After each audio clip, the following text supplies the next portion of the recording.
This is episode 34, The Murder of Dana Bradley.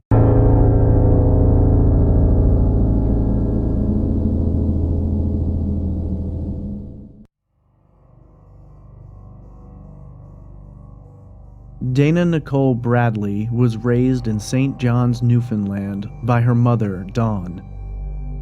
St. John's is the capital and largest city in Newfoundland and Labrador, covering approximately 446 square kilometers, or 172 square miles.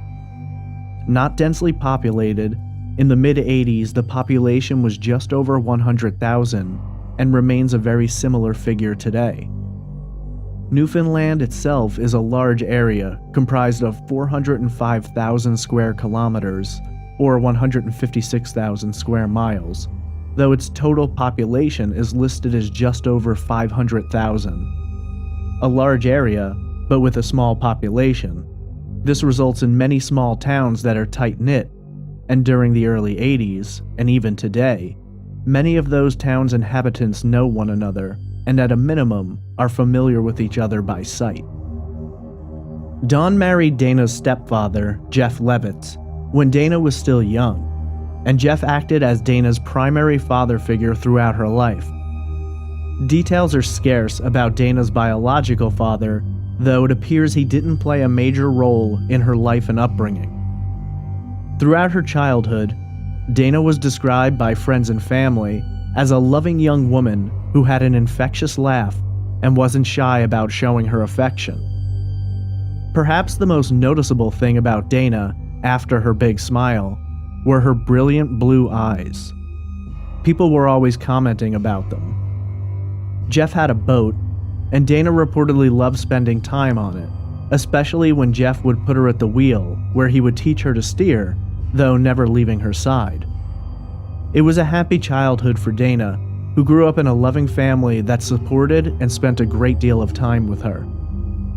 In the years since Dana's murder, her family has been very withdrawn from the media and have made few statements. It's been an incredibly difficult experience for them, and all these years later, the memories are brutal and tragic. Dawn, when asked for comment on multiple occasions, has refused, stating that it's still too hard for her to speak about.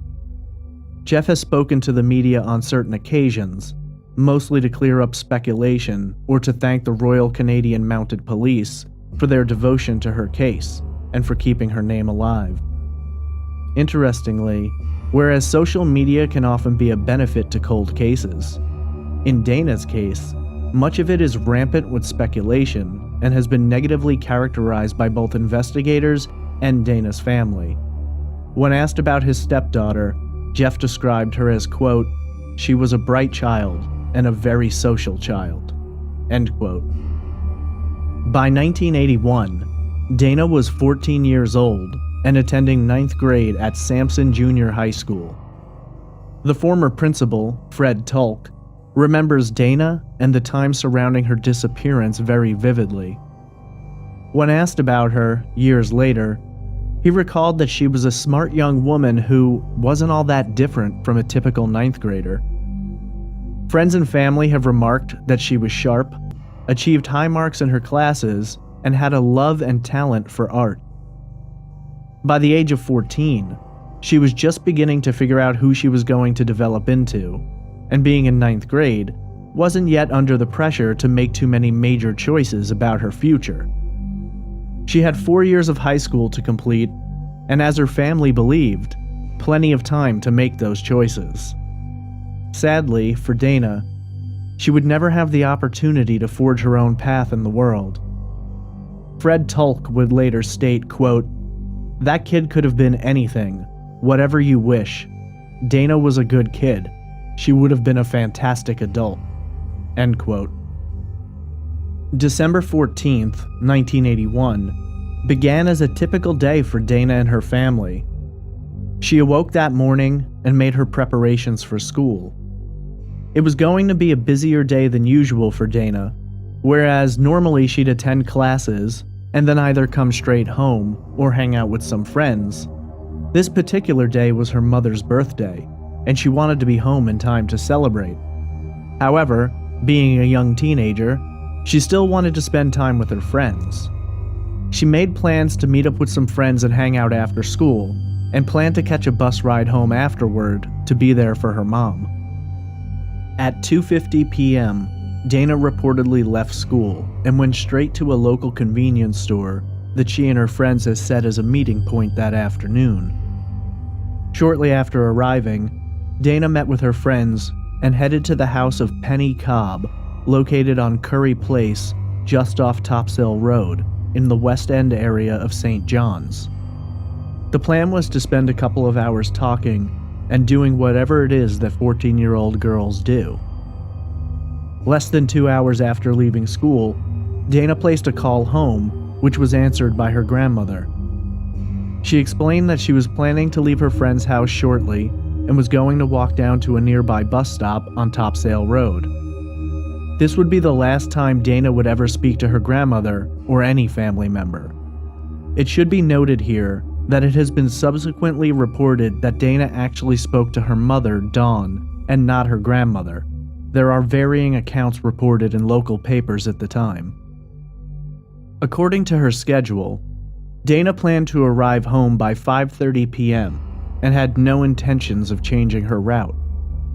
I was unable to find details about the particular bus route that Dana was planning to follow, but the official timeline will later seem to dictate that she missed the bus or simply elected not to take it.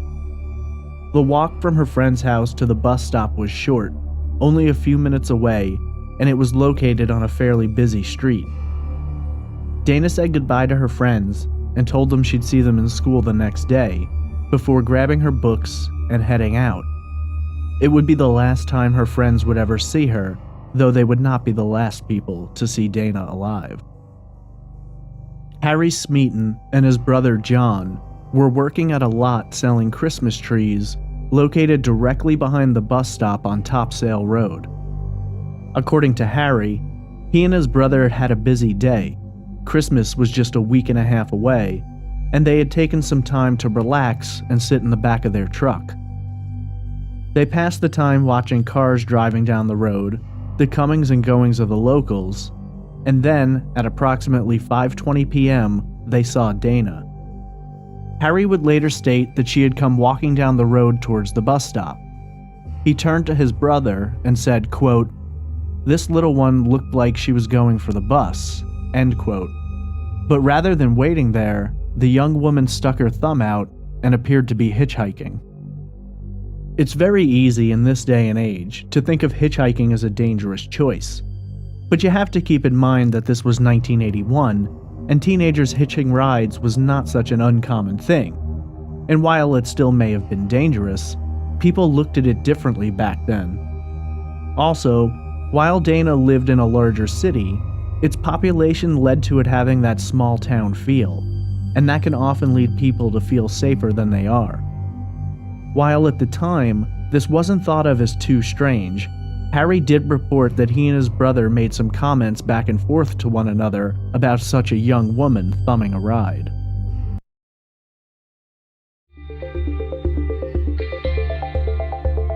For anyone who's ever planned a wedding, you know how complicated and confusing it can be to get it just right.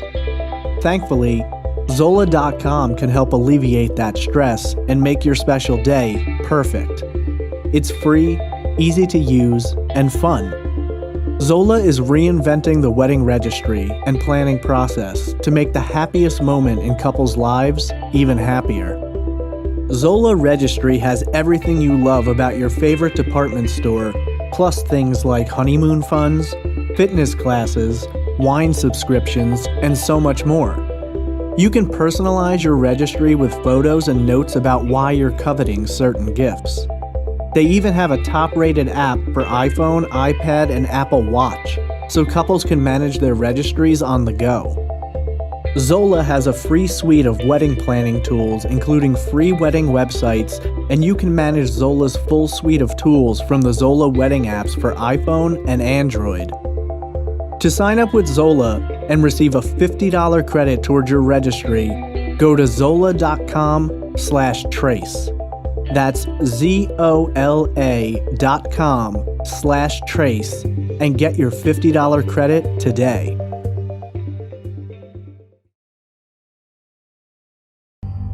Early on, Harry and John would become the primary witnesses to Dana's disappearance.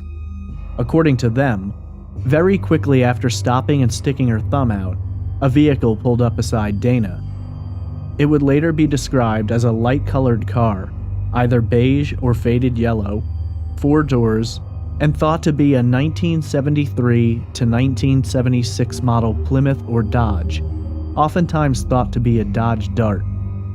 The car was in bad shape, described as dilapidated, with rust in various spots and, according to Harry and John, a broken passenger side door. By their statements, the car stopped and Dana exchanged a few words with the driver before grabbing the handle of the passenger side door. The door wouldn't open, the handle was apparently broken, and the driver leaned over and opened the door from the inside. Harry would later state, quote, "We were actually only 25 to 30 feet away from where she got aboard. She got in, and they drove off. We did comment on a little girl like this, hitchhiking, getting aboard with a stranger, and never thought no more of it than that. I wish we had the wherewithal to get the plate number, but at the time, it was a different place." End quote. Dana was expected home just 10 minutes later, and when she failed to arrive, her family was somewhat concerned. It was unlike her to be late, though not necessarily worried, but it was a cold December night, and while the snow hadn't come yet, it was certainly not the kind of weather they wanted their daughter walking around in. As minutes turned into hours, their panic began to grow, and what was meant to be a fun family night spent celebrating Dawn's birthday became an instant nightmare. After calling around and looking for Dana, they finally placed a call to the Royal Newfoundland Constabulary and reported her missing. Authorities didn't immediately swing into action. They informed the family that while they would certainly look for Dana, there was little that could be done that night. By the next day, police had begun looking for Dana and sent officers to speak to friends and family. That morning, they also reached out to the media, and the headline of the paper read, "This girl is missing, and police are concerned." Below the headline was a large picture of Dana, and her description, including what she had been wearing when last seen, which included blue pants and cowboy boots. That morning, while spending time at his cousin's home, Harry Smeaton immediately recognized the girl in the article as the one he had seen the day before. He called his brother to ask if he'd seen the paper, and John informed him that he'd already called the police. Police were eager to speak to the brothers and to get whatever information out of them that they could. After a description of the vehicle, the brothers were able to give a vague description of the driver. They hadn't seen him as clearly as they would have liked, but there was enough information available to develop a composite drawing, which circulated over the next few days while the search for Dana intensified. What had initially been considered a child who may have had other plans or simply gotten lost, quickly became a case where foul play and abduction were highly suspected. According to authorities, they spoke to Penny Cobb's family, who informed them that Dana had left their home at approximately 5 p.m. to make her way to the bus stop, located just 450 meters away, or what police described as a 5-minute walk. They traveled the short distance looking for any signs of Dana, and for any other witnesses who may have seen her the day she disappeared, but were unable to garner any further information. There was a Tim Hortons located directly across the street from the bus stop, but in 1981, there were no surveillance cameras to check, and none of the employees noted having seen Dana. For the next few days, searches were conducted and authorities began gathering as much information as they could on all vehicles which matched the Smeaton brothers' description. Not surprisingly, there were many cars which matched the description, and police had a great deal of possible leads to track down. As more days passed, Dana's family became even more worried. While they prayed that Dana would return safely, there was that gnawing voice in their minds that told them the worst was yet to come. Dismissive of it, they kept their spirits high and worked closely with authorities who were becoming more focused with each passing day.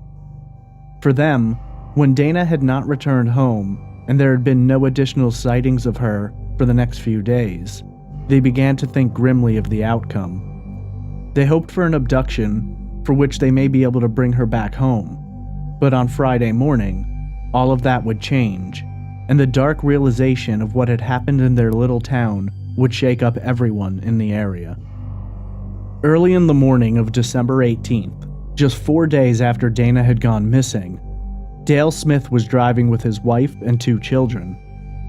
They had decided they wanted to get a Christmas tree, but rather than going to a lot and buying one, they thought it would be a fun family outing to go and cut one down themselves.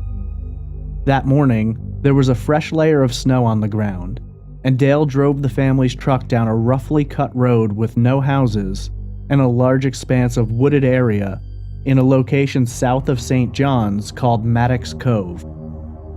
Due to its distance from other houses and the rough terrain, the site had essentially become a dumping ground. It wasn't uncommon to find garbage, discarded toys, and random items lying about. Dale thought this would be a good place for them to select a tree that no one would notice being cut, nor care about. Dale recalls seeing footprints in the snow, suggesting that others were in the area previously, or could possibly still be there. Not wanting to socialize or to run into anyone else, Dale veered into the woods, and his family followed closely behind. As they made their way in deeper, they came across several discarded items. Suddenly, Dale noticed what, at first, he believed to be a mannequin, but quickly the realization hit him that it was a person. The body was clothed in cowboy boots and blue pants, and Dale turned to his wife, gesturing toward the body, wanting second-party verification that he was actually seeing this. She looked quickly and immediately noted that it could be the girl who had been reported missing, Dana Bradley, as the clothing matched descriptions in the paper. At first, they thought the person might just be sleeping, but it didn't take long to realize something was very wrong and that the person wasn't breathing. Neither Dale nor his wife approached the body closely, staying at a distance and simply looking on while the gravity of their discovery set in. The couple quickly ushered their children back to the truck, hoping to avoid them witnessing the scene, and Dale flagged down a man who was chopping wood nearby. He requested that the man keep an eye on the area while they drove to a nearby police station to get help. The Royal Canadian Mounted Police, or RCMP, arrived on the scene and quickly confirmed that it was in fact Dana Bradley. According to responding officers, the scene was odd. While her body had been left in this dumping area, it didn't appear as though she had simply been dropped there. Her body was described as being posed in burial fashion. She was dressed in her school clothing and had her books tucked neatly in the crook of her arm, almost as if she were carrying them. According to first responders, it appeared that her face may have been cleaned, and the perpetrator had displayed some level of care in placing her body there. This led lead investigator, RCMP Chief Inspector Jack Lavers, to believe that whoever had committed this heinous crime had felt some sense of remorse about it, though they had no way of knowing for sure. They would later use this information when they made a plea to the public, hoping that the killer would reach out, rocked by guilt. But ultimately, their efforts proved fruitless. They began sweeping the scene, looking for forensic evidence. The forensic science practices of 1981 were not nearly as advanced as they are today, but they did their best, even bringing in propane heaters to melt the snow and thaw the ground in the area in hopes of finding footprints or other clues. They were unable to find anything which gave them insight into who may have been responsible, or why. They did, however, gather some DNA evidence which would become valuable later in the investigation. The cause of death wasn't immediately determined, though it appeared that Dana had been violently struck on the head. An autopsy would later find that she died as the result of blunt force trauma to the head with an unknown weapon, and that her skull had been fractured. The autopsy also revealed that Dana had been sexually assaulted by her killer. The coroner concluded that her time of death was consistent with the day she disappeared. I will now play a short clip from a CBC interview with Chief Inspector Jack Lavers conducted in the weeks after Dana's murder. The investigating team, headed by RCMP Inspector Jack Lavers, is still optimistic they will find the killer. We're hopeful we'll have success sooner rather than later, but we're very confident that we will have success.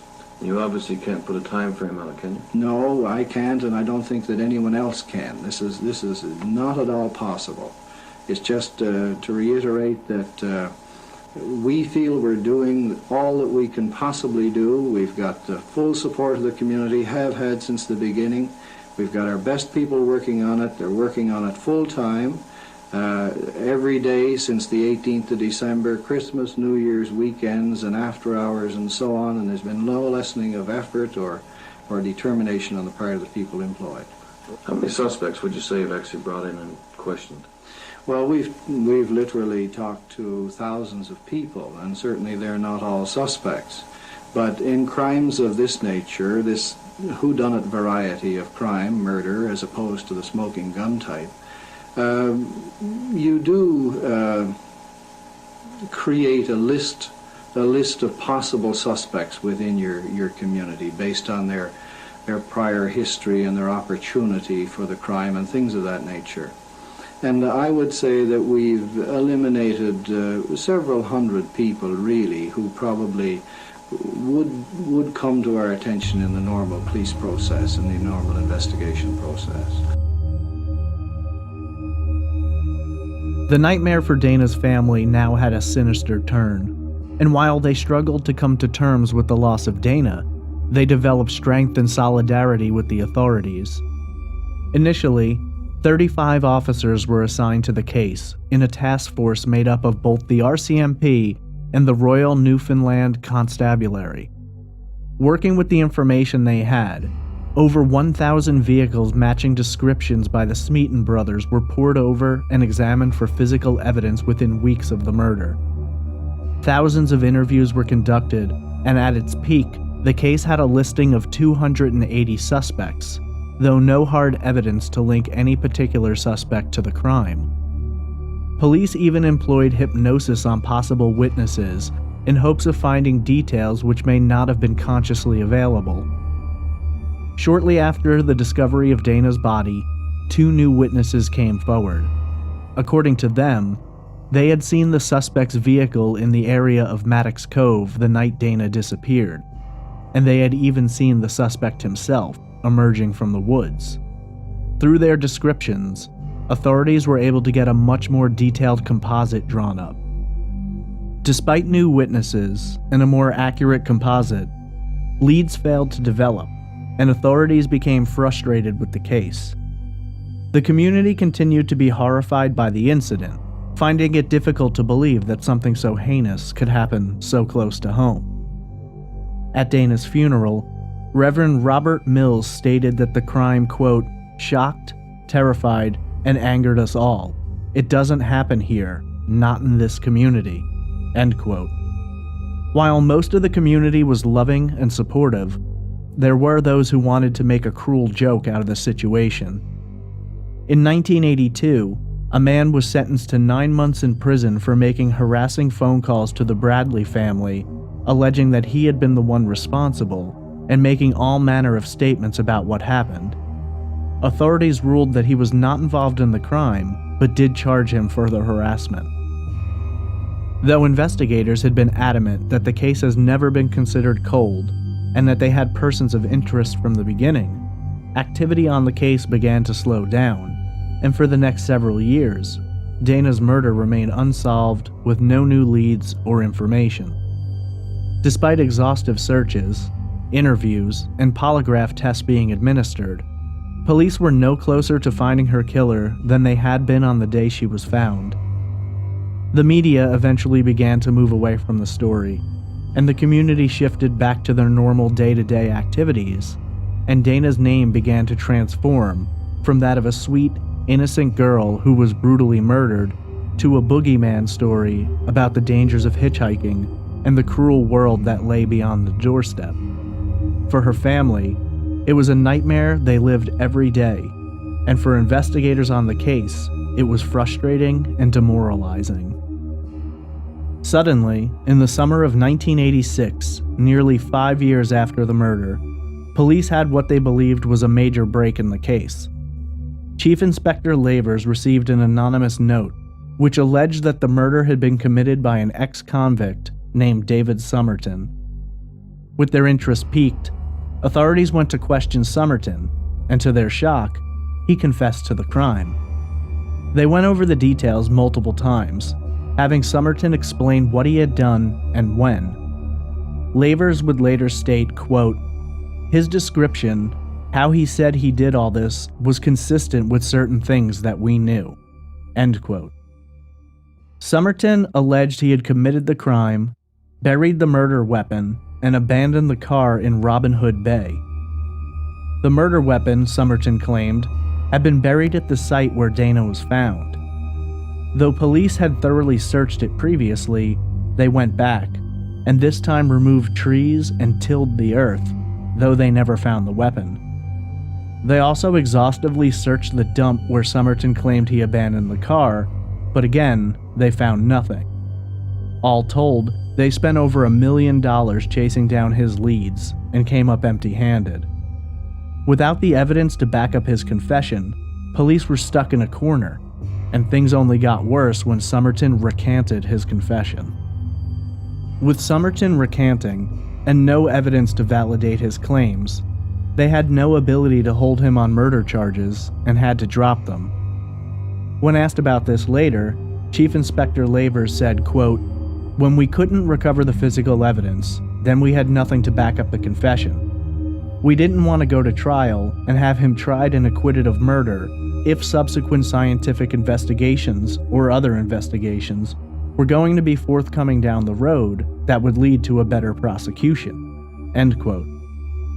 Somerton alleged that he had been forced into his confession, stating that, quote, "After being there for 18 hours, and I knew that I was flipping out on them and on myself because I was in a suicidal state in that room. I was doing anything to get them off my back to make it out of that room, including confessing. I've regretted it ever since." End quote. After the incident with Somerton, the case once again began to dwindle. Though tips continued to come in, no verifiable leads or information came to the surface. During the early 1990s, the CBC ran several news shows about the murder, which included reenactment segments. They had hoped to bring the case back out of the darkness into which it had fallen, and while the episodes did bring attention back and more tips came flooding in, again, there was nothing useful derived from it. In the mid-1990s, there was thought to be a possible connection between the murder of Dana Bradley and the alleged crimes of Shannon Murren, a man who had been thought to be connected to multiple murders and rapes throughout his life. Despite working hard to make those connections stick, the debacle surrounding Murren involved acquittals and, on Murren's part, alleged assault and coercion by the police. It is known that Murren claimed to have been to Newfoundland for Christmas in 1980, though no evidence has ever shown him being in the area at the time Dana vanished. For many, Murren's 1980s photos closely resemble the police sketch of the suspect seen driving away with Dana, but there's been no evidence discovered. Still, Murren remains a prime suspect in the minds of many. The 1990s would pass, but with little in the way of new information. In 2003, Darren McGrath published a book about Dana's murder titled Hitching a Ride: The Unsolved Murder of Dana Bradley. Despite its publication, little interest was brought back to the case. Singer-songwriter Ron Hines also wrote a song about Dana released that same year, entitled The Ghost of Dana Bradley. On the 25th anniversary of the crime, in 2006, media attention once again returned to the case. The interest had been renewed, and so many years had passed that people were getting curious about the state of the case. The RCMP spoke to the CBC, in which they confirmed that they still received, on average, 50 tips a year in regard to Dana's murder. When asked about the case being shelved, RCMP Sergeant Peter McKay stated, quote, "It's an ongoing investigation. That's something people seem to lose track of. It's always active. It's been looked at regularly." End quote. 8 years later, in 2014, some 33 years after Dana's murder, a man came forward with what he claimed was not only new information about Dana's case, but that he knew who had committed the crime and had in fact been a witness to it. The man, going by the pseudonym Robert, gave an interview in which he revealed a great deal of information about the case and the man he claimed had murdered Dana that night, as well as having molested him for years. According to Robert, he had a severe alcohol problem as a result of his childhood traumas at the hands of this man, and later in life, when he quit drinking, he was flooded with repressed memories, one of which revolved around that cold December night in 1981. According to Robert's story, the man who committed the murder was a neighbor and a family friend. On the night of Dana's murder, he claimed the man was driving Robert's father's car, a 1972 Dodge Dart, and that not only was Robert in the back seat, but so was his 4-year-old brother. No witnesses had seen anyone else in the car besides the driver, but Robert explained that away by saying that he and his brother were not sitting in booster seats and thus would not have been visible in the windows of the car.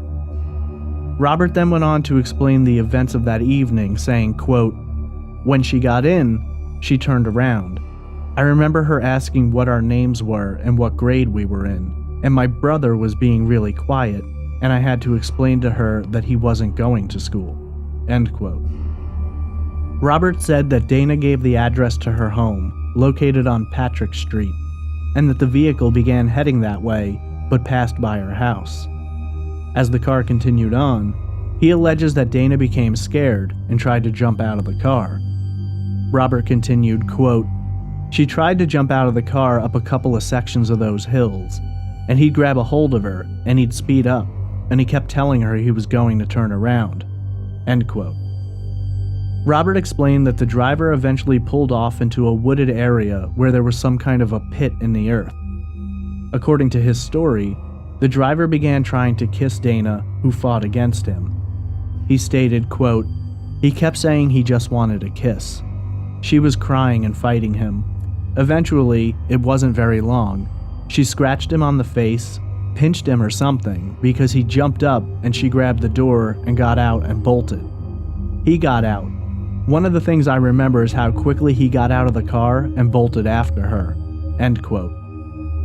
Robert alleges at this point that he exited the car and witnessed not only the sexual assault, but the violent murder. According to his story, the man struck Dana on the head with a tire iron. At this point, the driver supposedly placed Dana's body in the trunk and drove out to Maddox Cove. After dumping Dana over an embankment, the killer is said to have retrieved her body and brought it back to where it was ultimately found. Robert would claim that the reason her body looked as though it had been cared for rather than merely dumped was not the killer's doing, but his, as he was crying and felt bad for her and didn't know what to do. He also claims that it was he who placed her books in the crook of her arm, believing that she would be okay and would need to go to school the next day. The man Robert stated had been the killer was arrested and convicted of sexually abusing children in the 1990s. Robert also claimed that the vehicle had been buried at a property his family used to own, which his father did confirm. His father also spoke with the RCMP to give them detailed information about where to locate the vehicle. What was most surprising about Robert's story was not that he had finally told it, but that several years earlier, in 2011, he had gone to the RCMP and told them. So why had nothing been done? Robert did not go straight to the RCMP, as later investigation shows, but instead he went to the man who had once been in charge of the case, former Chief Inspector Lavers. It was Lavers who brought Robert to the attention of the RCMP. Initially, they found his story very compelling, But after thoroughly checking the details and conducting what they described as a 16-month-long investigation, they believed that the story was false. In an interview, Sergeant Kent Osmond, the lead investigator on Dana's case in 2015, was asked whether Robert's story had been consistent or if details had changed over time. Osmond responded by saying, quote, "Yes, his account changed dramatically from the first contact with Mr. Labors to the last contact with RCMP investigators and points in between. Before meeting with Mr. Labors, he researched the murder by researching historical media coverage and a book on the case. It was clear that he had imported certain things he would have seen or read in the media into his own statements. Over the years, the media, since it doesn't have access to the investigation, has reported some aspects of the murder that are inaccurate. This person made the same mistakes in his account." End quote. The interviewer pressed Osmond, asking if he could explain in greater detail how they were able to verify that Robert's story was not consistent with the crime. Osmond responded, quote, 1. Incorrect facts. He describes injuries that were not actually inflicted on Dana and does not remember injuries that we know with certainty occurred. He incorrectly describes aspects of Dana's clothing in explicit detail, and some of the clothing he describes didn't exist. He describes handling and looking through possessions of Dana's that didn't exist. He is incorrect about body position and many other crime scene details." End quote. In addition to this, police noted that no witnesses had seen Robert that night, though he claims to have been seen later on during the dumping of Dana's body. Also, Robert's brother has stated that this event never took place.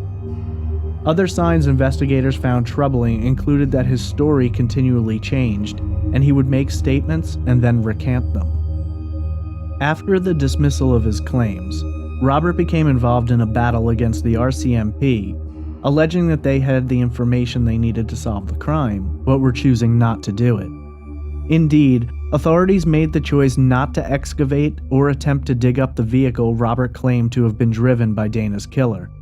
When asked about this, Sergeant Osmond responded, quote, "The reason for not excavating the car is that there is no reasonable possibility that it contains evidence of Dana Bradley's murder." End quote. Robert felt that authorities were working to disprove his story rather than trying to find the answers to Dana's murder. Former Chief Inspector Lavers sided with Robert, believing that the RCMP needed to dig up the car, but they still elected not to. With all of this information buzzing about, Jeff Levitz, Dana's stepfather, finally came forward and answered some questions regarding the family's feelings about Robert's story and the investigation itself.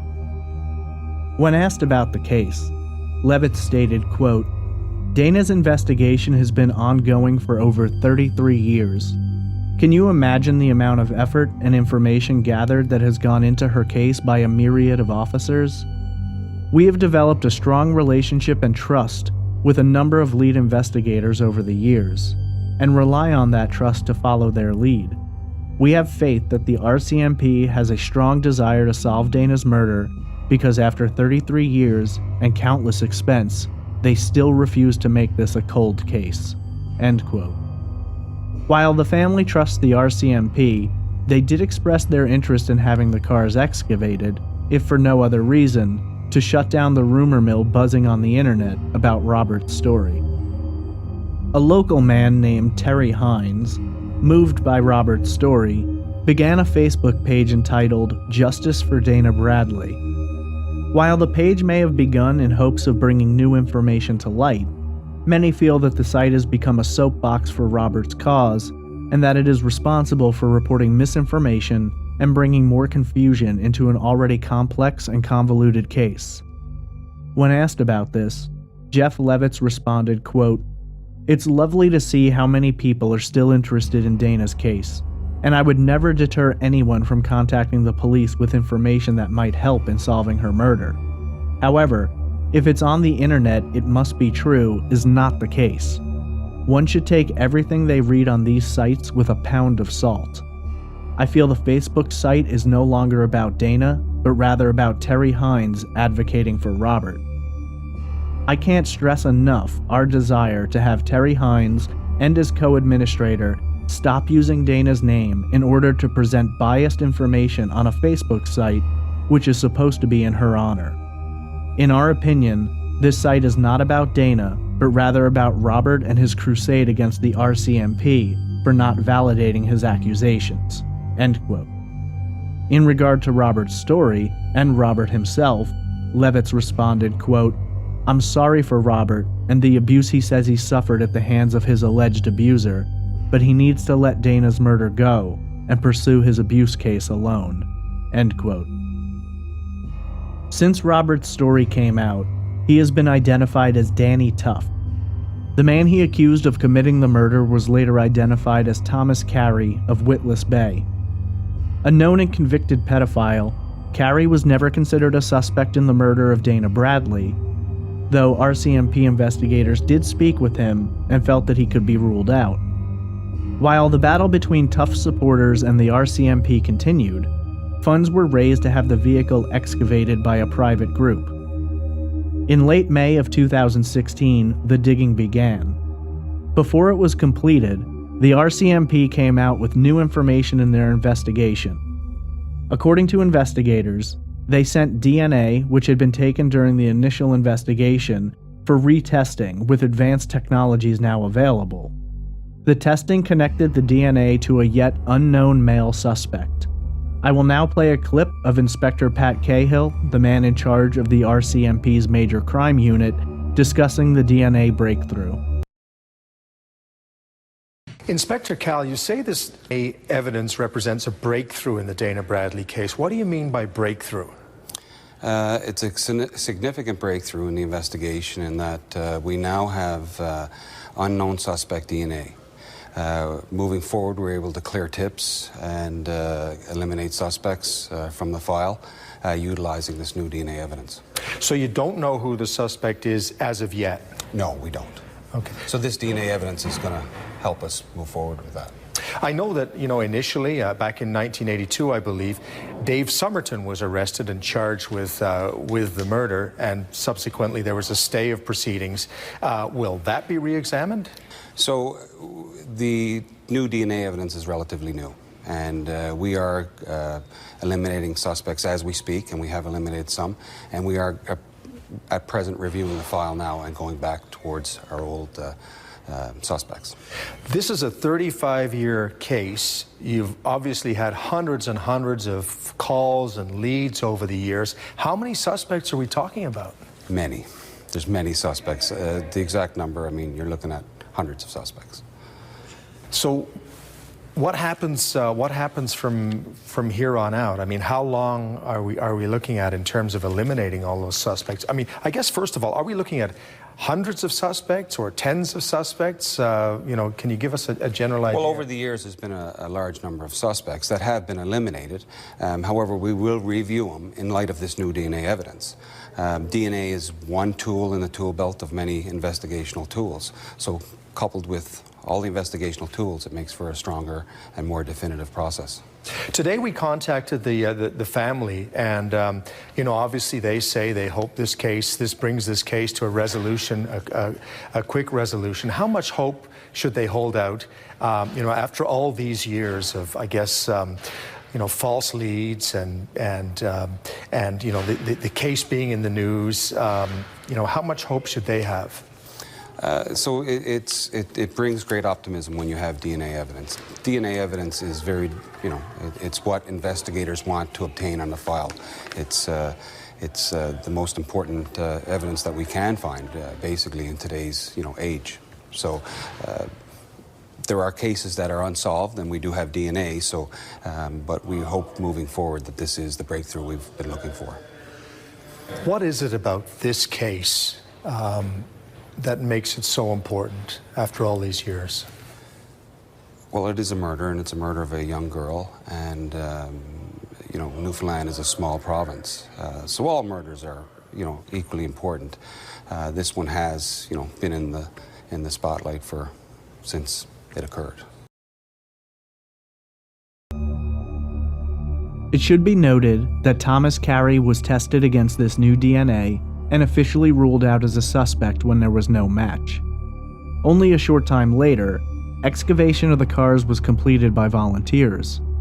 Officers felt the dig was a waste of time, saying that their DNA evidence had already cleared Thomas Carey. But despite that, the police did examine the cars following the dig and found they were too deteriorated and damaged to have presented any evidence. As of July of 2016, investigators were still employing their newly developed DNA profile to rule out past suspects and to compare against anyone of suspicion whose name had come up in the 35 years since Dana was murdered. As of yet, no new suspects have been named, though the case remains ongoing. Dana's parents are hopeful that this new discovery may yet heed the justice which has evaded them for so long. Over the past 36 years, the investigation into the murder of Dana Bradley has become known as the most expensive and exhaustive murder investigation in Canadian history. Thousands of interviews were conducted, hundreds of suspects considered, nearly 1,000 cars searched, and no solid information has been discovered. Officers associated with the case were unable to recount the number of polygraph tests they administered, nor the total count of individuals who were questioned. Dana's case files have been involved in an ongoing process to convert them to digital and to create a database to more easily access the files. There are over 10,000 documents in relation to the case, as well as investigator notebooks containing more than 10,000 pages. Since 1981, 1,700 tasks have been investigated. Sergeant Osman, when asked whether or not he believed Dana's case would be solved, responded, quote, "I believe it can be done. The investigators currently working on Dana's case are as passionate and dedicated today as those that worked on it in 1981." End quote. As one might expect, in a case so baffling with such a wide array of suspects and possibilities, spanning more than 36 years, many theories have come up and continue to be hotly debated today. Some of those theories are based on pure conjecture, others have some facts backing them up. The first theory about the murder of Dana Bradley is that David Somerton, the man who initially confessed to the crime and then recanted, was indeed the one responsible. The second theory is that Dana may have been murdered by Shannon Murren, a man alleged to have committed multiple murders and sexual assaults all throughout Canada from as early as the 1970s and through the 1990s and possibly beyond. For many, the similarity in his appearance to the composite sketch and his long list of alleged crimes is enough to indict him immediately. The third theory revolves around Danny Tuff's, aka Robert's, story about Thomas Carey. Despite the fact that DNA evidence cleared Carey of any involvement in the murder, there are still many who feel that he was responsible for the crime or played some role in it. They believe Robert's story and argue that the RCMP are simply covering this up out of their own personal feelings towards Robert. The fourth theory is that Dana Bradley was murdered by someone she knew and was familiar with, and whose name has never been publicly mentioned as a suspect, whether this individual be known to authorities or not. Many followers of this theory use the positioning and care shown to display Dana's body as a sign that this horrible crime was perpetrated by someone who knew and may have even cared for her at some point in time. The fifth and final theory is that Dana Bradley was murdered by a complete stranger, and possibly even someone who didn't live in the area and was simply passing through. It's been argued that this could explain why the suspect was never located and why Canadian authorities are struggling to get a match on their DNA profile. For many, it's possible that the killer may not have even lived in Canada. The murder of Dana Bradley is a shocking and brutal crime committed by a heinous perpetrator without reason or cause. A beautiful, talented, sweet and smart 14-year-old girl had her life stolen in moments of brutal violence that we cannot begin to fathom. Her family has lived with the horrible knowledge of what happened to her for far too many years. Her killer has evaded justice for more than twice as many years as Dana herself was alive, and one can only hope that the new DNA may bring a suspect into the light eventually. Justice may move slowly, but even after all these years, it would bring comfort to the hearts of her family to see her killer brought to trial and convicted. The answers are out there, and someone knows exactly what happened that night. If Dana had lived, she would be 51 years old today, possibly a mother, maybe even a grandmother. All of her dreams, her ambitions, her future were taken away in moments of madness by a sick and depraved killer. It's all a waiting game, as it has been for the past 36 years. Thanks to the dedication of investigators and advances in DNA technology, we can only hope that the answers are on the horizon.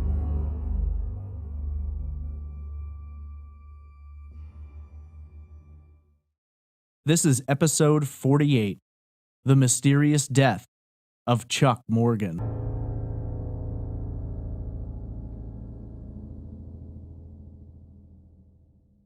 Charles Curtis Morgan, frequently referred to as Chuck, was born on March 16, 1938. Very little information about Chuck's background is publicly available. Friends and relatives have stated that Chuck was a sharp, driven man with an eye for detail and a playful sense of humor. What is known is that when Chuck grew older, he met and fell in love with Ruth Eileen Ostro, who was 5 years his senior. The two embarked on a whirlwind romance which culminated in marriage. Their relationship was said to be deeply loving, and each was devoted to the other. The two would go on to have 4 daughters, Megan, Erin, Heather, and Colleen, whom they raised near Tucson, Arizona. Chuck pursued a career in finance, which seemed to fit his personality and his acuity for detail and organization. Ultimately, Chuck began working as an escrow agent on real estate deals, and he would quickly rise above his colleagues. Over the years, he received multiple promotions as a result of his hard work and great skill. By 1977, at just the age of 39, Chuck became the president of Statewide Escrow Service Incorporated out of Tucson. The new position provided him with a larger salary and more freedom, though it also came with a heavier burden of responsibility and the need to supervise over others and to monitor a greater number of transactions. Tucson, Arizona is the county seat of Pima County and is located in the southern portion of the state, being 108 miles southeast of Phoenix and 60 miles north of the Mexican border. The city is situated on the alluvial plain in the Sonoran Desert, surrounded by 5 minor mountain ranges: the Santa Catalina and Tortolina Mountains to the north, the Santa Rita Mountains to the south, the Rincon Mountains to the east, and the Tucson Mountains to the west. Tucson, in 1977, was a very different city than you'd experience today, though it was burgeoning at the time and was in the midst of a population explosion.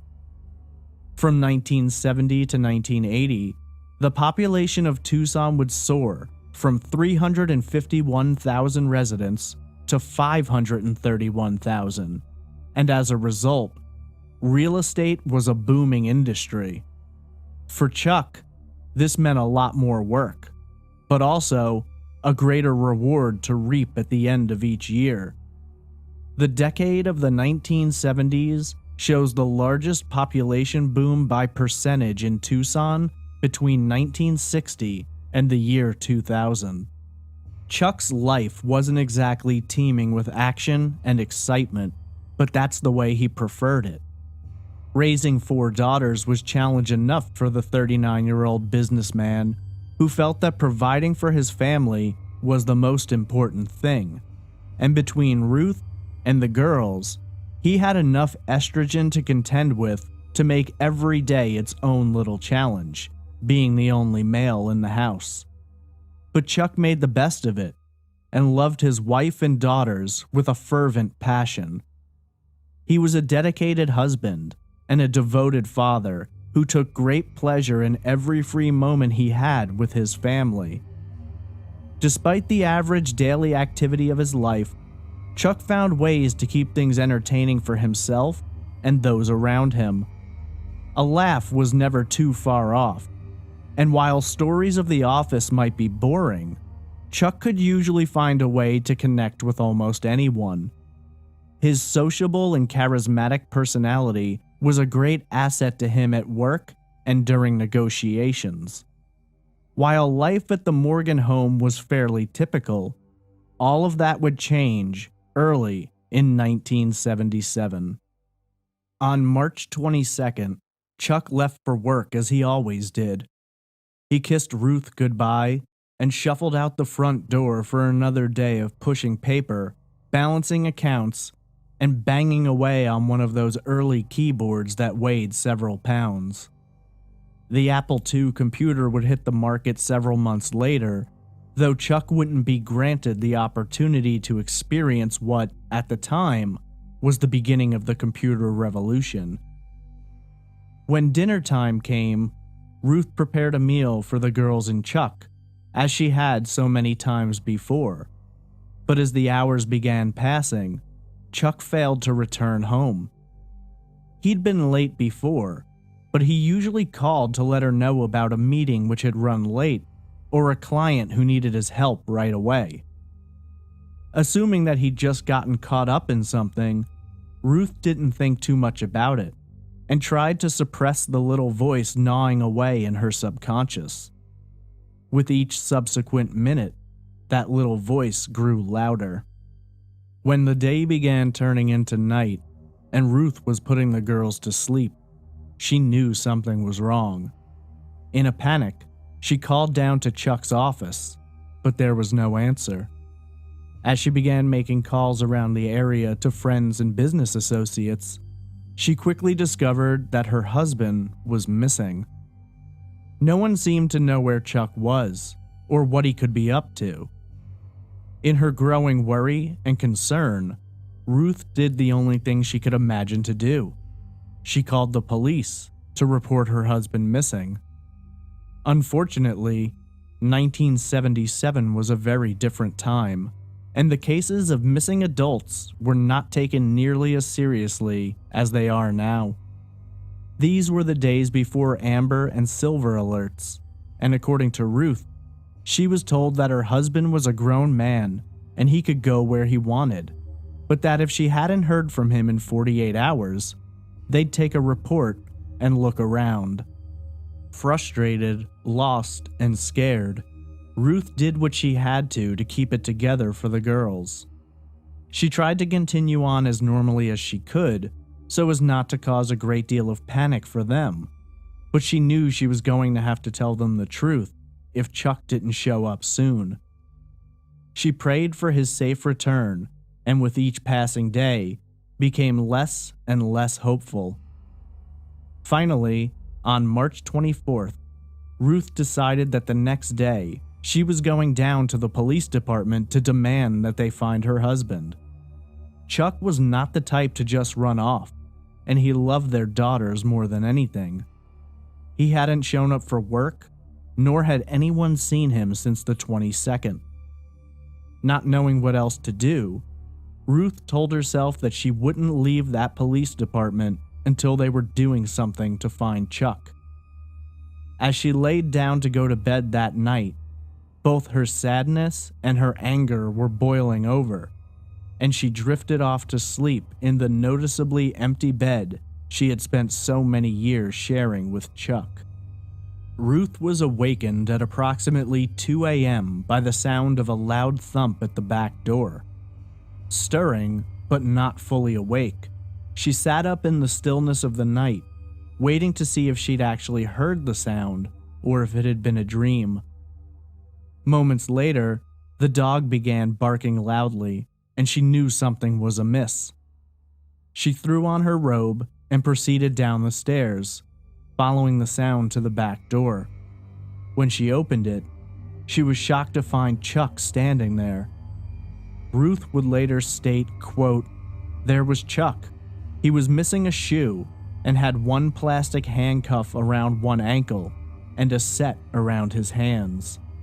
End quote. Ruth quickly pulled Chuck inside, asking him where he had been and what had happened to him. But Chuck responded only with scratchy grunting sounds and began gesturing toward his throat. When Ruth cut the bonds on his hands, Chuck began pantomiming that he wanted something to write with, so Ruth handed him a pen and paper. Chuck wrote and detailed a bizarre tale, explaining that he had been kidnapped and tortured. He alleged that those who abducted him had painted a rare hallucinogen on his throat, and that if it wasn't taken care of, it could, at a minimum, drive him insane, and at a maximum, completely shut down his central nervous system. Ruth told Chuck that she was going to call the police and get an ambulance to take him to the hospital, but Chuck reacted by shaking his head and waving his hands. He pointed to the paper again and wrote that both he and Ruth, as well as the girls, were now in danger, and that he was told that if they called the police or a doctor, they would surely all be taken next time and possibly have worse done to them. Despite her better judgment, Ruth turned away from the phone and took Chuck into their bedroom. Before lying down, Chuck wrote more to Ruth and requested that she move his car. He'd managed to drive himself home, but he wanted the car concealed somewhere safe so that if those who had abducted him came around, they wouldn't know he was there. Ruth complied with his request. Over the course of the next week, Ruth did her best to nurse Chuck back to health. She cleaned him, fed him, and provided him with everything he could need. He still couldn't talk, so their discussions and his request revolved around pen and paper. Whether or not Ruth had to do anything specific or special in regard to the alleged hallucinogen on his throat is unknown, though Chuck began improving within a few days. This is when his story about the abduction would take another strange twist. After a week of recovery, Chuck's voice returned to him, and it was at this time that he told Ruth, quote, "They took my treasury identification," end quote. Ruth asked Chuck what he was talking about, and he suggested that he had been secretly recruited and was working as an agent for the United States Treasury Department. According to Chuck, he'd been approached by the Treasury Department 2 to 3 years prior, and had begun acting as a covert agent by working with organized crime members and providing information to the federal government to assist in prosecution. During the 1970s, Arizona was a huge narcotics bed for the mafia, who, at one point, had more than 500 known racketeers operating out of the state. Arizona allowed for the purchase of land to be conducted through the use of numbered blind trust accounts, meaning that no name needed to be associated with the purchase, opening up the door for crime syndicate members to easily launder their drug money without leaving any kind of a trail behind. It was, in a sense, a gold mine for organized crime.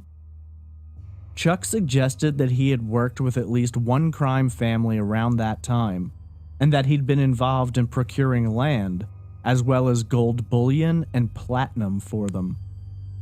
Gold bullion and other rare metals were, and remain, a popular method for money laundering. At this time, Arizona had begun a major crackdown on organized crime members conducting these illegal transactions, and the financial institutions working along with them. Ruth would later state, quote, "Chuck mentioned to me once that there was money laundering going on, but nothing that he himself was involved in. He told me, the less the girls and you know, the better off you will be." End quote. Shortly after his voice returned, Chuck began to distance himself from the topic of conversation, seeming to not want to discuss it any further. When Ruth asked questions, he simply wouldn't answer, and seemed to want to forget the topic altogether. Ruth once again expressed that they should contact the police and report the abduction, but Chuck remained fervent that any discussion with authorities would put all their lives at risk. Despite his dismissal of the abduction, his alleged involvement with the Treasury Department and local mobsters, Chuck's paranoia began to rise. He became super protective of the family, restricting their comings and goings, wanting more phone calls about where they'd be and when they were coming home. He also decided that only he would drive the girls to and from school from that day on, and he notified the school of this change. As a final step in his desire for extended security, before putting on his shirt and tie for work every day, Chuck first suited his body with a bulletproof vest.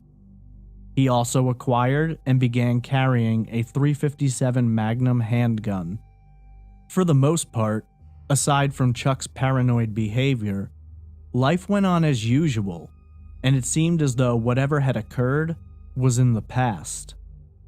Then, on June 7th, over 2 months after the strange disappearance and all of the details surrounding it, Chuck paid a visit to his father. What began as a normal conversation slowly turned to the topic of threats and danger. Chuck's behavior seemed to shift, and he appeared nervous and concerned. He gave his father a strange warning about his safety, and then explained that all of their lives could still be in danger. He's alleged to have told his father that if anything ever happened to him, if he disappeared again, or worse, was murdered, he'd written a letter which would explain everything. The letter he had spoken of has never been found, and whether or not he implied what the contents of the letter were, or where specifically it could be located, remains unclear. Some believe that the letter never existed, while others have argued that whoever was after Chuck got to the letter first. When Chuck left his father's home that day, he vanished. This time, unlike the previous disappearance, Chuck wouldn't return home, and while Ruth was worried, she remembered his warning about contacting the police. Despite the possibility of a threat, after several days, Ruth did contact authorities and notify them that Chuck was missing. While an investigation was launched into Chuck's disappearance, there's never been much revealed about whether or not Ruth confided all of the details of the previous abduction, nor whether or not authorities considered the disappearance as the result of a possible abduction, or simply that Chuck may have gone off of his own volition. Unfortunately, days continued to pass, and the girls, as well as Chuck's business partners and friends, began asking questions that Ruth simply didn't have the answers to. There'd been no contact between Chuck and Ruth, and while she maintained hope that he would return as he had previously, the days began adding up, and soon, a week had passed. She began to become overwhelmed by the sinking suspicion that Chuck wouldn't be coming home this time. 9 days after Chuck was last seen, Ruth received a disturbing and strange phone call at home. The call came from a woman who didn't give her name nor any details about herself, and to this day has never been identified. The woman asked for Ruth by name, seeming to imply that she knew her, or at least of her. The call was very short and cryptic at best. During the call, the woman would make a strange biblical reference. Ruth later explained, quote, "The woman said, 'Ruthie?'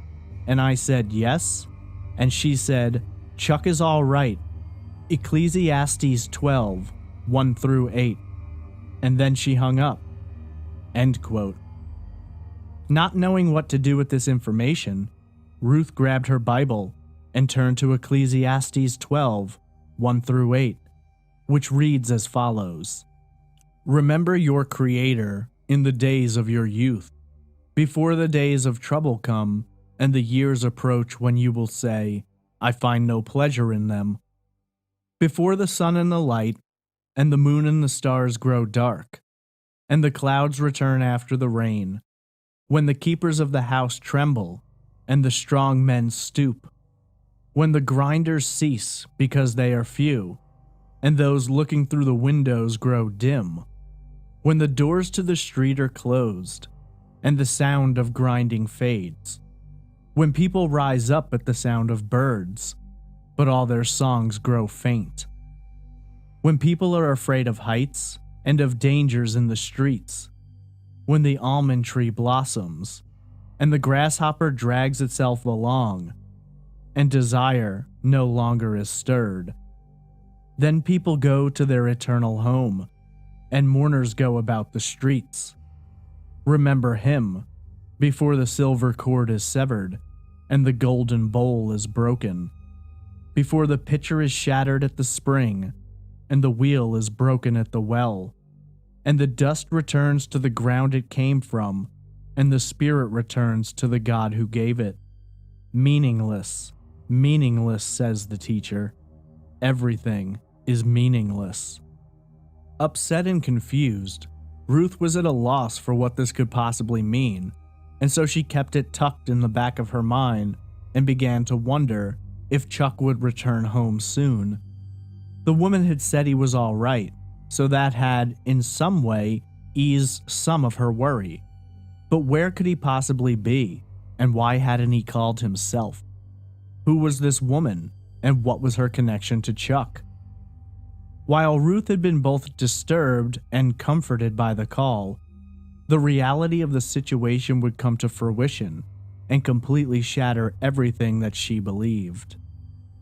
Just 2 days after this phone call, on June 11th, Ruth was contacted by the Pima County Sheriff's Department with tragic news. After responding to a call about a body, sheriff's deputies had positively identified the decedent as Chuck Morgan. 40 miles outside of Tucson, near Sells, Arizona, in a deserted area, Chuck was found lying next to his car, a Mercury Cougar. Chuck had been shot once in the back of the head, towards the top of the skull.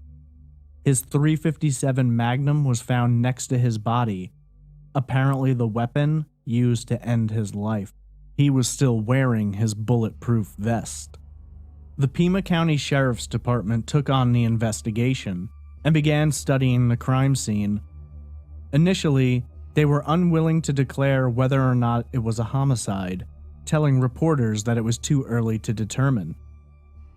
In a conversation with one reporter, it was stated that a deputy had suggested that while homicide had been considered, suicide was also being looked at as a possibility. For many, this was bizarre, considering that people who commit suicide don't often shoot themselves in the back of the head, let alone while wearing a bulletproof vest. It was hotly debated at the time, but ultimately, the sheriff's department decided that Chuck's cause of death was in fact a suicide. This determination was met with a great deal of skepticism due to the fact that Chuck had been concerned for his life in the weeks and months leading up to his death, and the bizarre details about the crime scene that didn't fit that scenario. First and foremost, gunshot residue testing found that Chuck's left hand had recently fired a gun, despite the fact that he was right-handed. The physical motion required for Chuck to have used his left hand to press the gun to the back of his skull is considered incredibly difficult to maneuver into and unlikely a choice that someone would make while attempting suicide. In addition to those discrepancies, Chuck was still wearing his bulletproof vest, which would seem to imply a hope to survive rather than die, and no legible fingerprints were recovered from his gun. Inspection of the vehicle led to multiple strange discoveries. In the back seat, investigators found one of Chuck's own teeth wrapped up in a handkerchief and handwritten directions to the location where his body was found, which to many suggests that Chuck may have been meeting someone and possibly had been assaulted and murdered. There was also a large supply of ammunition, several weapons, multiple CB radios, and a briefcase filled with business paperwork. Sunglasses were found inside the vehicle, which Chuck's family would later declare did not belong to Chuck and they'd never seen them before. It was also discovered that the vehicle had been modified so that the doors could be unlocked from the rear fender. In regard to Chuck himself, a knife was found concealed in his belt buckle, and in what could only be considered yet another strange detail among so many bizarre ones, a $2 bill was found clipped to the waistband of his underwear. The word Ecclesiastes and a number 12 were written on the bill. This seems to be directly related to the anonymous caller who had mentioned Ecclesiastes chapter 12.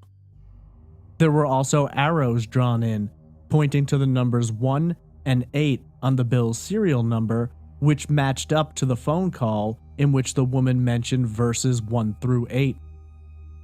There were 7 Spanish names written on the bill, starting with the letter A and running alphabetically to the letter G, with those names being Acevedo, Bejarano, Cayero, Duarte, Encinas, Fuente, and Gradius. On the back of the bill, which depicts the signing of the Declaration of Independence, the individuals pictured were labeled with numbers 1 through 7. A poorly drawn map was also present on the bill, showing roads leading to Robles Junction and Salas City, 2 towns near the Mexican border, alleged to have been popular locations for drug smuggling operations in and out of Mexico. Despite all of this, authorities maintained their stance that Chuck had committed suicide, and this was confirmed by Pima County Sheriff's Department spokeswoman Deputy Dawn Barkman. His family didn't believe this, and felt Chuck would never have killed himself. Ruth later stated, quote, "There is no way Chuck would have committed suicide, and if he had even contemplated suicide, he would have left a letter for his girls and for me." End quote. That's an interesting statement, considering Chuck's conversation with his father, where he mentioned a letter. Regardless of what the investigation found, the county medical examiner agreed with Ruth, declaring Chuck's death to be of an unsolved cause. The medical examiner also declared that at the time Chuck was found, he had died no more than 12 hours earlier, meaning that when he had been missing for the previous 10 days, he had been alive somewhere.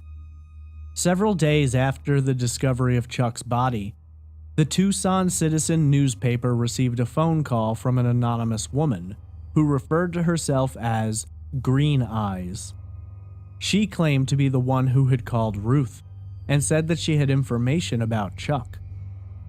The newspaper routed Pima County Sheriff's Deputy Clarence Dupnick into the call.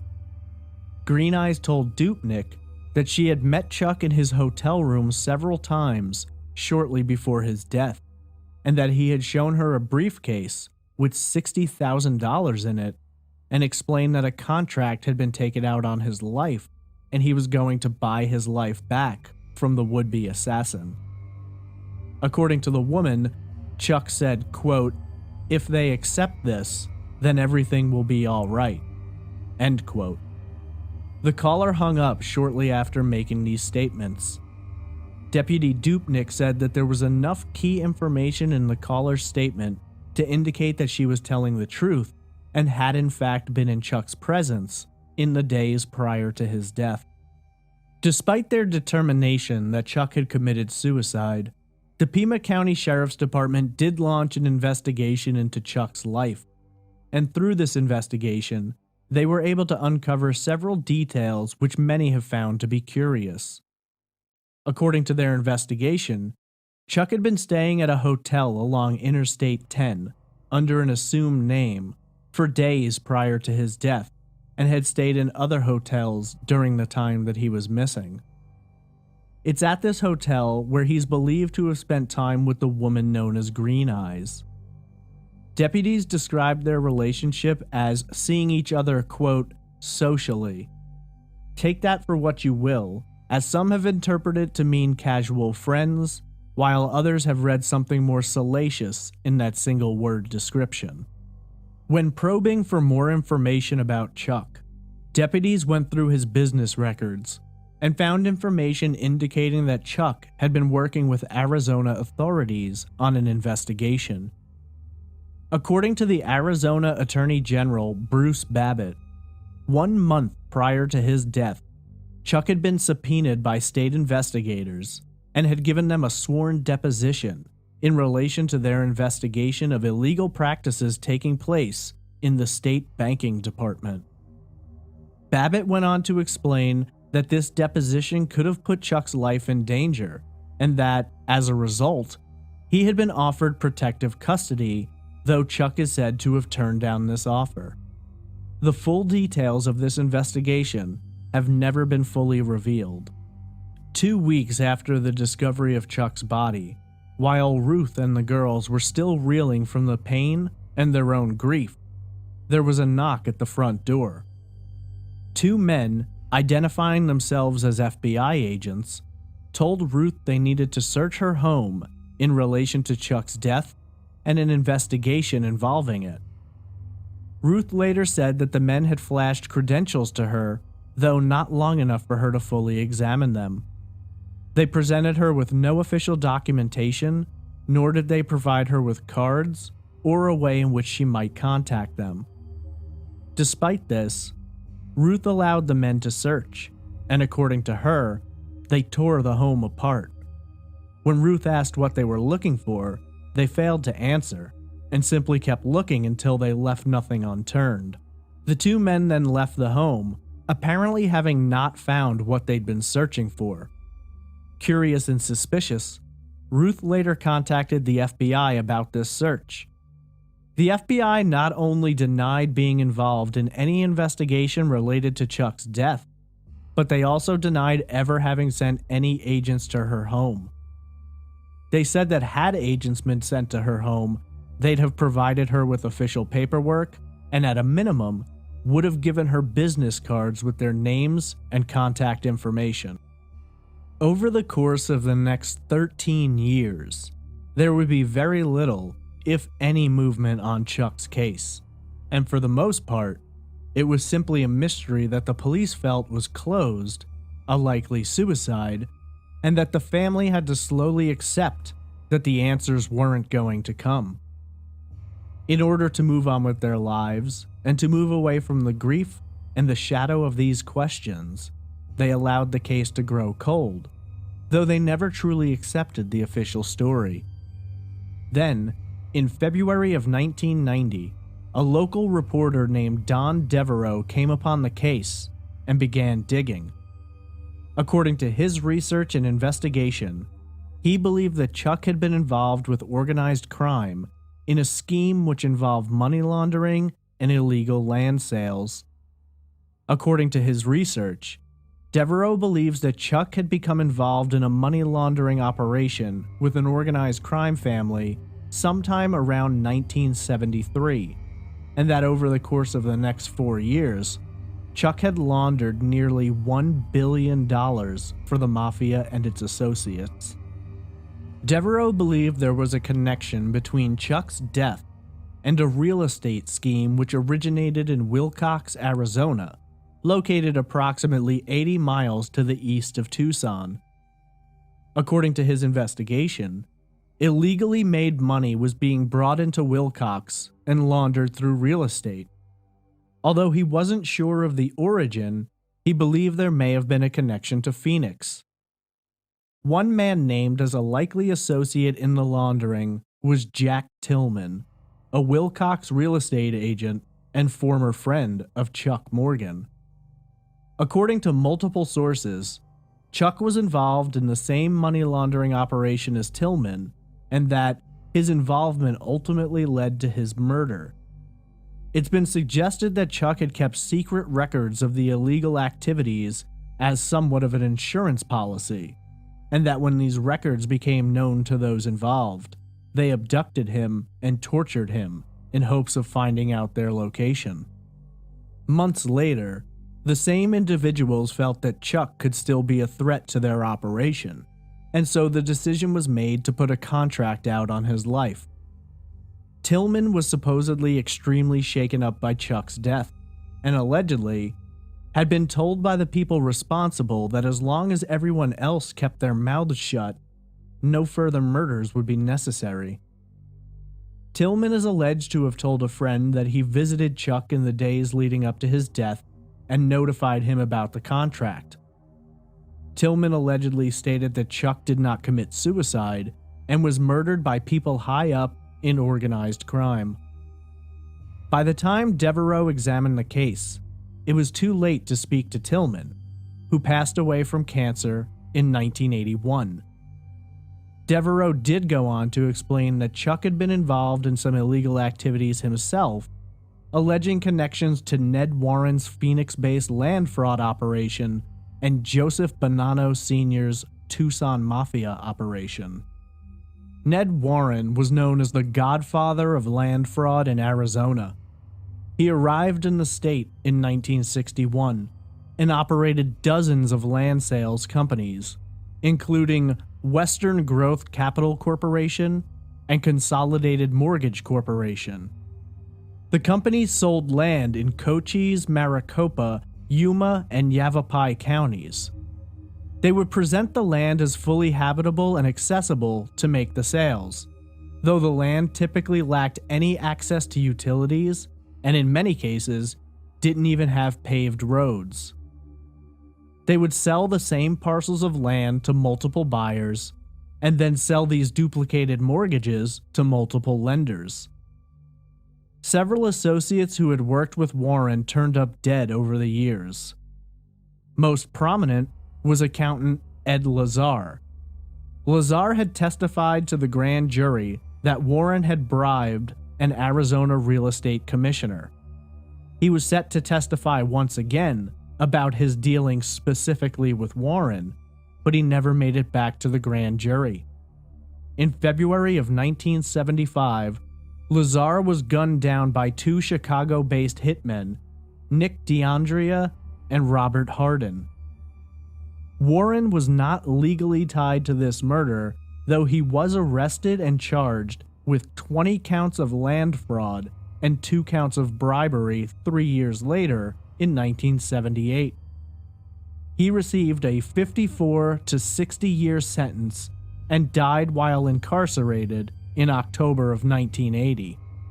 Joseph Bonanno Sr. was the boss of the Bonanno crime family and one of the most well-known mobsters of the 20th century.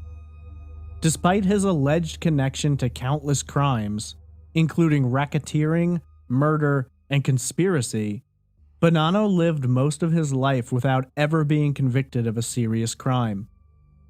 He received 1 felony conviction in 1980 for obstructing a San Jose grand jury. Bonanno was known to spend a lot of time in Arizona, and while it's never been proven beyond the shadow of a doubt, it is believed that he was likely heavily involved in land fraud operations and possibly even drug running across the Mexican border. Devereaux alleged further that Chuck's death wasn't simply the result of an operation of organized crime, but that there may in fact be government connections to the murder. Much of the gold bullion which had been used in the money laundering operations was alleged to have come out of Southeast Asia, and specifically Vietnam. The Vietnam War officially ended in 1975, 2 years prior to Chuck's death. But during the course of the war, numerous illegal operations were being conducted, which included the removal and smuggling of drugs, money, and precious metals. Air America was an American passenger and cargo airline covertly owned by the United States government. It operated from 1950 to 1976 and was used as a dummy corporation for CIA activities in China. Along with a long list of clandestine activities related to Air America, it has been the subject of a great deal of speculation that this CIA front was used to smuggle opium and heroin. Drug trafficking prospered during this period of the Vietnam War, and a large number of shadowy figures reaped huge benefits through these illegal operations. It's important to note that Chuck's proximity to the Mexican border and his map showing the cities of Robles Junction and Salis City may lend credence to the possibility that a smuggling operation was connected to the land fraud schemes and money laundering operations. In 1990, Devereaux went public with this information and appeared on a segment of Unsolved Mysteries discussing the death of Chuck Morgan. This segment resulted in the largest number of calls Unsolved Mysteries had received to that time, and well over 600 tips came in. Many of these tips addressed rumors and speculation about Chuck, Tillman, and land fraud, in addition to several confidential sources who claimed to have been involved themselves. There was also allegedly calls from Arizona law enforcement agents who claimed to not believe that Chuck's death was a suicide, but that their superiors were not interested in investigating the case further, and there was the possibility that higher-ups in Arizona law enforcement, as well as large names in the state, including possible politicians, had been involved in some illegal activities, or at least had knowledge of them, and wanted it covered up. Several months after the segment aired, on May 14, 1990, 35-year-old Doug Johnston left home to attend a night shift at a local computer graphics company. An hour after leaving his home, Johnston was discovered deceased in his vehicle. When police arrived on the scene, they discovered a single gunshot wound behind his left ear. Interestingly, there was no gun present, and yet somehow, authorities' first theory was that Johnston had committed suicide. This would be a fascinating feat, considering that Johnston was right-handed, making it very difficult to fire a gun behind his own left ear. And then there was the most glaring issue of this theory.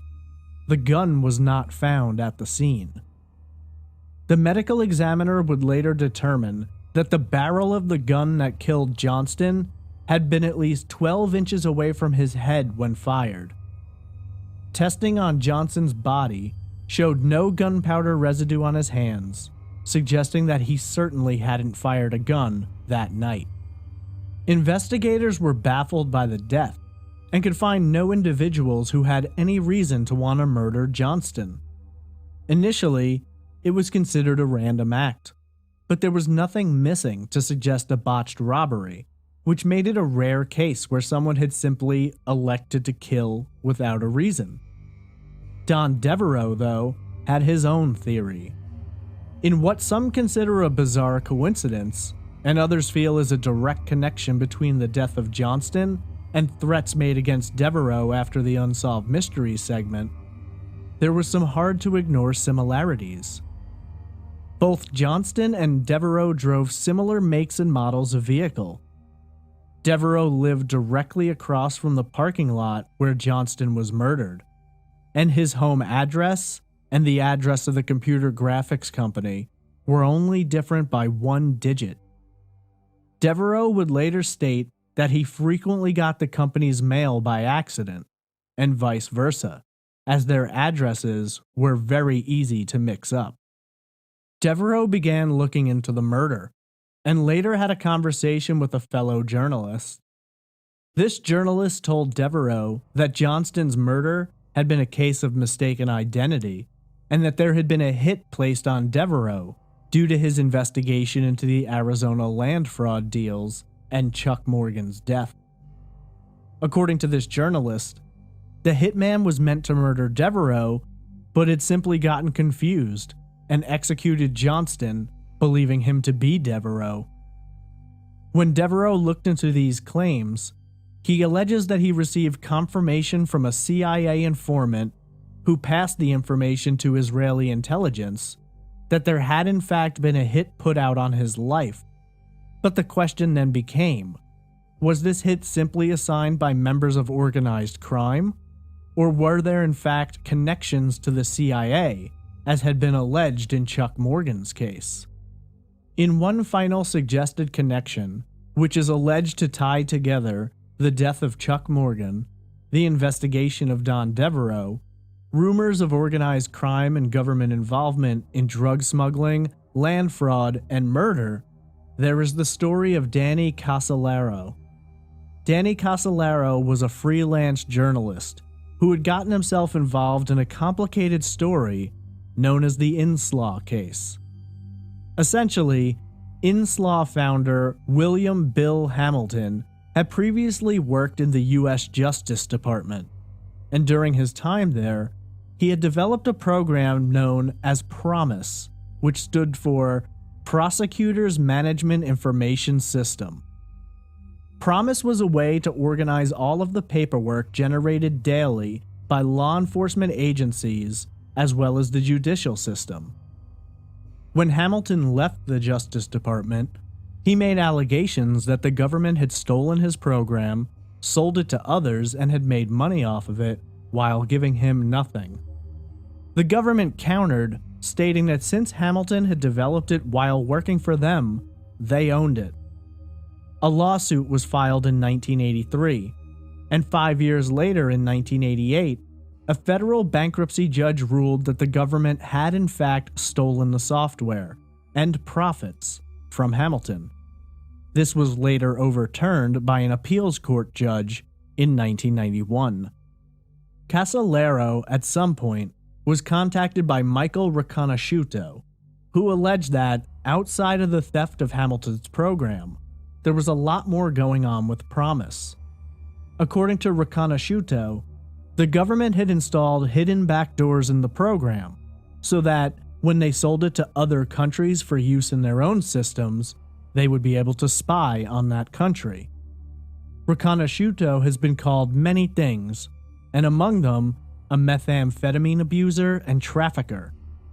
Shortly after testifying in regard to these alleged backdoors, he was arrested and convicted of distributing methamphetamine and methadone, which he alleges he was innocent of, but framed of, to keep him quiet about the PROMISE system.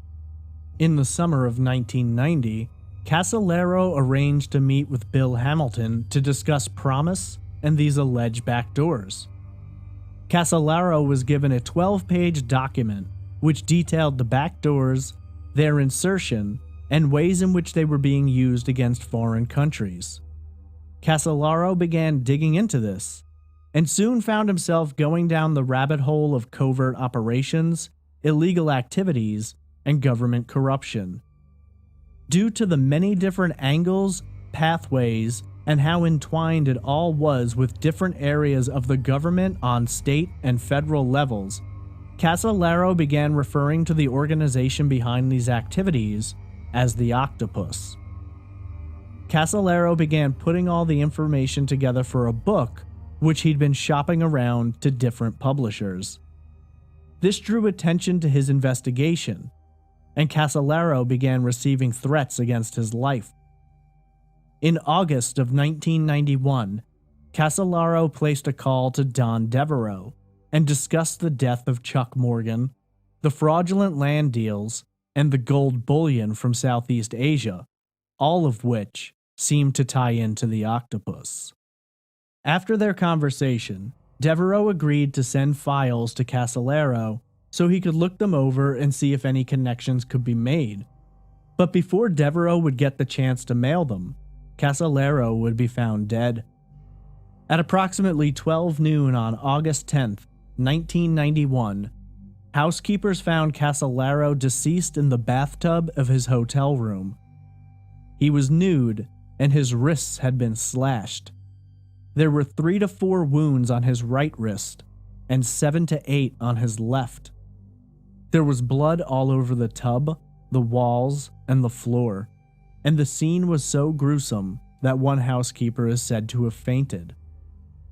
The hotel room was neat and orderly, and a notepad was on the desk with a single page torn off. The page, allegedly written by Casolaro, stated, quote, "To those who I love the most, please forgive me for the worst possible thing I could have done. Most of all, I'm sorry to my son. I know deep down inside that God will let me in. End quote.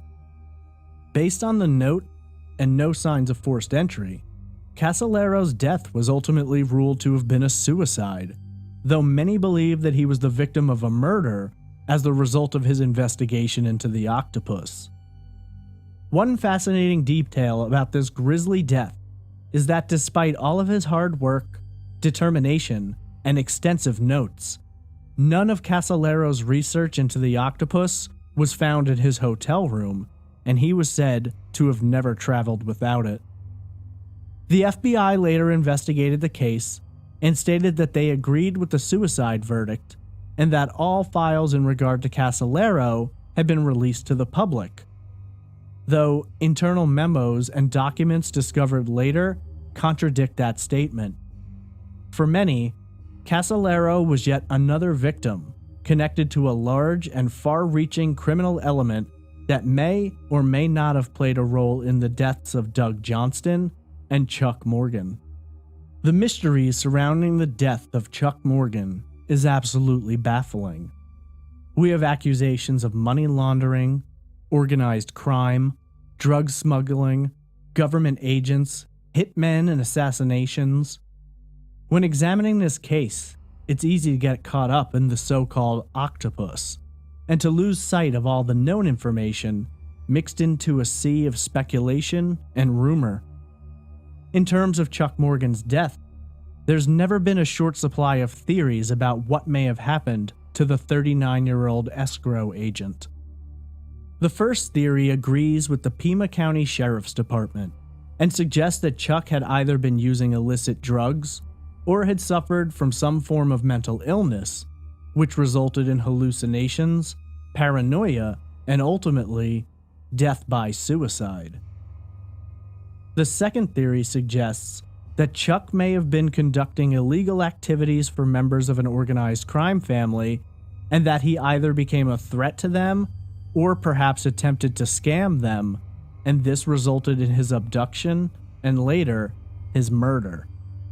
The third theory alleges that Chuck may have been working as an undercover agent for the United States Treasury Department after being recruited to assist with a sting operation regarding money laundering and land grab schemes involving organized crime and possibly government agents.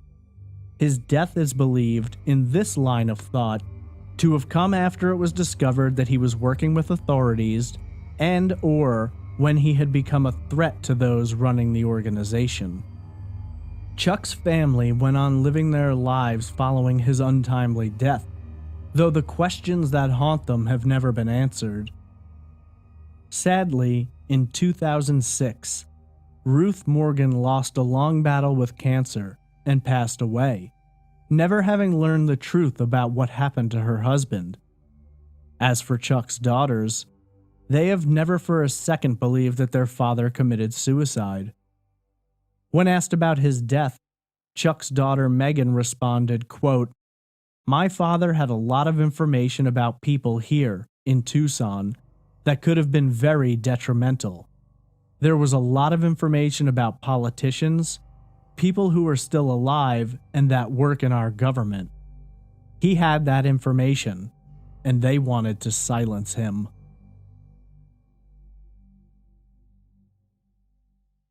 This is episode 63, The Mysterious Death of Norman Ladner.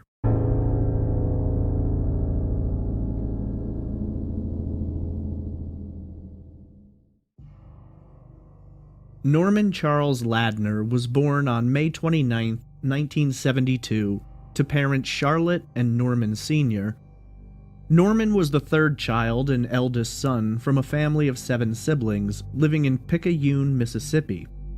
Picayune is the largest city in Pearl River County, with a population just shy of 11,000 residents. Located in southern Mississippi, Picayune is a small city covering 11 square miles comprised mostly of rural areas. While it may possess the isolated, homegrown small-town feel, it sits merely 45 miles from New Orleans to the south, making it a comfortable and quiet suburb to the hustle and bustle of busy city life.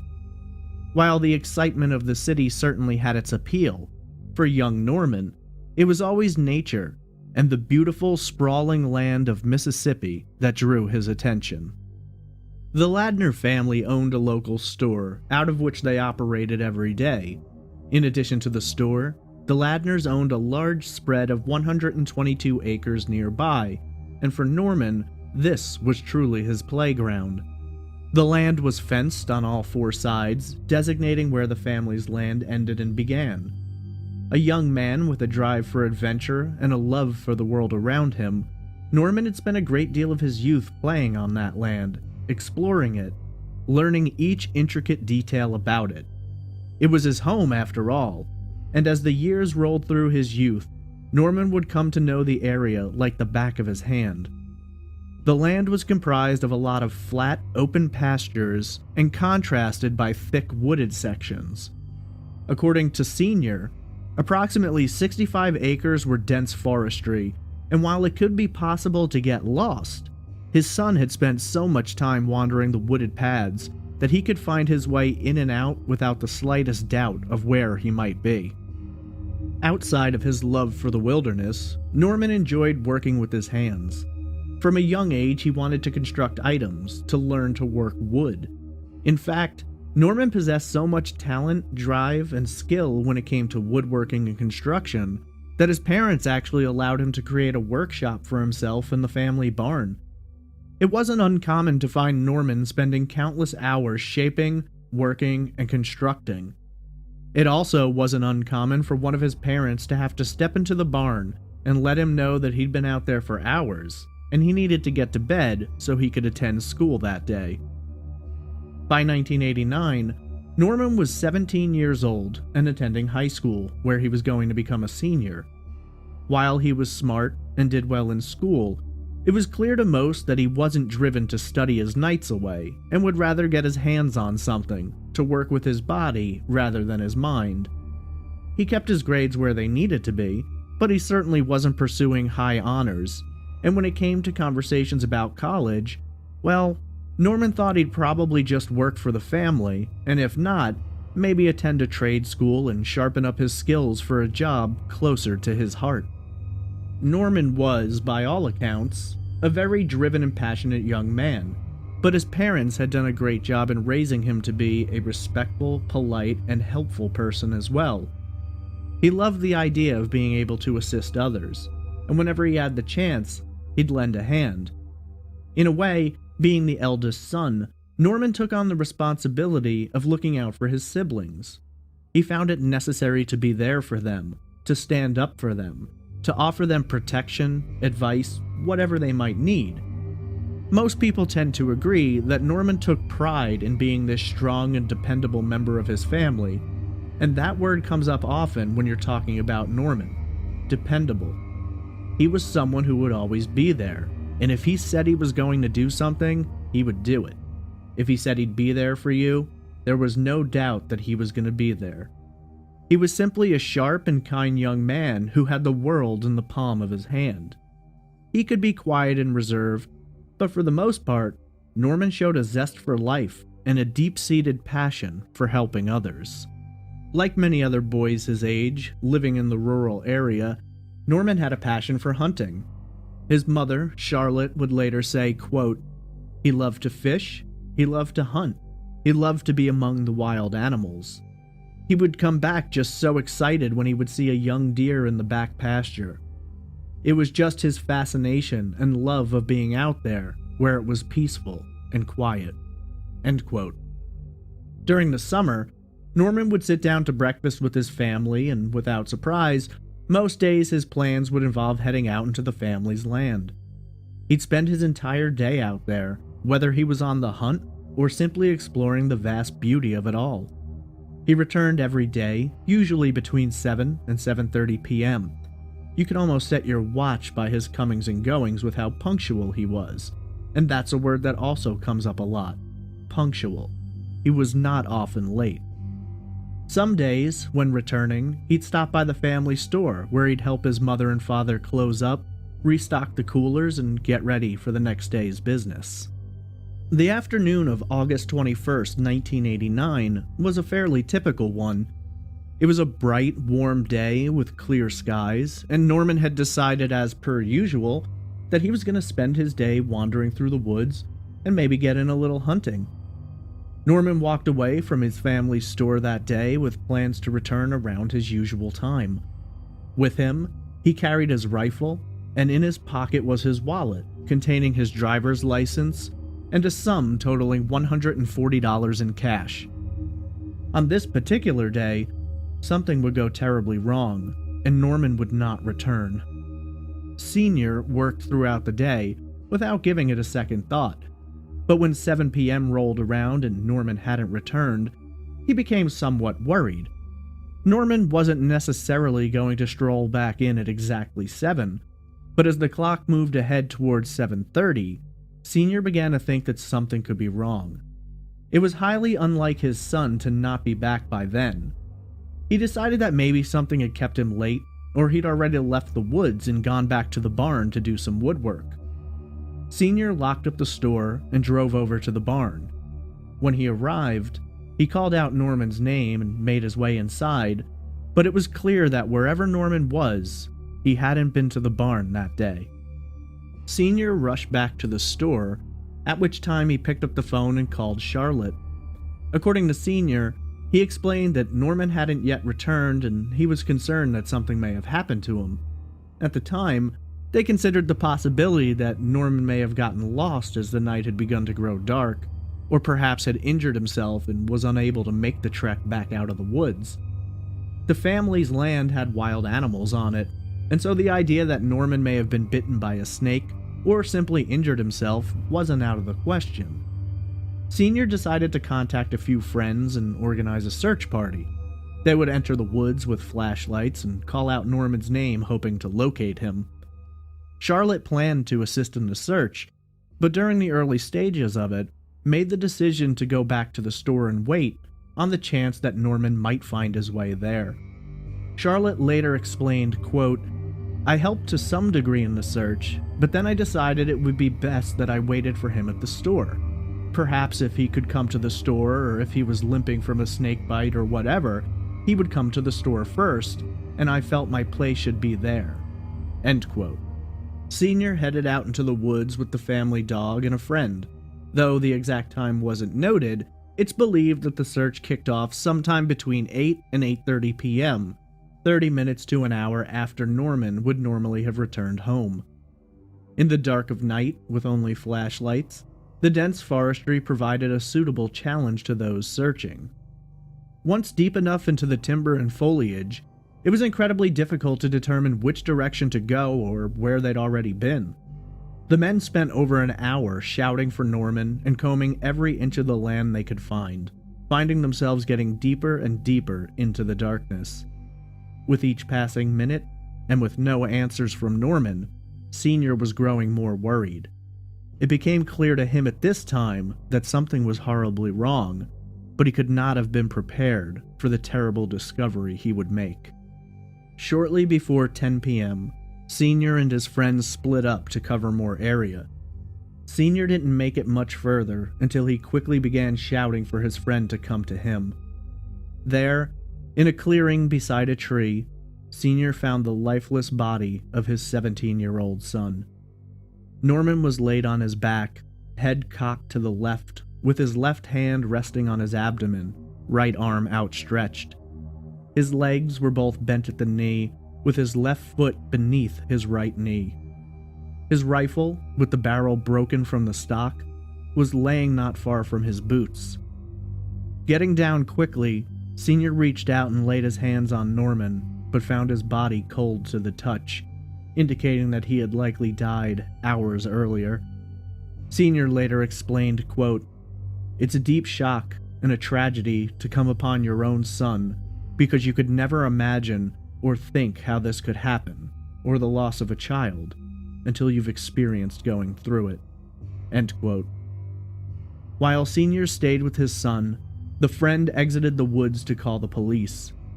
It was the Pearl River County Sheriff's Department who would respond, then under the command of Sheriff Lawrence Lumpkin.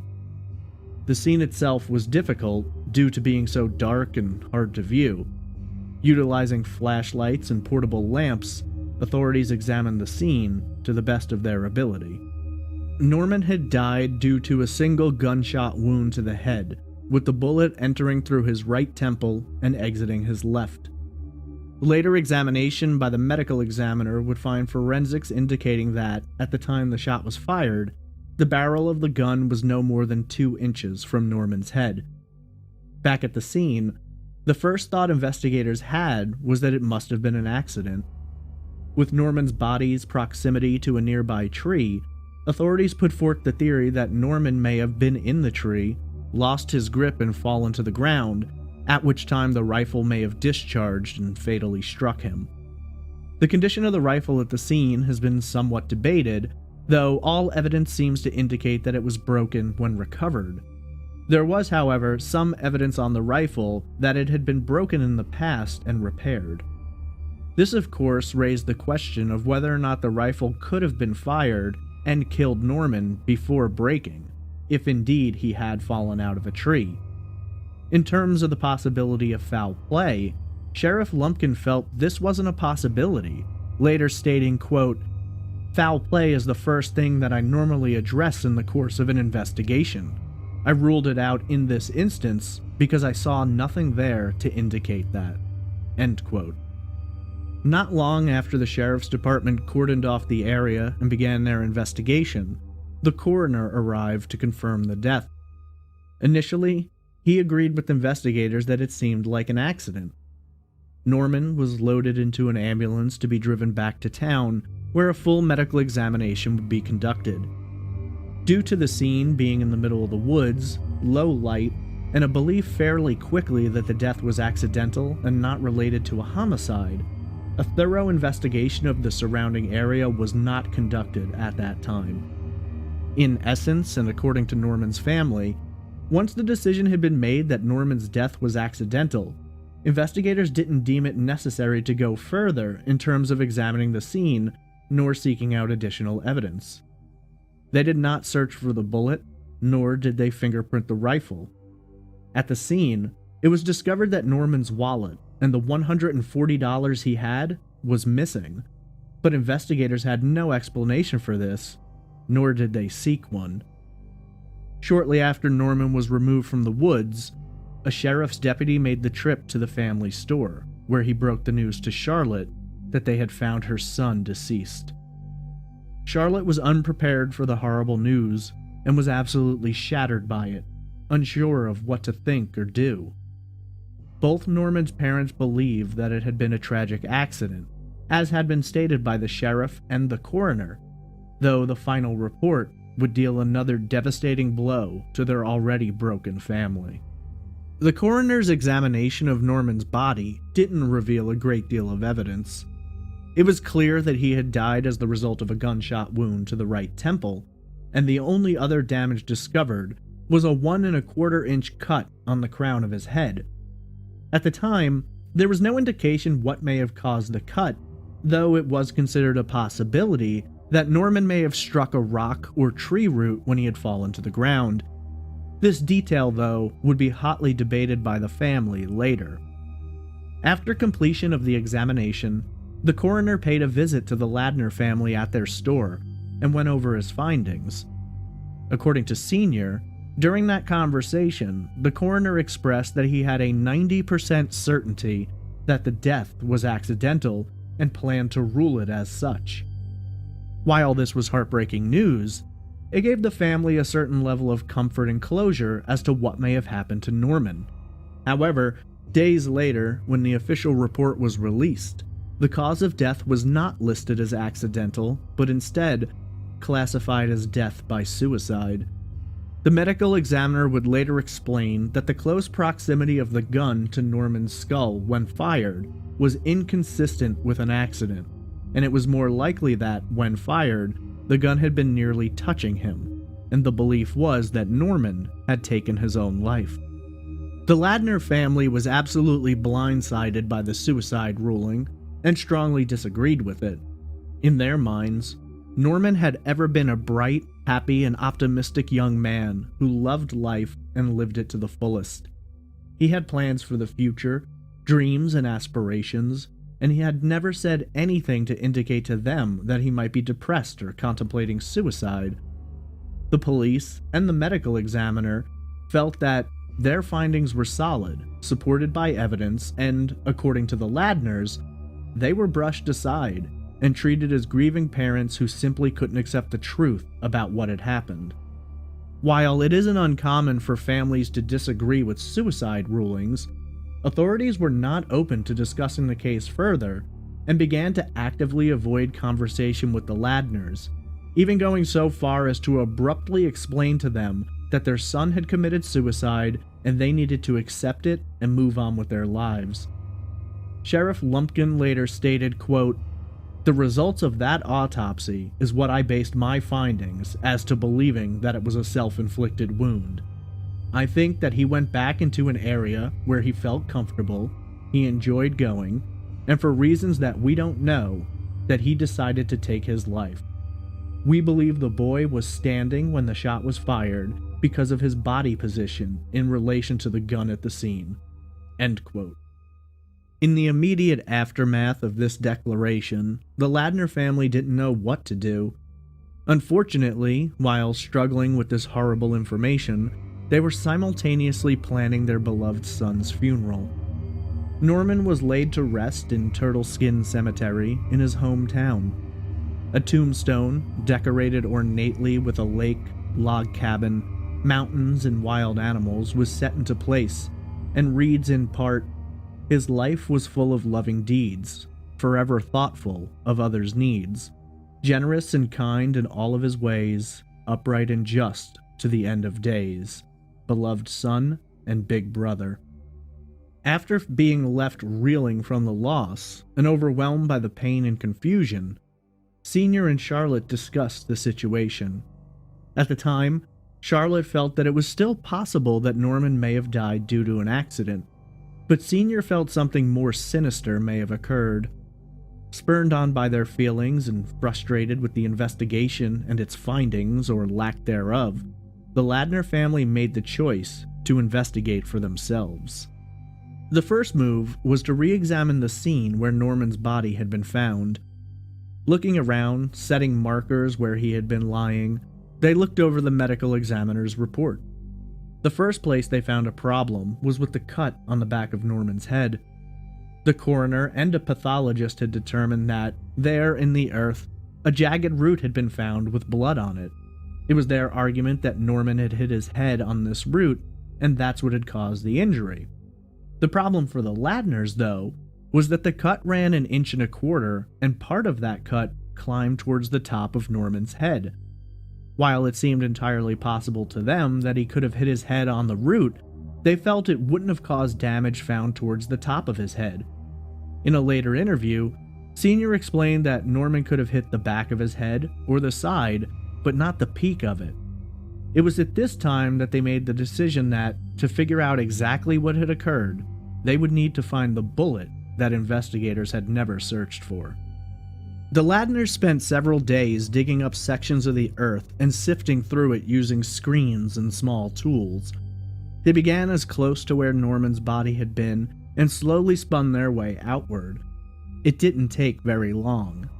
After removing a shovelful of dirt located directly beneath where Norman's head had been, still soaked with his dried blood, they saw a metallic glint. There, in the soil, they recovered a bullet stained with blood and with hair attached to it. Almost immediately, Senior was disturbed by what they had found. The bullet itself was longer than he'd expected, and it was his belief that this particular shell couldn't have been loaded and fired from Norman's gun. It was a high caliber, and it simply wouldn't have fit. The second detail that caught his attention was the location.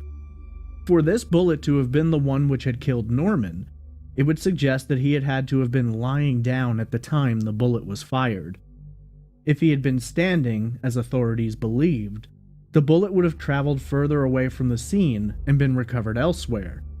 This bullet, though, appeared to have passed through something with blood and hair and impacted directly into the ground, implying it was fired in a downward trajectory, not a sideways trajectory, as would be consistent with Norman standing and pulling the trigger himself. The Ladners went down to the sheriff's department with the bullet and confronted investigators, but again, they were met with a cold shoulder. Due to the fact that the parents themselves had found it and had brought it to the police, authorities felt there was no way to confirm that this was the bullet that had killed Norman, nor could they say with certainty where it had been found. Investigators argued that Norman had been standing when he died, and that a bullet found in the dirt beneath his head would not have any connection to the crime itself. Charlotte, however, believed that Norman may likely have been lying down at the time he was killed, and for her, the discovery of the bullet and its location indicated clearly that this had been no accident, and that her son was likely murdered by an unknown individual. Frustrated with the sheriff's department, the Ladners reached out to a state ballistics expert. He agreed to examine the bullet, though ultimately his examination was inconclusive. He could neither say whether the bullet had been fired from Norman's gun or not, and he could not determine if it indeed was the bullet that took Norman's life. After the results of this analysis, the family requested that the bullet be returned to them so they might have it examined elsewhere. The bullet was sent back, but according to the family, the bullet they received was not the one they had sent out. Senior stated that the bullet was longer and had a nick in it and blood and hair on it. The bullet they received back was cleaned, shorter, and had no nicks or damage. It was Senior's belief that something foul was going on, and that the bullet they believed was involved in their son's death had been purposefully swapped out for a different one. Feeling that something wasn't right with this situation, the Ladners' next choice was to visit the medical examiner. They hoped to debate the finer points of the autopsy with him, to discuss the bullet they'd found, and while they didn't think they'd get him to force the case to be reopened, they did believe there was enough contradictory information to get the cause of death changed from suicide to accident, or possibly even unknown. They believed that by getting the report changed, they could have some leverage against the sheriff's department to reopen the investigation, or at least force them to have a more comprehensive discussion about the events of the day Norman was found. It was at the coroner's office where Charlotte would later claim she had an incredibly odd encounter. While standing beside Senior and speaking with the coroner, Charlotte alleges that a man approached her from behind. The man reached out and touched Charlotte's arm, getting her attention. When she turned to him, the man, who was dressed in a nice suit and looked well put together, asked her if she could come with him for a moment and talk. When Charlotte asked what he wanted to talk about, he supposedly explained that he wanted to discuss Norman. Charlotte stepped away with the man while Senior remained talking to the coroner.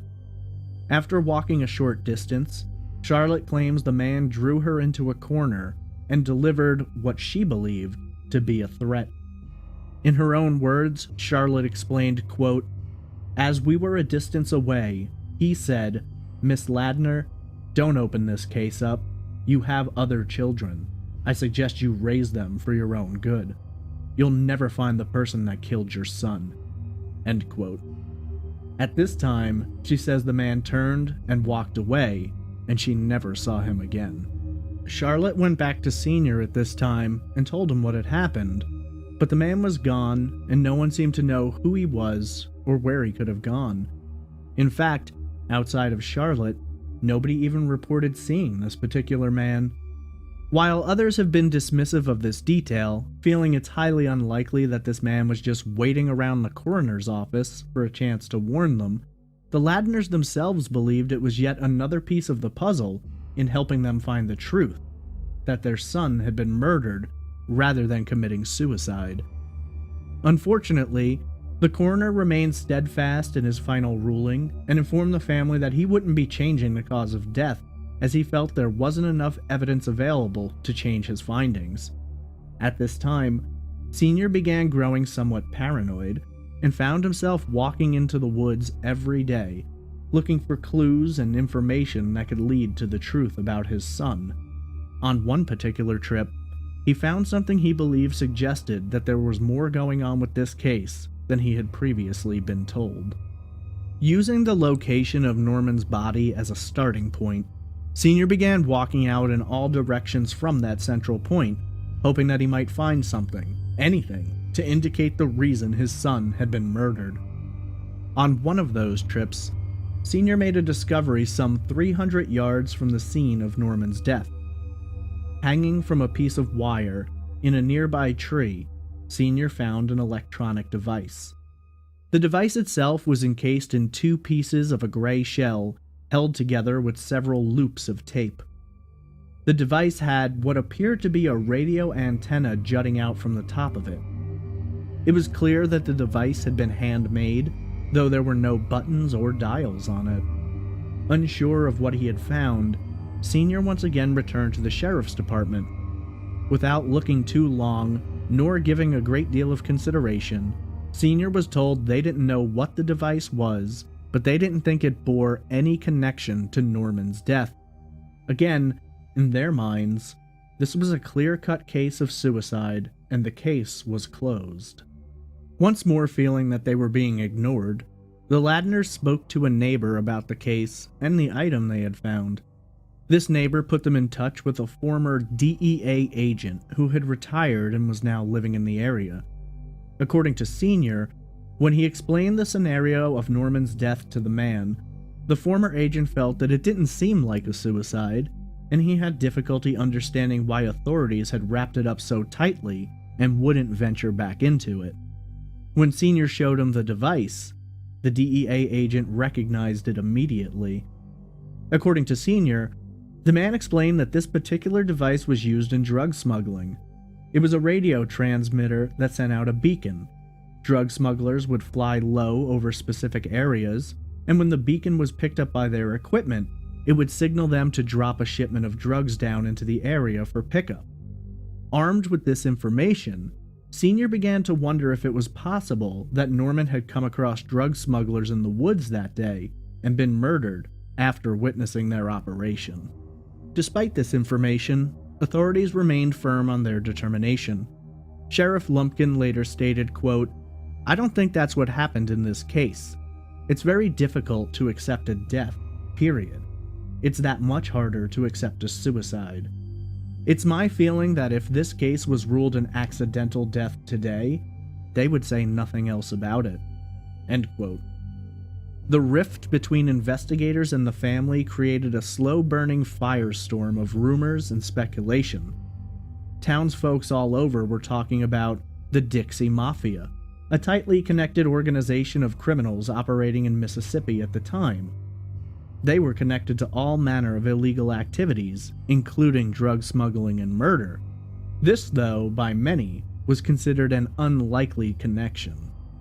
There is one other bizarre detail related to this case, though I must preface this by saying despite my sincerest efforts, I've been unable to verify this officially. According to several news articles, sometime after Norman's death, his driver's license was recovered. Remember, his wallet was not found with his body. According to these articles, of all places, Norman Ladner's ID was recovered in New York State. Again, no official statements from authorities, nothing to verify this claim, but if true, it would certainly lend credence to the argument that Norman's death may not have been a mere accident or suicide.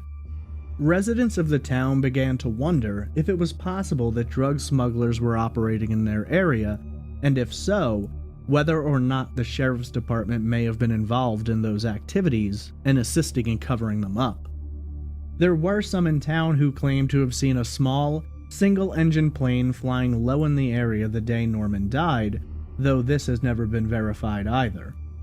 Some have even suggested that Sheriff Lumpkin himself may have been involved in some illegal activities, though no one ever made a direct connection that could be proved between he and narcotics trafficking, though there was conversation about Lumpkin taking kickbacks from dealers. The most I could find that could be verified was that Lumpkin had at some point been involved in illegal gambling related to dogfighting. On the other side of the coin, there were those who were looking sideways at Senior. Whispers in the town suggested that Senior himself may have been involved in the drug trade, and that Norman wandered into something he shouldn't have seen and paid the ultimate price. There have even been rumors that Norman wasn't alone the day he was murdered, and that another boy had been with him and escaped. But again, all of this comes down to pure speculation, with none of it being officially reported or verified. Some believe there may be a connection between Norman Ladner's death and the famous Boys on the Tracks case, though the two locations are separated by more than 700 miles. However, the concept of a cover-up by law enforcement to protect a smuggling operation certainly provides enough intrigue for many to believe in this possibility. Sadly, Norman's case essentially stopped there. There was never another investigation into his death, and for years his family struggled to grasp what may have happened. The tension surrounding his death and the overwhelming grief that the family experienced ultimately led to a total breakdown. Just a few years after Norman died, Senior and Charlotte filed for divorce. They simply couldn't move on from what had occurred, and the frustration and pain surrounding the loss of their son had irrevocably damaged their relationship. Separated, the two went their own ways, though they never gave up on determining what had truly happened to their son. As the years passed, they continued seeking answers, fighting for justice, but they were never able to get their hands on enough evidence for anyone to take their beliefs seriously. The case was officially closed, but for the Ladners it never would be, not until they knew the truth. Unfortunately, with no one officially looking into it, it began to grow cold, and there was only so much two civilians could do to raise awareness or to investigate. As the years continued passing, Norman's name began to fade from the news, and soon, the only ones who remembered him or questioned what had happened were those who knew and loved him. 14 years later, in 2003, Senior passed away and was buried beside Norman, with his name etched onto the right side of the tombstone. He went to his death fighting and believing that his son had been murdered, and that the answers were out there somewhere. Charlotte and Norman's siblings are still alive, and though while they believe foul play was involved, so many years have gone by that there is little which can be done. Even if they wanted to have the case reopened, there is almost nothing left they could provide as evidence outside of their own thoughts and experiences. Sheriff Lumpkin himself passed away just a few years after Senior in 2007. In a case which spans nearly 30 years, and for which there is hardly any hard evidence available, there have been a great number of theories suggested. Most of these theories, though, fall under the banner of three distinct possibilities. The first theory suggests that the official findings are correct, that Norman Ladner, for reasons unknown, made the terrible decision to end his own life while walking through the very fields and woods that he loved so dearly on his family's own property. The second theory follows the original thought process that perhaps Norman's death may have been nothing more than a terribly tragic accident. Those who support this theory believe that Norman either fell from a tree or perhaps stumbled and accidentally discharged his rifle, taking his own life by sheer accident. The third and final theory, as purported by Norman's family, argues the possibility that 17-year-old Norman Ladner may have come across something he wasn't meant to see, whether it was a drug smuggling operation or some other illegal activity, and that when he discovered what was going on in the area and was found himself, the choice was made to kill him rather than allowing a possible witness to escape. The death of Norman Ladner is a terribly sad story, no matter which way you look at it. A 17-year-old, close with his family, tight with his friends, with a zest for life and a love of adventure, wanders off into the woods, just like any other day. But this time, he doesn't come home. His own father makes the grisly discovery, and is faced with the overwhelming pain and sorrow of having to bury his eldest son. Norman's mother was utterly shattered by this discovery, And while she may have been able to come to terms with it being an accident, the suicide ruling changed everything. It's been 29 years since Norman Ladner was found in the woods near his home. If alive today, Norman would be 46. Perhaps a father, a husband. He could have been anything. All of that was erased when this terrible incident took place. For authorities, it's a clear-cut case of suicide and a family that cannot accept the painful truth about their son and their brother. For the Ladners, it was never a matter of accepting the suicide theory because there simply wasn't enough evidence to prove that, and to them, Norman would never have taken his own life. The discovery of the bullet, the radio transmitter, and the bizarre man who threatened Charlotte solidified in their minds that Norman had been murdered, and the police either didn't care or were complicit in covering up that terrible crime. When asked about Norman's death and her determination to find the truth, Charlotte responded, quote, "We have to proceed. We will not stop this investigation, no matter what, until it's finished. We owe it to our son, and we owe it to our children. We owe it to ourselves, and we owe it to other people's children out there as well. We want to know what happened to our son."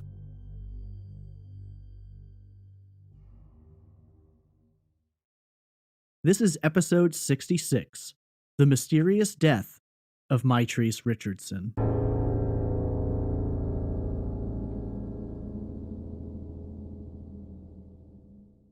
Mitrice LaVon Richardson was born on April 30th, 1985, to parents Lettice and Michael.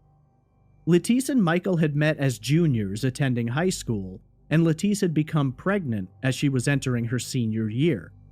Focused on creating a better life for her daughter than the one she had grown up in, Lettice was determined to score good grades and afford herself the ability to climb out of the consistent struggle in which she had been embroiled since early childhood. Lettice was assisted greatly by her grandmother, Mildred, who functioned more as Lettice's mother than grandmother. When Mitrice was born and Lettice had graduated, Mildred looked after her great-grandchild so Lettice and Michael could work. Michael became frustrated by the slow grind of working at a fast food restaurant and struggling to make ends meet. He had previously dabbled in the drug world and is said to have sold small amounts of marijuana here and there to supplement his income. As he became more and more aware of how much quicker and easier it was to make money through illegal means, Michael found himself caught up in a situation that was quickly growing out of hand. Small tasks for slim sums of money transformed into larger crimes, and by 1989, when Mitrice was just 4 years old, Michael found himself on the wrong side of multiple felonies and was sentenced to serve 8 years in Soledad State Prison. Ultimately, Michael would be transferred to a lower security prison, and in 1993 he'd be released after serving 4 years. But to his surprise, Lettice had not sat around waiting for his return. During Michael's time in prison, Lettice met and fell in love with Larry Sutton. The two would later marry, and Larry would function as Mitrice's stepfather. The newly married couple, with young Mitrice in tow, became increasingly aware of the growing civil unrest between the Los Angeles Police Department and the African American population. All of this boiled to a head when footage was released of 4 LAPD officers violently assaulting Rodney King. After a high-speed chase, King was tasered and violently beaten with batons. While this incident had been bad enough, and had certainly contributed to the growing tensions between the police and Los Angeles' African American population, it was later the trial which would lead to violence. In 1992, the 4 police officers were charged with excessive force, and ultimately, 3 were acquitted and the jury failed to reach a verdict on the 4th. Within hours of the verdict being rendered, the Los Angeles riots began. The rioting lasted for 6 days and resulted in the deaths of 63 people, with 2,373 injured.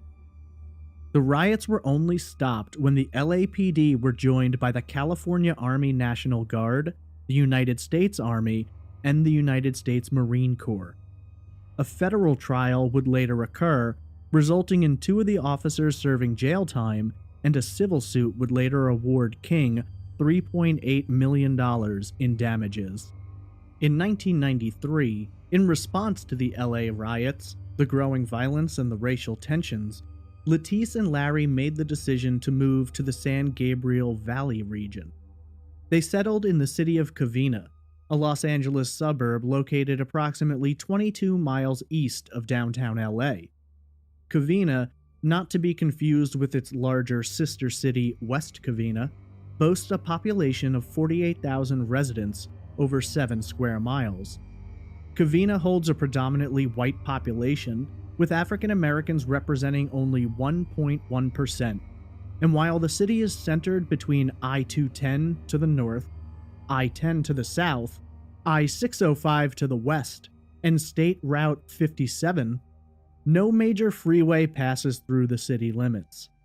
Covina may not be what we imagine when we think of a small town, but sitting in the shadow of Los Angeles, whose population is more than 80 times that of Covina at 4 million, it certainly can pass as a small suburb. Covina was good for Mitrice and family. The change of scenery and the escape from the violence Mitrice felt gave her daughter a fair shot at building a good future. Mitrice herself eventually opened a legal services business in the area, and Mitrice thoroughly enjoyed her new home. From an early age, Mitrice's intelligence was very clear. Aside from being a lovely young woman, Mitrice was sharp and focused. She learned to give it her all and to push for the goals she wished to achieve. Mitrice later explained, quote, "As a child, I would tell her, whatever you want to do, you can do it, but I expect you to give 100%. You have to give your all, so whatever she did it full-hearted." End quote. Mitrice's words struck a chord in her daughter, and Mitrice developed an admirable work ethic. No matter how high the bar might have been set, she'd find a way to top it. She managed to stay out of trouble, though she would occasionally find herself goofing off with friends in class a little too often. In those times when Mitrice crossed the line, her mother would administer a unique punishment. Mitrice would be made to go to school wearing a romper and knee-high socks. Mitrice felt it was important to teach her daughter to act her age and to take responsibility for her action. When Mitrice was attending school, her grades were always high, and she worked hard to maintain them, although she was highly intelligent, and this often made things less challenging for her than others. However, she wasn't just a brain. Mitrice learned quickly how to control and manipulate her body, developing an athletic form, and when she entered middle school, she began cheerleading. Just like everything else in life, she threw herself into cheerleading and quickly began developing her skills. Her love and involvement in cheerleading would continue well into high school, where she would be involved in multiple competitions. In addition to cheerleading, Mitrice loved dancing, and according to friends and family, whenever she stepped onto the stage, all eyes turned to her. She had a natural talent and a charisma which was undeniable. While physically fit and adventurous, Mitrice balanced this out with a sharp mind and introspective existence. As she grew into a young adult traversing high school, her interests in the outside world began to shut down, somewhat. While friends and family members might enjoy spending the day outside hiking, gardening, or just getting into something fun, Mitrice preferred to remain indoors. Talking about spending the day outside, Mitrice's Aunt Lauren explained, quote, "Mitrice wouldn't have anything to do with it. It was dirty, there were bugs. She'd stay inside and do crosswords or watch television or dance or write in her journal. Mitrice was a princess." End quote. Some have gone so far as to describe Mitrice as someone who had no interest in the nature around her, and even walking didn't get her interest. When she obtained her driver's license, she was determined not to have to walk anywhere again. All of these details will later make the circumstances of Mitrice's disappearance all the more confusing. Mitrice's introspection led to a fascination with psychology. According to Latisse, her daughter fell in love with trying to figure out how the mind works, why people did the things they did, what caused certain behaviors to come through. While it was clear that Mitrice's intellectual mind was driven to find answers, it may have also been influenced by questions she had about herself. For a long time, Mitrice had questioned her sexuality. While attending college, Mitrice would eventually come out to her family as a lesbian. When her aunt felt that Mitrice was nervous and scared about what the reaction might be, the family was accepting and loving. Lauren later explained, quote, "I felt she thought there would be issues, but she had unconditional love from her mother and family." End quote. Graduating from high school with honors, Mitrice would go on to attend Cal State Fullerton, which boasts the largest student body out of the entire 23-campus California State University system. The campus was located approximately 23 miles south of Covina, which in California traffic was easily a 45-minute to an hour drive. Rather than make the drive back and forth every day, Latisse suggested that Mitrice move in with her great-grandmother, Mildred, who lived in LA near the campus and was elderly and alone and could use the company. Mitrice jumped at the opportunity and soon found herself living the college life.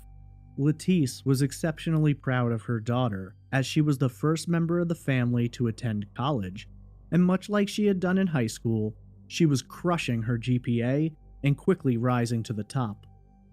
Mitrice balanced out classes by hanging out with friends, getting involved in extracurricular activities, and by finding a job at the Santa Fe Springs Shipping Company, where she would eventually meet the company owner's daughter, Tessa Moon.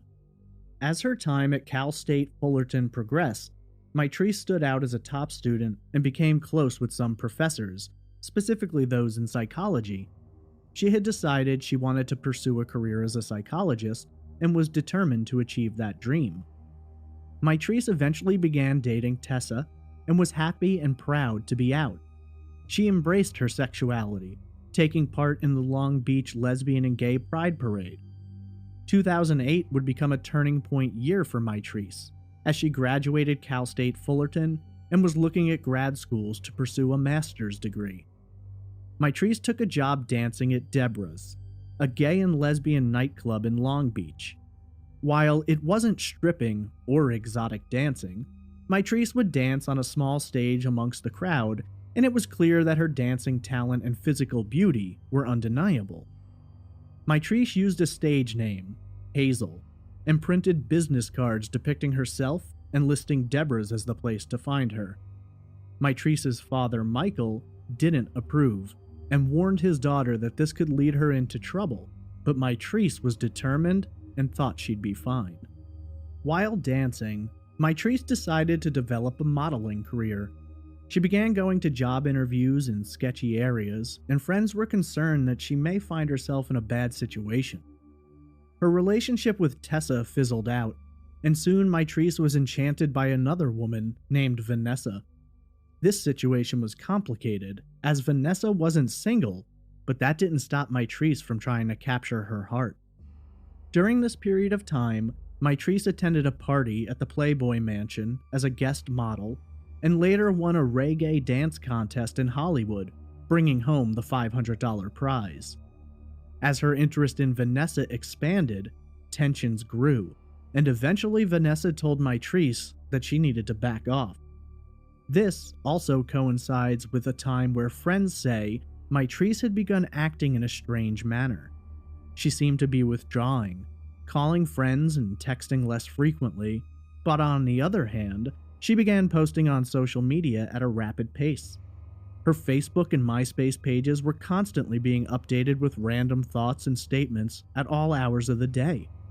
One of these postings read, quote, "Have you ever woke up at 7 a.m. crying on a Saturday 'cause now that you see the light, you see all the people lost in the dark?" End quote. When later asked about Mitrice's behavior, ex-girlfriend Tessa Moon explained that regardless of what was going on in her life, Mitrice was determined to give the outward impression that she had everything under control. At least one friend, though, has come forward and admitted that Mitrice confided that she might possibly seek therapy, though it doesn't appear that she actually went through with it. As the summer of 2009 came to a close, Mitrice's behaviors became even more erratic. She started to withdraw more and began posting even more cryptic messages on social media.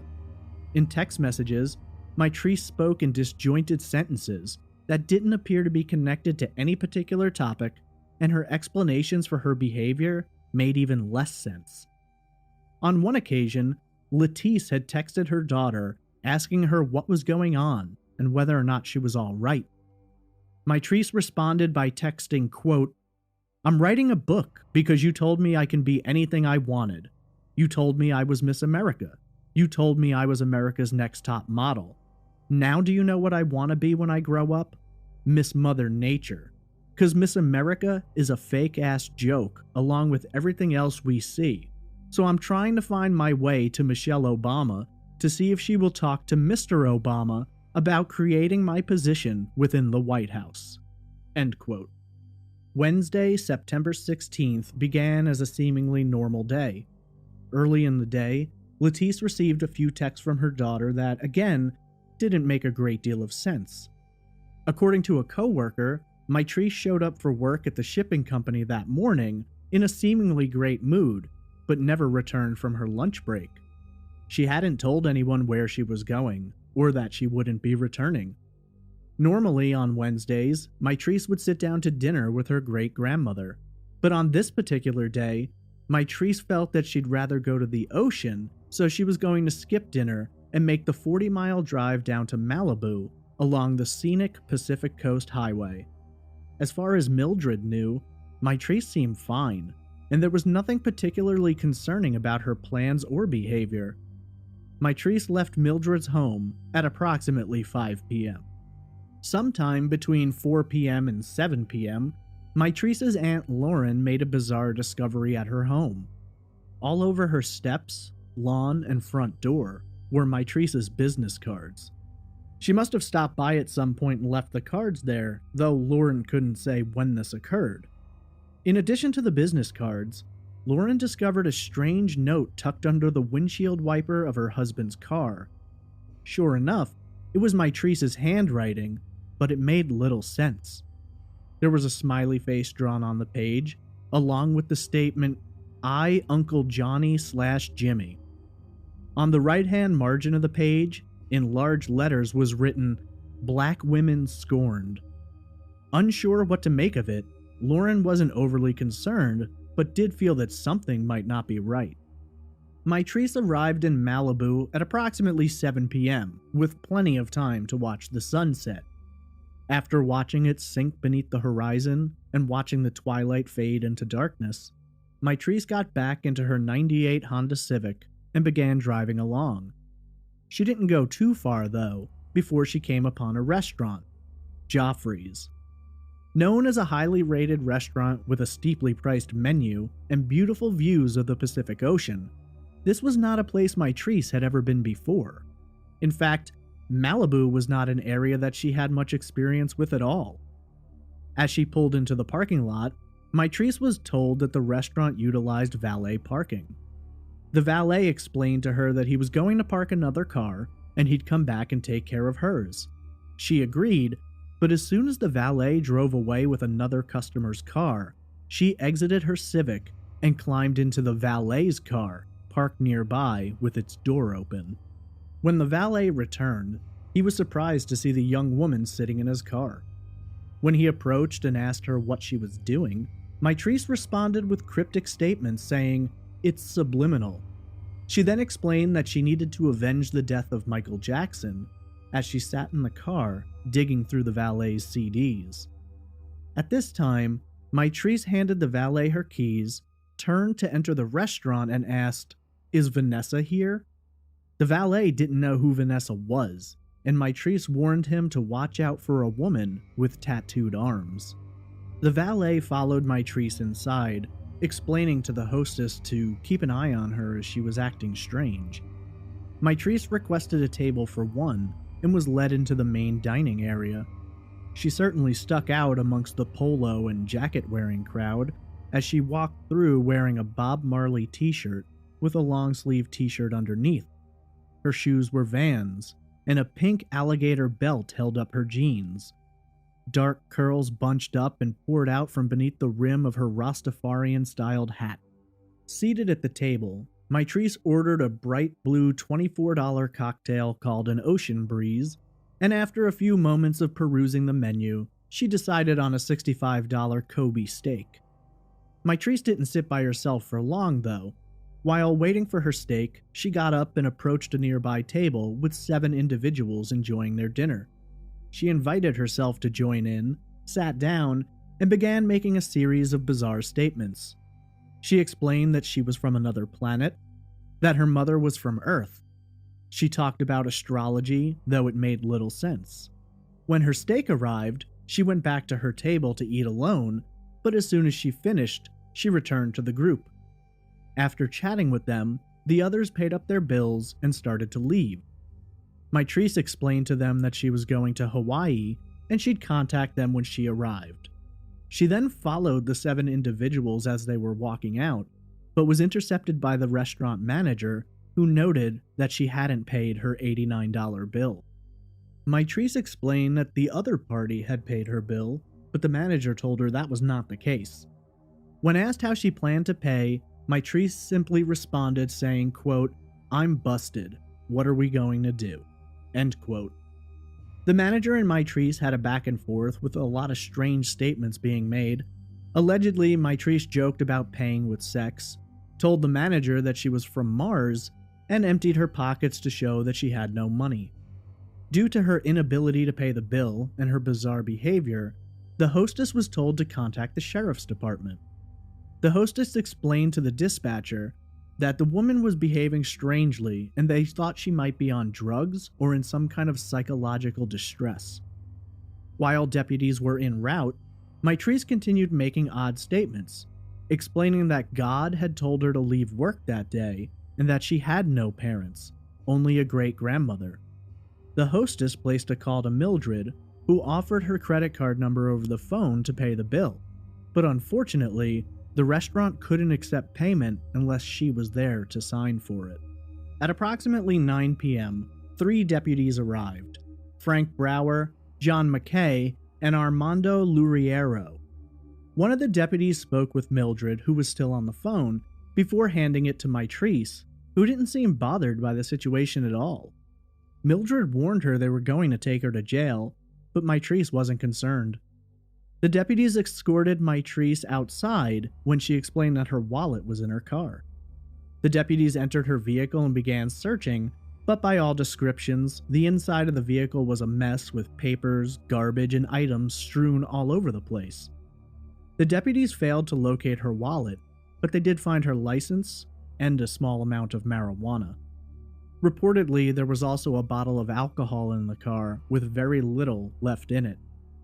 In regard to the marijuana, it was not enough to warrant an arrest and could simply be handled with a misdemeanor ticket. Employees at the restaurant offered to chip in and pay her bill, but due to her erratic behavior, they chose not to, thinking it was probably for the best if Mitrice wasn't allowed to drive off on her own that night. Mitrice was issued a field sobriety test, which she passed. Her eyes were clear, her pulse was steady. She explained that she was not on any medication, had never had psychological issues before, and when asked why she'd come to the restaurant that night, she said she'd been drawn by the lights. When asked about the money she owed, the manager explained that he wanted to press charges against Mitrice. At this point, the 24-year-old was handcuffed and placed in the back of a squad car. She would be transported to the Lost Hills Sheriff's Station, some 15 miles from the restaurant, and her vehicle would be towed and impounded. Around the same time that Mitrice was being taken into custody, her mother was placing a call to the Lost Hills station. Mildred had called her daughter after speaking with the restaurant manager and the sheriff's deputies to explain to her what was going on. Concerned about Mitrice, Letice called the station and spoke to a deputy. She asked if Mitrice was going to be released that night, to which she was told no. According to Letice, She explained that she had a 10-year-old daughter who was sleeping, and if Mitrice wasn't going to be released that night, she'd just wait until the morning to pick her up. She didn't want to have to drive all the way down there just to have to wait until morning anyway. The deputy said that he'd have Mitrice call her when she arrived, and that Mitrice wouldn't be getting released that night. Letice joked that Mitrice wasn't from the area, and she didn't want to wake up to a morning report that she'd disappeared or been murdered. These words would prove to be devastatingly prophetic. Upon Mitrice's arrival at the station, she was put in a cell and charged with possession of marijuana and defrauding an innkeeper. For some reason, in his arrest report, the arresting officer made no mention of her bizarre behavior and statements. There was, in fact, nothing written in the reports that would suggest any questions existed about her mental state at the time. The reason for this has been hotly debated, though the general consensus seems to be that this was done either to avoid doing additional paperwork or because the deputy felt that Mitrice was fine. Had she been written in as being possibly mentally unstable, she would have been held under closer observation or even brought down for a 72-hour psych evaluation. None of this was done, and for Mitrice's family and many who have examined this case, the failure of law enforcement to properly handle Mitrice's undeniable signs of mental instability are a massive contributing factor to her disappearance and ultimately her death. This will be a major dividing line between the Los Angeles County Sheriff's Department and Mitrice's family. According to the call logbook, Mitrice made 4 phone calls that night. None were to her mother, as the only number she seemed to remember was Mildred's. Multiple deputies stated that they distinctly heard Mitrice having a conversation on the phone, but Mildred would later say that she did not speak to her great-granddaughter on the phone again after the call from the restaurant. Because the payphone, which was usually used for inmates to make calls on, was out of order, Mitrice's calls were made from a desk phone whose audio was not recorded. Whether or not Mitrice spoke to someone or was merely talking to herself the entire time is unknown. Meanwhile, Letice was back at home, settling in for the evening. Since Mitrice wouldn't be released until the early morning, she figured she'd have plenty of time to get some sleep, drive down, and pick her daughter up the next day. She also thought that, considering Mitrice's recent strange behavior, it might be good for her to spend some time in a cell and to be in a place where at least she knew she was safe. At 5:20 a.m. on Thursday, September 17th, Letice picked up her phone and called down to the Lost Hills Sheriff's Station. The phone was answered by jailer Sharon Cummings. Letice asked what would be the cost to bail her daughter out, at which time Cummings explains that Mitrice had been released overnight. Shocked and upset, Letice asked why. She'd been told they wouldn't be releasing her until the morning. According to a sheriff department spokesman, Steve Whitmore, because Mitrice had no previous record and her charges were not enough to warrant holding her, it would have been against the department's policy to hold her overnight. Whitmore went on to say, quote, "At the time, we said, you can stay here if you wish. You have to stay in a cell, but you can stay here," and she declined that offer. "You can stay in the lobby," but she declined that offer. End quote. When asked about Mitrice's state of mind, Whitmore stated, quote, "She exhibited no signs of mental illness or intoxication. She was fine. She's an adult." End quote. Mitrice had been released sometime between 12:15 and 12:30 a.m. All she had on her was her license and car keys. No money, food, phone, or anything which might assist her. At the time she was released, her vehicle was 15 miles away in an impound, and at no point did any deputies offer her a ride. Although questions will be raised about that possibility later during the investigation. Angry and frustrated, Letice hung up the phone and began calling everyone she could think of to see if anyone had heard from Mitrice. Much to her dismay, no one had heard from her, and no one had the slightest idea where she could have been. Letice was emotionally overwhelmed thinking about her daughter wandering around in an unfamiliar area in the dark all by herself. scared and upset. Lettice called the Lost Hills Sheriff Station back just 15 minutes after her initial call. She wanted to file a missing persons report on her daughter. She spoke to a deputy on this call and asked how long she had to wait. She was informed that usually they advise waiting 24 hours unless there are extenuating circumstances. Lettice explained that she was concerned about her daughter's mental state and she was afraid she was highly depressed and in an area she didn't know well.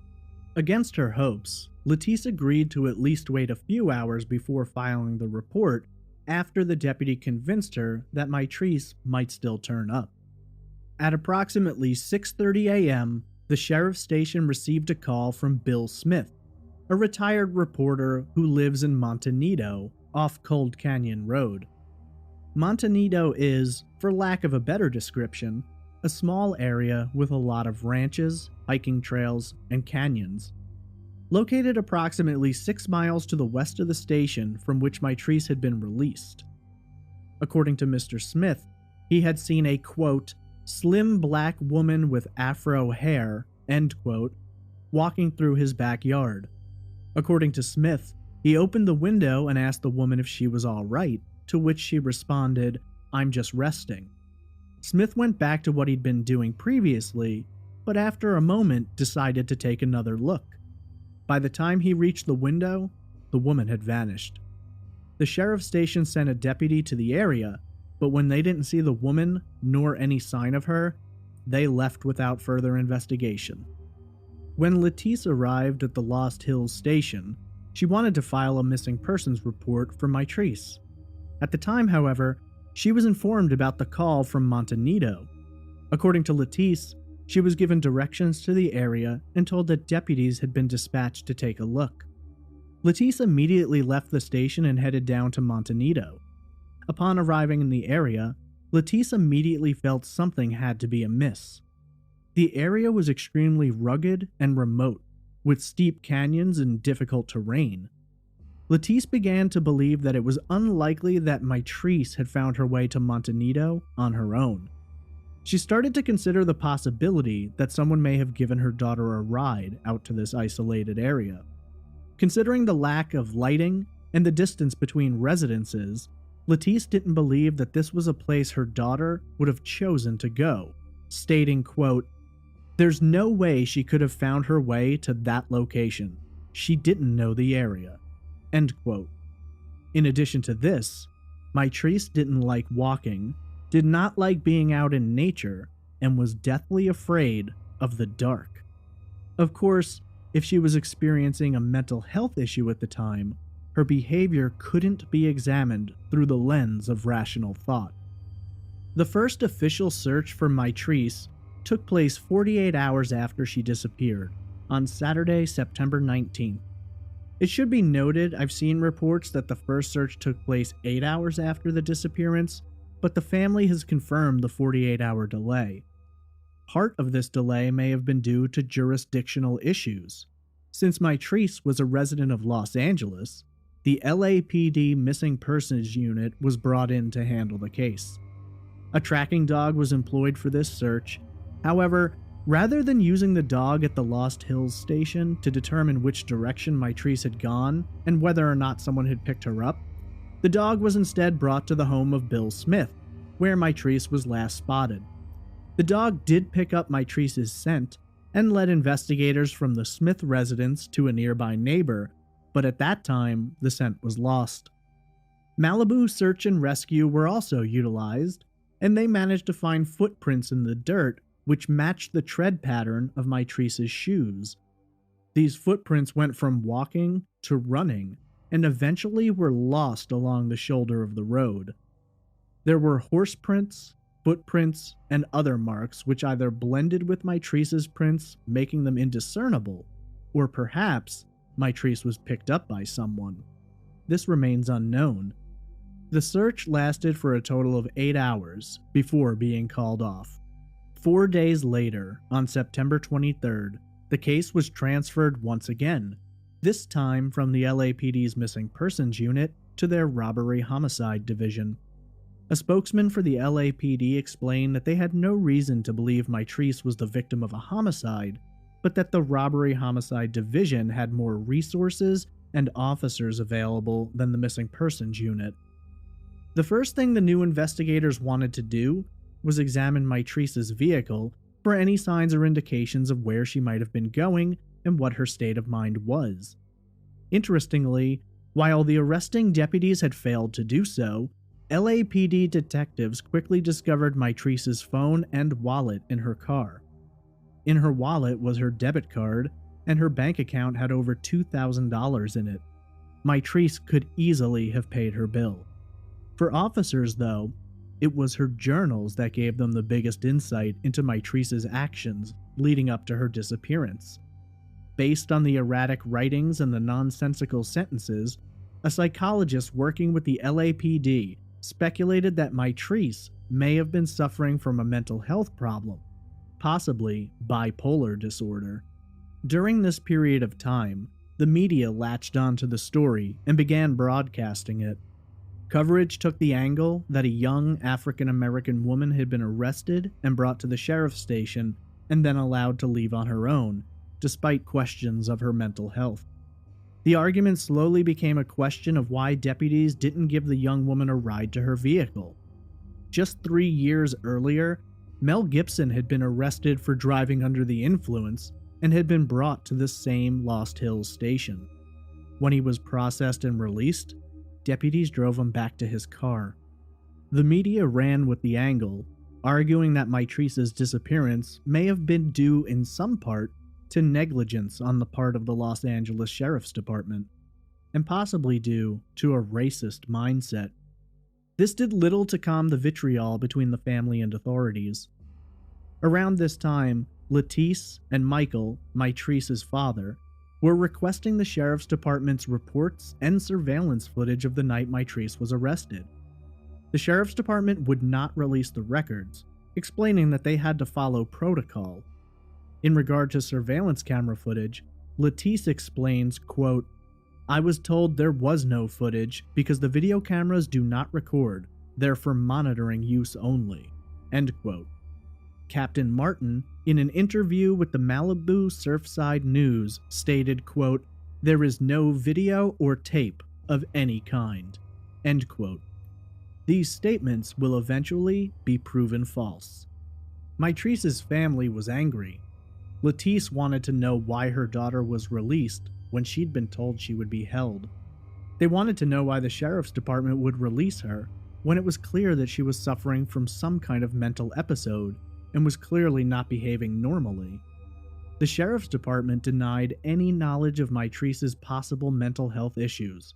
However, a September 20th email between Lost Hills Station's Lieutenant Scott Chu and Captain Thomas Martin shows otherwise. In the email, Chu explained that arresting officers felt she was acting unusual and was uneasy about letting her go. Bizarrely, Chu would later deny having any recollection of writing this email, but he would also claim that he never spoke to the arresting deputy, who in turn claimed that not only did he not recall talking to Chu, but that he believed Mitrice was of sound mind when he arrested her. He went so far as to also claim that the field sobriety test issued to Mitrice had nothing to do with her making odd statements. Spokesman Steve Whitmore will later state that Mitrice, quote, "appeared to be entirely aware of her surroundings and did not seem confused," end quote. Due to conflicting information and growing tensions between the family and law enforcement, Lettice hired a civil rights attorney. One of the attorney's first actions was to hold a press conference in front of the Lost Hills station. At this press conference, the attorney made many remarks and claims about the way the case had been handled, and emphatically stated that had Mitrice been white, or had a famous last name like Spears or Lohan, there is no way the Sheriff's Department would have let her walk out of there on her own in the middle of the night. This does little to assuage the growing animosity. However, days later, the Sheriff's Department does release the paperwork from the night of the arrest. None of it states anything about Mitrice's mental capacity being called into question. Several months will pass, during which time Mitrice's family and friends descend upon the areas of Malibu and Montanito, handing out flyers and trying to stir up awareness about Mitrice's disappearance. Investigators receive multiple tips which they manage to track down, though they lead to nothing. On January 6, 2010, nearly 4 months after the disappearance, a meeting takes place between Lettice, Lauren, and Captain Martin and Sheriff Baca. At this meeting, Lauren asks about surveillance footage once again. This time, Captain Martin admits that surveillance footage does exist and tries to pass off the earlier denials by claiming that the family had requested surveillance footage from outside the building, not inside. Lettice is furious over this blatant attempt to cover up the existence of the surveillance footage, and spokesman Whitmore later stated, quote, "Should they have been more forthcoming and said, well, there is this? Perhaps. Then you have to ask yourself, was this done because we were scared? Or trying to cover something up? Misbehavior? Missteps? I don't think so." End quote.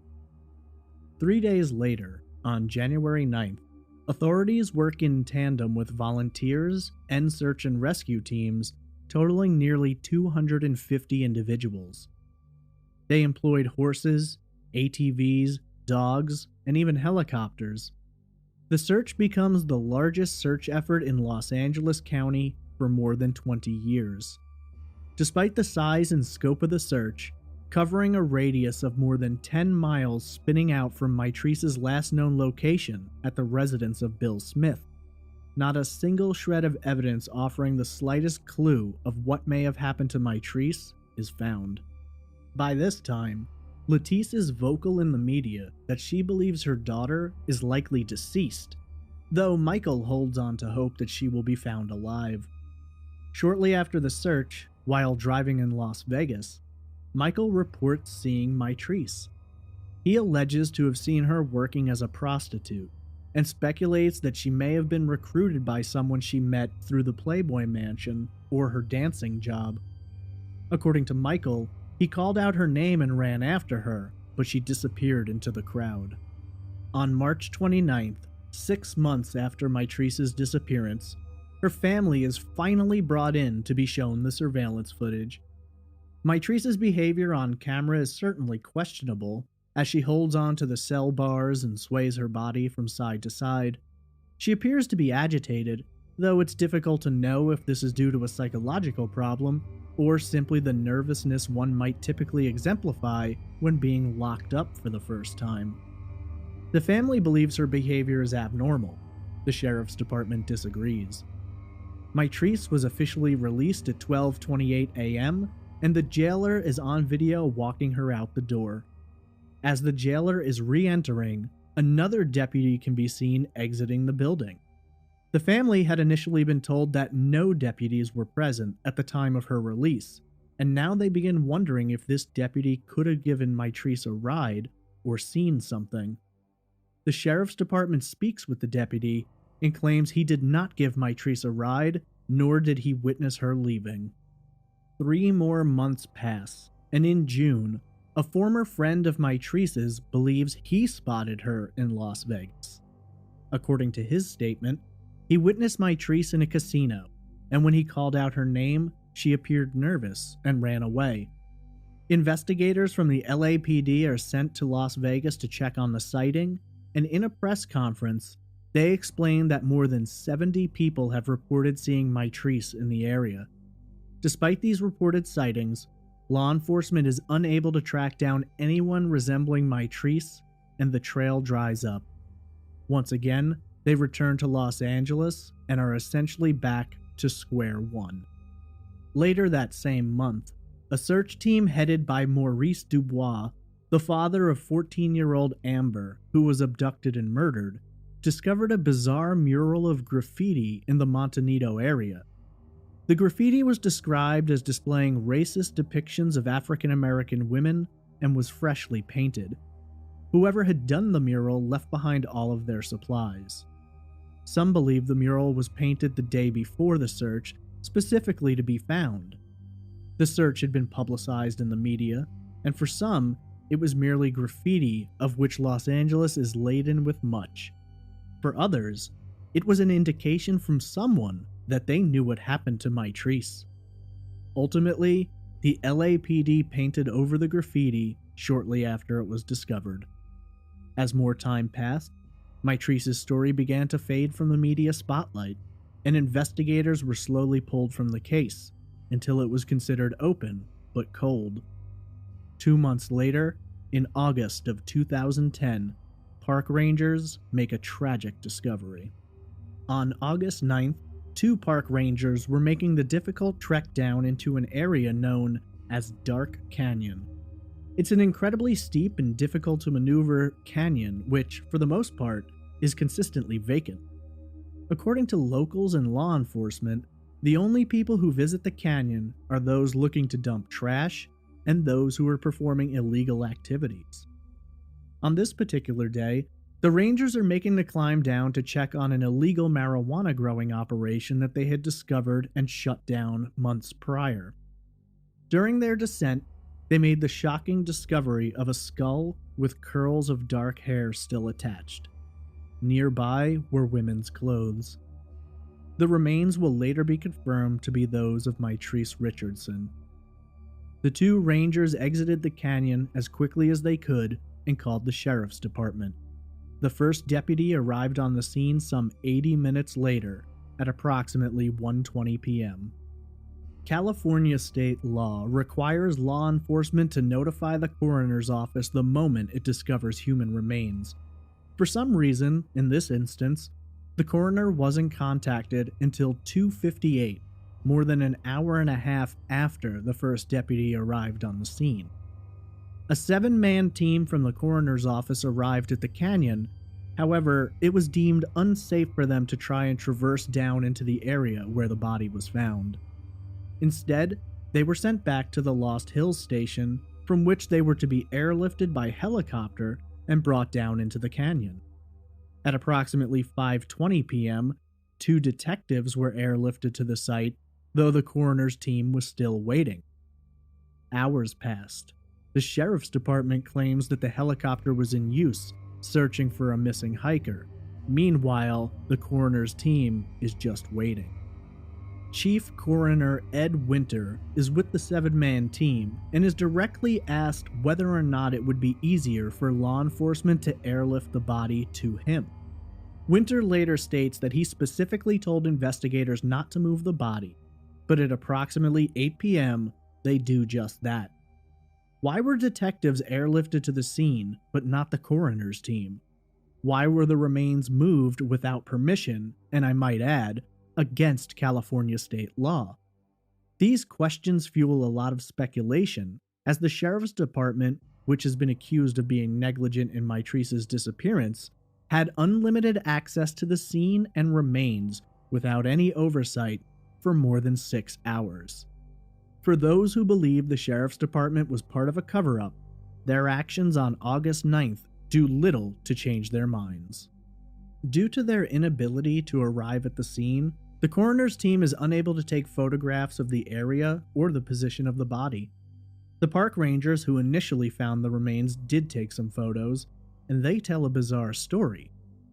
Mitrice's right leg was located approximately 6 feet up the canyon from where her body had been found. Bone jutted out from the soft tissue, but strangely, there were no signs of animals having found or disturbed the body. Her left arm was flexed tightly, with her palm on her chest. What baffles many law enforcement officials and locals living in the area is the idea that Mitrice could have been lying in that canyon for nearly a year, and yet no animals had found her. In this particular area, there are coyotes and scavenger birds. It's a very strange set of circumstances. On August 12th, the coroner officially confirms the remains to be those of Mitrice Richardson. 2 days later, on August 14th, a report written and issued by an independent review board examining the sheriff's department's behavior exonerates them of any wrongdoing.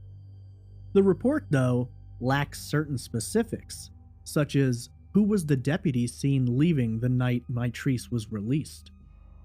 The coroner's report is also released, though it supplies few, if any, answers. According to the medical examiner, there was no sign of trauma to the parts of the body which had been recovered, no outward signs of physical violence, no gunshot wounds, nothing to explain what happened. Mitrice's cause of death was ultimately ruled to be undetermined. Strangely, though, when Mitrice's body had been found, she was nude. Law enforcement officials speculated that animals likely found Mitrice's body and were involved in the removing of her clothing. But apparently they chose only to remove her clothes and not to do anything to her.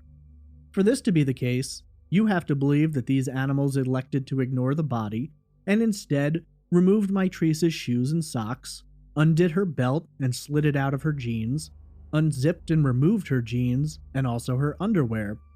These animals then would have also unhooked Mitrice's bra and then took these items with them, leaving the jeans and bra several hundred yards downhill in a creek, but then continued further along, depositing Mitrice's belt on some brush more than 100 feet down the creek. All that was recovered were her jeans, belt, and bra. So what of her 2 shirts, her socks, her underwear, and her shoes? Either these animals would have taken the items with them, or elected to eat them rather than the body. Frustrated with the lack of answers, and a report which, for the most part, people have described as being shallow and inconclusive, Latisse made the choice to hire Clea Koff, a forensic anthropologist who had previously worked with the FBI. Koff was astounded by the way everything was handled from the moment Mitrice's body was discovered. In a later meeting between Latisse, Koff, Sheriff Baca, and Lieutenant Michael Rosen, more questions are raised about the day Mitrice's remains were recovered. Rosen says they were given permission to remove the remains by a staffer at the coroner's office, not Chief Winter. In addition to that, Rosen alleges that when the body was removed, they lifted up the skull and the rest of the remains came with it, still attached. However, the photographs taken by the park rangers that day distinctly show that Mitrice's skull was completely detached and resting upside down on the upper torso. Beyond that, 5 of her neck bones were never recovered, making it incredibly difficult for her head to have still been attached. When discussing the removal of Mitrice's clothing, Koff was blunt, stating, quote, "It's absurd to suggest this was the work of animals," end quote. For the most part, Mitrice's clothes are dirty but intact. There is some rust on the zipper of her jeans and the buckle of her belt, but for the most part, her clothes don't look like those that have been exposed to the elements and wildlife for 11 months. Captain Smith later offers an alternative theory. Get ready for this theory, okay? If animals didn't remove Mitrice's clothing, then it must have been the creek that did so. Yeah, Captain Smith suggests that the creek rose up some 60 feet to reach the location of Mitrice's body, removed her clothing, including unbuckling her belt, and then deposited some of her clothes downstream in the opposite direction of which it flows. The remains themselves are called into question since they are partially mummified, semi-decomposed. This is unusual for a body exposed to the elements in Malibu for 11 months. Koff would expect the remains to be fully skeletal. Koff has a great deal of questions about the way Mitrice's remains were discovered and the ruling of the medical examiner. In an interview, she explained, quote, "The left arm's flexion could not be created by the environmental conditions where the body was found. There was nothing present to hold her arm in such a position. It was defying gravity." End quote. So you have a nude woman, possibly suffering from a mental illness, found 2 miles from where she was last sighted, in a physical position that doesn't seem possible. Koff felt that the initial assumption should have been homicide, and the scene should have been treated as such, but Sheriff Baca disagreed, explaining that there was nothing to suggest foul play. When asked about the medical examiner's report, Koff had issues with that as well, stating, quote, they did not take the full complement of actions that were available to them over the course of their examination." End quote. For instance, Mitrice's hair wasn't examined. Some hair was attached to her skull, but other hairs were found nearby. Koff wonders if the hair had been pulled out or cut, or if the hair found nearby even belonged to Mitrice. An earring had been found tangled up in the hair that was not attached to her body, but it was an earring which Mitrice was not reported to have been wearing at the time she vanished. This was not examined either. Mitrice's remains and clothing were not examined for fibers or hairs related to a possible suspect. The surrounding area wasn't checked for blood. In the case of Mitrice's clothing, Koff found them wadded up and stuffed in the body bag which contained her remains, not separated and bagged individually. Koff felt that Mitrice's teeth had a pinkish hue to them, which could suggest strangulation, but neck bones necessary to determine this were never recovered. In December of 2010, Latisse sat down with Sheriff Baca and requested that Mitrice's remains be exhumed and examined by the FBI. Baca agreed, and for the first time implied that he believed it was possible Mitrice's death was the result of a homicide. Baca allegedly also claimed to have called the FBI and gotten approval for them to examine Mitrice's remains, though this later turned out to be untrue, as the FBI did not get involved and explained that they had never agreed to. More than 7 months later, in July of 2011, Mitrice's body was exhumed and brought to the Los Angeles Sheriff's Department's crime lab for examination. Latisse was displeased that the Sheriff's Department was handling the examination, but she hoped for the best. Much to Latisse's dismay, the coroner came to the same conclusion: undetermined cause of death, no signs of homicide. Latisse and Michael both separately filed lawsuits against the Los Angeles County Sheriff's Department. During the pretrial depositions for the lawsuit, more of the truth leaked out. Through statements, it's revealed that multiple deputies were aware that Mitrice was suffering from some kind of psychological issue at the time of her arrest, and that if protocol had been followed, Mitrice should have been taken to a hospital for examination and been put on a 72-hour psych evaluation hold. In August of 2011, Michael and Latisse settled and were awarded $450,000 apiece, though the Sheriff's Department did not admit any wrongdoing on their part. When later asked about her daughter's death and the case itself, Latisse stated, quote, "The amount of pain and devastation a mother can feel after losing a child tragically, it's incredible and at times unbearable. I'm finding out that there are different levels of despair. When you lose a loved one quickly, there's a ripping that happens. You just can't gain composure." End quote. The family reached out to the California Attorney General's office, asking them to review the Sheriff's Department's handling of the case. More than 500 pages were sent to the office for examination, and in November of 2015, then Attorney General Kamala Harris responded by saying they had found no grounds for criminal charges against the sheriff or his deputies. The next year, in early 2016, the Attorney General's office switched its position and stated that they were going to begin a criminal investigation in connection with the case.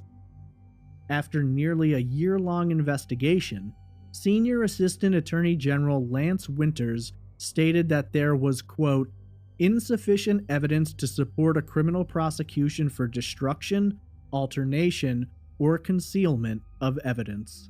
End quote.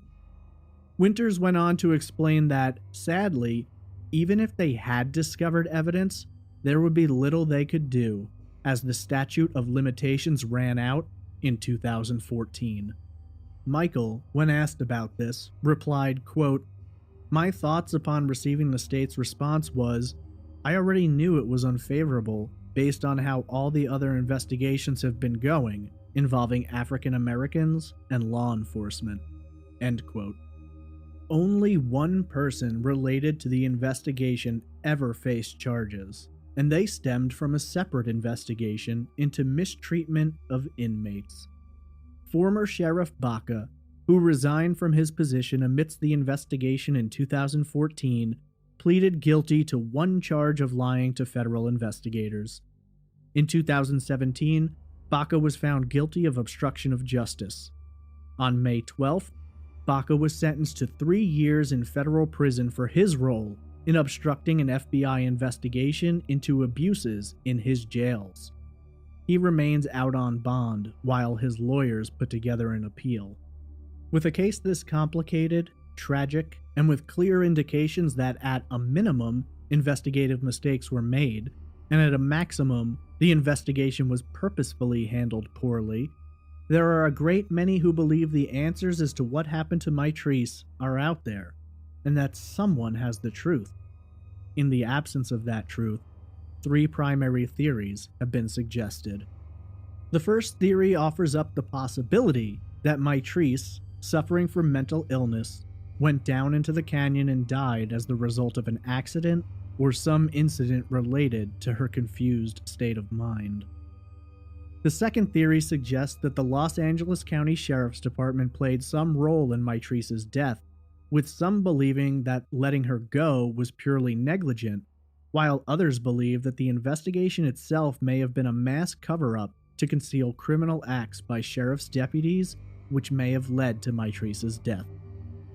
The third, and final theory, suggests that Mitrice's death was a homicide, and that Mitrice may have come across someone who offered her a ride and later murdered her, or perhaps when she approached Dark Canyon, she found someone there who made the terrible choice to end her life.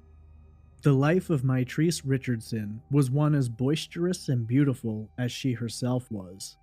A young woman who always brought a smile to the faces of those she loved, who would kick off her shoes and dance to entertain herself or to entertain others at the drop of a dime. Athletically gifted, brilliant, and incredibly attractive, Mitrice's life ended in a dark time where she herself seemed to be getting lost. Whether it was due to a mental health issue or some other influence, Mitrice slowly faded out from being that bright and bubbly woman everyone loved, instead becoming confused, disjointed, and chaotic. Had Mitrice been held in jail or taken to a hospital for examination, this may be a very different story. But sadly, things progressed down the worst possible path, and ultimately, a lovely young woman lost her life, and her family was shattered. Despite the devastation, despite the pain, Latisse and Michael believe that Mitrice's life mattered, that her death matters, and that they will somehow find a way to obtain the answers and hopefully someday achieve justice for their daughter. Until that day comes, the death of Mitrice Richardson remains a haunting mystery for which there are no clear answers.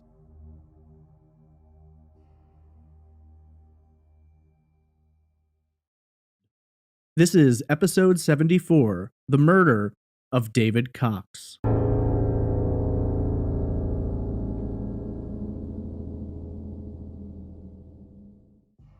David Vernon Cox was born on November 27, 1966, to his mother, June.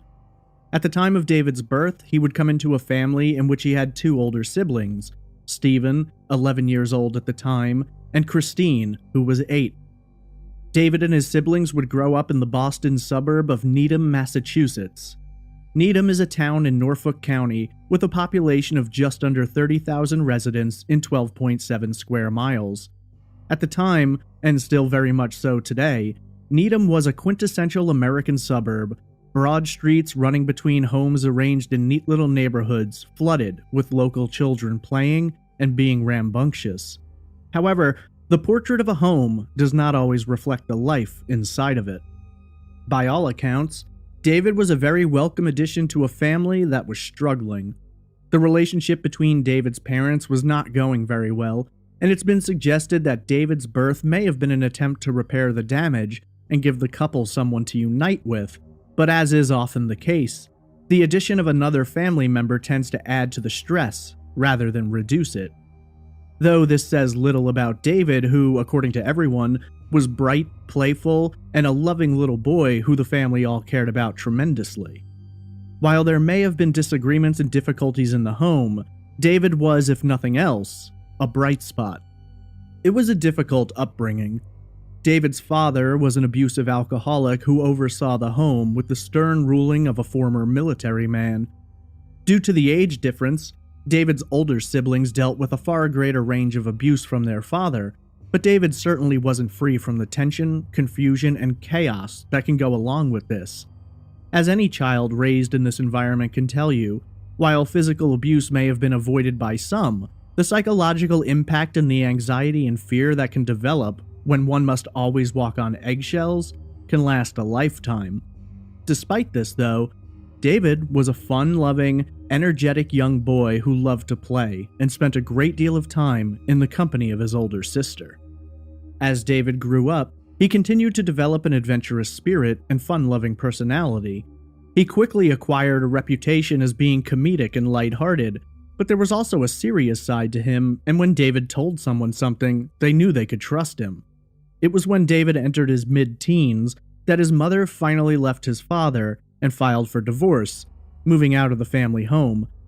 David's siblings at the time were in their 20s, but David was just in high school.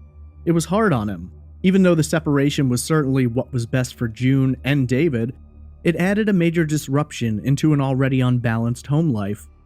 Initially, David would move in with his mother, but June would find herself struggling to handle the teenager as he acted out.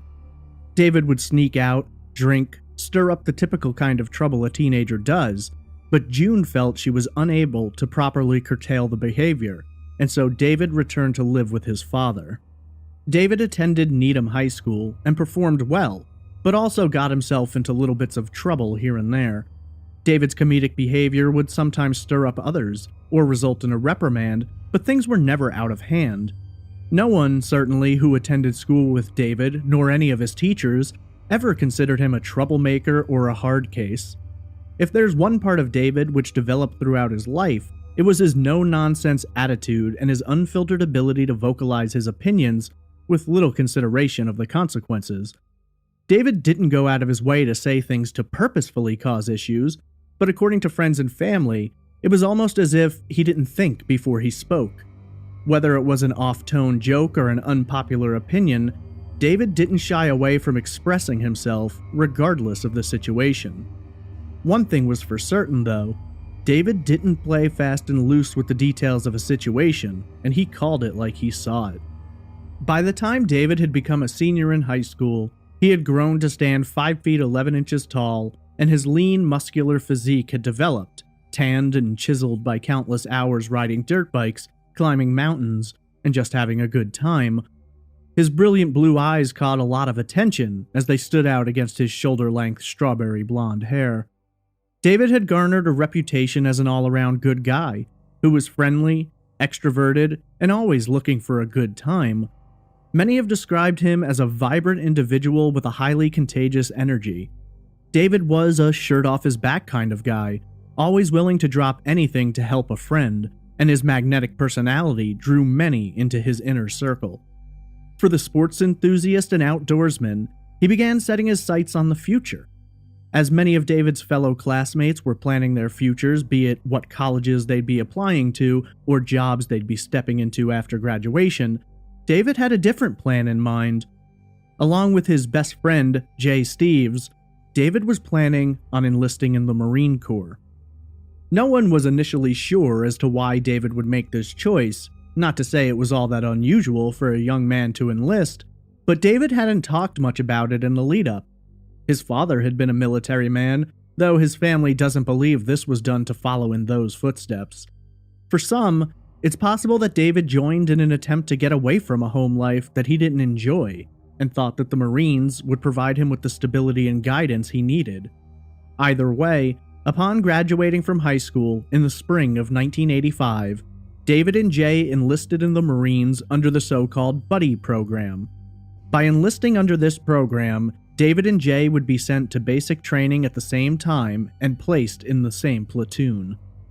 Exiting high school, David had some free time to enjoy the summer, making memories with friends and having a good time, before he and Jay would be reporting for basic training in September.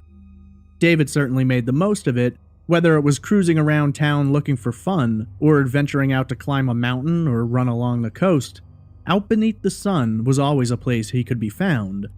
As basic training approached, David became more focused on those plans, and the night before he and Jay would be shipping out, the two men had a going-away party. There were drinks, laughs, and promises to write letters and keep in touch. At the time, Bruce Springsteen's hit Born in the USA was taking over the airwaves, and David and Jay loved it, calling in a local radio station and requesting it to be played for them before they left home. David and Jay would attend basic training in South Carolina at the Marine Corps Recruit Depot on Parris Island. Recruit training, or as it's more commonly known, boot camp, is a 13-week program which is designed to train recruits in various aspects of what their time as a Marine will consist of, but also involves a heavily regimented system of physically challenging routines. Recruits arriving to Parris Island are met by drill instructors straight off the bus, who will organize them into separate groups and bring them through all of the initial steps, including having their head shaved down. From the first moment a recruit stands on the yellow footprints painted on the concrete, they are aware that they now belong to the Marine Corps. For David and Jay, though, while challenging, it was what they had always wanted. When asked about David's time in the Marines, Jay explained, quote, "The two of us always said, the things we learned in the Marine Corps you could never learn in college. He loved the Marines. He loved the discipline." End quote. The Marine Corps became David's life, and he took great pride in being a Marine. He worked hard, developing both physically and mentally, and by the time he exited boot camp, the 19-year-old was in the best shape of his life. His time in the Marines would see David traveling the world, from Panama to South Korea and many places in between. He would find himself in Scout Sniper School, an extremely challenging and highly respected specialty assignment. In order to even attend the school, a recruit must earn the rank of Lance Corporal and be individually selected by their battalion. That doesn't even cover the physical requirements one must achieve to join the school, which consists in part of running 3 miles in 18 minutes or less, performing 110 sit-ups in under 2 minutes, and swimming 50 meters while holding a heavy weight above the water. Once initiated into sniper school, training takes place in 3 phases, consisting of land navigation and marksmanship, stalking techniques and field skills, and then surveillance and communications. By 1986, David found himself in Cuba, stationed at Guantanamo Bay as part of Rifle Security Company Windward Side 2nd Platoon. This platoon consisted of 30 soldiers, all of whom were dedicated to the Corps and considered exceptional Marines. David was a perfect fit, and in many ways was what many picture as a Marine, with the 5'11" man having sculpted his lean frame into 170 pounds of muscle. Christopher Valdez, the platoon leader at the time, described them as, quote, "the most gung-ho of the gung-ho Marines," end quote.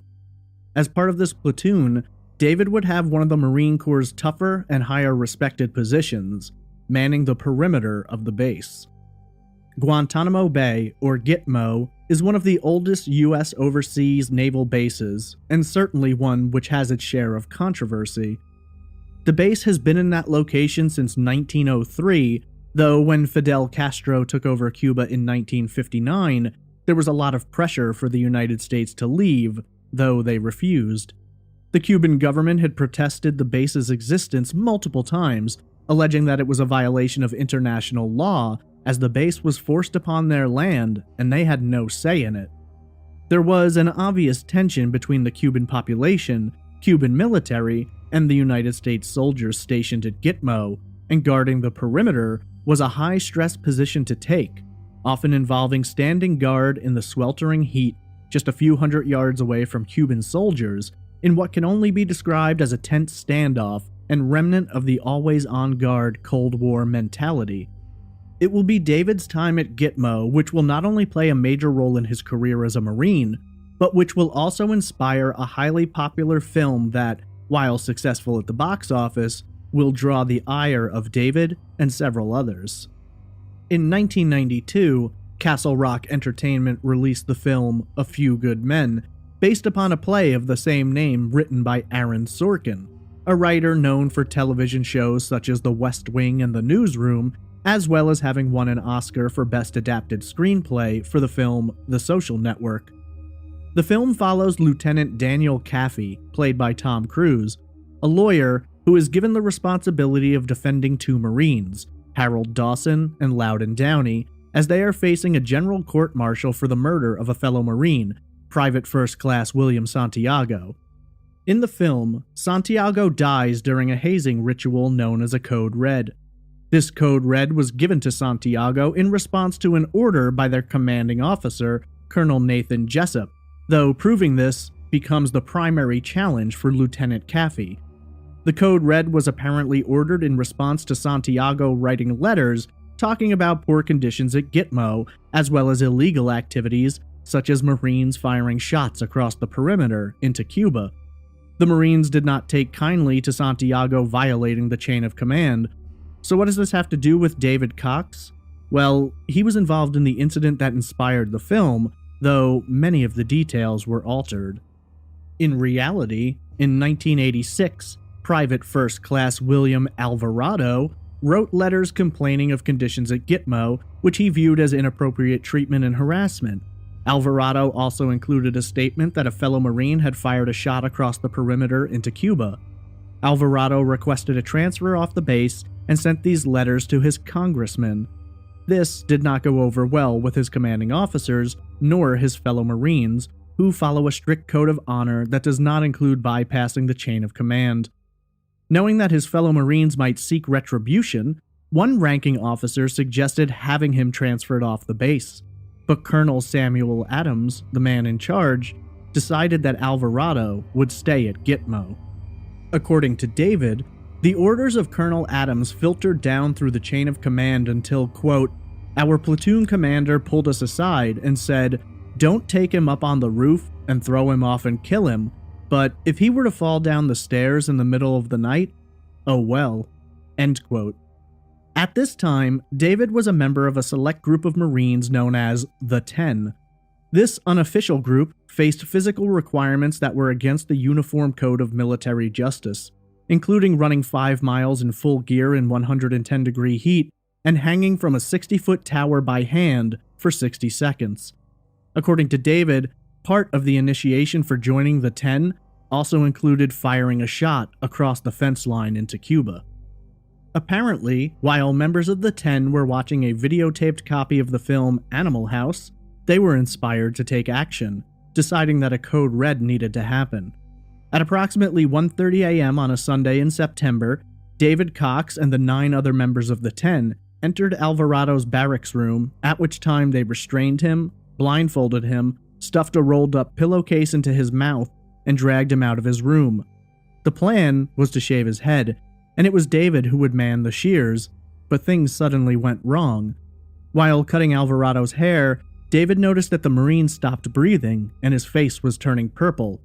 Unknown to the 10, Alvarado's lungs had begun to fill with fluid, and he then began spitting up blood before he passed out. At that moment, the 10 immediately stopped the hazing ritual and called for help.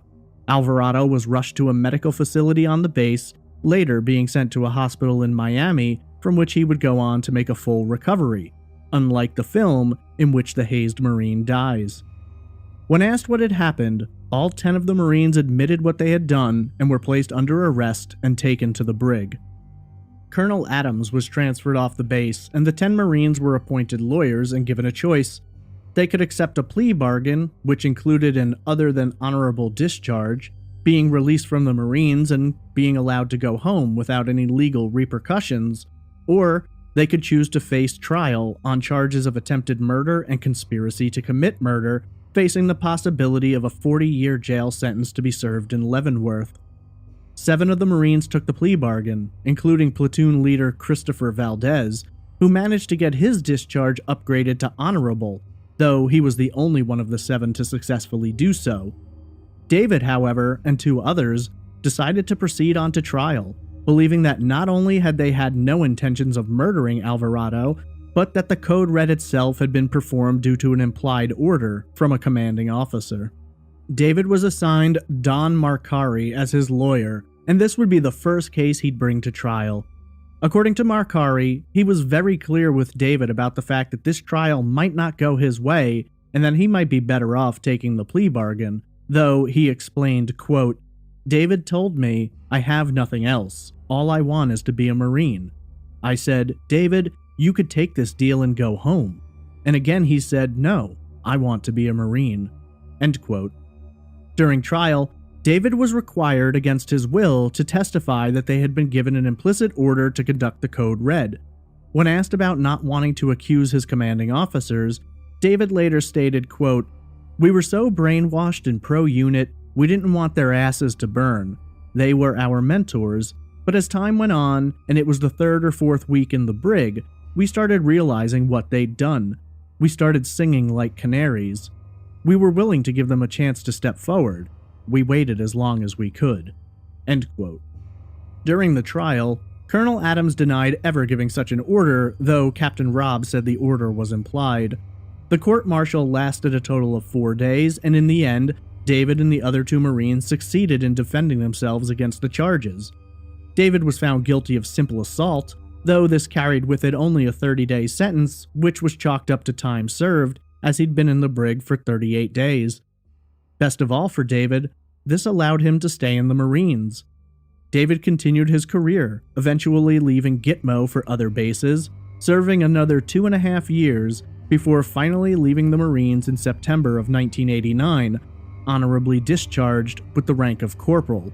At the time, he returned to his home state of Massachusetts, but he would soon learn the transition back to civilian life was not going to be an easy one. When he was in the Marines, David was trained and qualified for a great many positions. This did not necessarily transfer into a successful pedigree for a career outside of the Corps. Jay Steves later explained, quote, "The kids who had gone to college were going on to $60,000 a year jobs, and we were back to square one. You don't have a skill for the civilian world. David was a scout sniper, but that leaves you nothing." End quote. Upon his return, David would work odd jobs from pumping gas to hauling trash.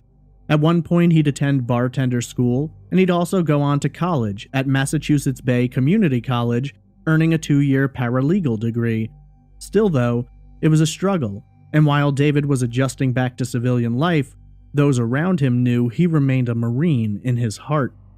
The incident with the court-martial had faded into the past, and by the time he'd come back home, it was not something anyone even knew to ask him about. He had moved on, and left that one blemish on his time in the Marines behind him. That same year of 1989, a new play written by Aaron Sorkin opened on Broadway and would go on to run for 14 months before the rights were optioned to make it into a film. Sorkin's play followed extremely closely to the trial involving David, changing some of the details, but it was clear the writer had access not only to the results of the trial, but to the court transcripts. As it turned out, Sorkin's sister, Debbie, had been the lawyer representing some of the 7 men who had taken the plea bargain, and she'd told her brother all about the case. This would become a massive bone of contention for David and several others, feeling that their story had been taken, altered, and now people were making money off of the incident, and David felt he was being represented as something he was not. When the film released to massive praise in the winter of 1992, David went to see it. He later stated, quote, "If I hadn't known the truth, it probably would have been the best movie I've ever seen." End quote. Among the issues that David had with the film were 2 major ones. Firstly, he didn't like the representation that the victim of the Code Red died in the film, while the real-life counterpart had survived. He felt this not only made himself, but the other Marines look bad. Beyond that, the ending of the film didn't sit right with him either. When in reality, David and the other 2 Marines had gone to trial and stayed in the Marines and faced being found guilty only for simple assault, in the film, the 2 Marines on trial are found not guilty of murder, but they are found guilty of conduct unbecoming a U.S. Marine, and as a result are dishonorably discharged from the Corps.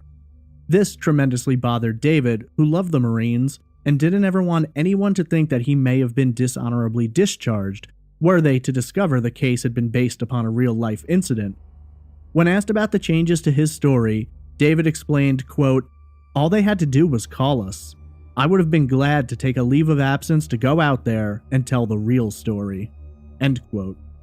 At the time, David was living with his then girlfriend Elaine Tinsley, and she witnessed how strongly the film had impacted him. It was around this time that David was reached out to by his fellow Marines to discuss the case and the idea of a lawsuit. David reached out to Don Marcari, the lawyer who had defended him in the court-martial, who was now back in civilian life, operating a private practice. The two discussed the possibility of writing a book to set the record straight, but that wasn't exactly enough in David's eyes. While discussions about a lawsuit grew more and more intense, and David was focused on joining the suit against both Castle Rock Entertainment and writer Aaron Sorkin, he would never get a chance to actually join the lawsuit. In the meantime, David had gotten a temporary position working for the package delivery company UPS, which he was hopeful would become a full-time gig. On the night of Tuesday, January 4th, David's brother Stephen called him, asking if he'd like to go out for drinks. Somewhat caught off guard since there was a snowstorm occurring at the time, David agreed, and Stephen picked up his brother and the two went to Houlihan's, a bar just off Route 9 in Framingham. According to Stephen, David wasn't his usual self that night. As the two threw back a few drinks and watched a basketball game, David was noticeably quiet. Stephen later stated, quote, "He was usually very vibrant and confident. He just seemed a bit reserved that night." End quote. When Stephen asked him about his mood, David explained that he was just having some relationship problems at the time. That, plus the stress of wondering if UPS would take him on full-time, was getting him a little down. Beyond that, he was also struggling with some back pain. Stephen drove his brother home that night, though he had no way of knowing this would be the last time he'd ever see him. According to Stephen, he dropped David off and watched him walk into his home. Elaine would later state that she heard Stephen come in with David, though she was in bed at the time and didn't get up. She reported this was out of the ordinary, as Stephen usually didn't come by, but again, Stephen doesn't remember actually entering the home. According to Elaine, on that particular night, David had made the choice to sleep on the couch. Normally, the two would have shared the bed, but due to David's back pain, he wanted to sleep on the more supportive surface of the couch instead of the softer mattress. When the 8 inches of snow had come down heavily earlier that day, David had gone to his grandmother's home to shovel her driveway, and this may have aggravated his back. The next morning, on Wednesday, January 5th, Elaine awoke and found David still sleeping on the couch. Elaine spoke with David briefly, and he appeared energetic as he was hoping this would be the day UPS called to make his job permanent.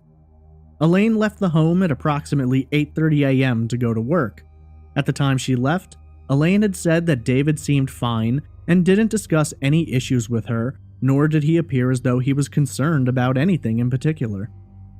Around 12 noon, Elaine called home, but David didn't answer. It wasn't uncommon for the two to exchange phone calls several times a day, and Elaine would usually leave a message and Dave would call her back. The couple had an answering machine which allowed for you to check the messages remotely by entering a passcode. Elaine found a message on the machine from UPS, telling David that he had gotten a position and would be brought on full-time. She was extremely excited about this and assumed David had gone out to run errands, so she called back at 1 p.m., but again there was no answer, and the message from UPS was still on the machine, implying that David had not yet played it.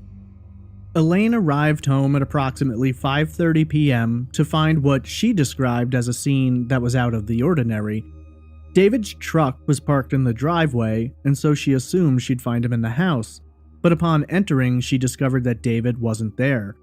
The couple had a pet rabbit, and according to Elaine, whenever they'd leave home, they'd cage the rabbit up or lock him in the kitchen, but she found him just hopping around freely. Beyond that, all of the interior doors were left open, which was unlike David, and a few glasses appeared to have been tipped over, though there didn't seem to be any blatant signs of a struggle. When she went out to David's truck, the situation only became more bizarre. The keys were still in the ignition, an uncashed paycheck sat on the dashboard, and, in the glove box, was David's 9mm handgun. Wherever David had gone, it seemed, he'd left in so much of a hurry that he'd not even taken his keys out of the ignition. Elaine immediately thought something was wrong, so she began calling around to find out if anyone had seen or could possibly be with David. She left a message on Steven's answering machine, though when he first heard it, he just assumed his brother was out doing something and didn't think too much of it. However, after Elaine had spoken to everyone close to David and no one had seen him, she called Steven again and explained the situation, and upon hearing all of the details, Steven began to believe something was wrong as well. The following day, on Thursday, January 6th, Elaine called and filed a missing persons report with the Natick Police Department, though, according to her report wasn't initially taken very seriously. She received some typical responses, that David was an adult and could disappear if he wanted. Perhaps he'd just gone off somewhere on his own. But regardless, the police did take the report. It wouldn't be until several days passed and no one could report seeing David that authorities began to take it more seriously. In the meantime, the family was trying to put the pieces together. In order to try and track David, on the slim possibility that he may have gone off somewhere, they contacted the bank and asked them to notify them of any activity on his account, though there would be none. They spoke with the media, made pleas for anyone with information to come forward, and called every person in David's personal phone book, but again, no one had seen David. According to the family, law enforcement was not very good at communicating with them about what was going on with the case, and oftentimes, they would discover new details or information after hearing about them on the news. In one particular instance, it was through a news report on the radio that they learned of a search involving tracking and cadaver dogs to be utilized to search along the shore of a river not far from David's home. Of course, this search, and all efforts put forth by the family and authorities, failed to turn up any information. The manner of David's disappearance was strange enough, but it was amazing how fast the case grew cold. There were no witnesses, suspects, motives, or anything for police to work with.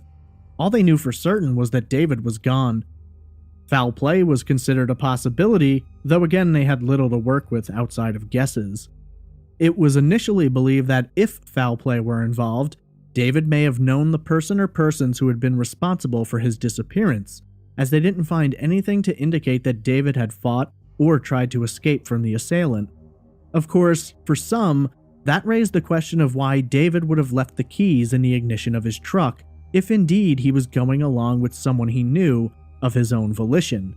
Things just weren't adding up, but inside of the first 2 weeks, David's case was exceedingly cold, with no new information or tips. 88 days would pass before the case would take a tragic turn.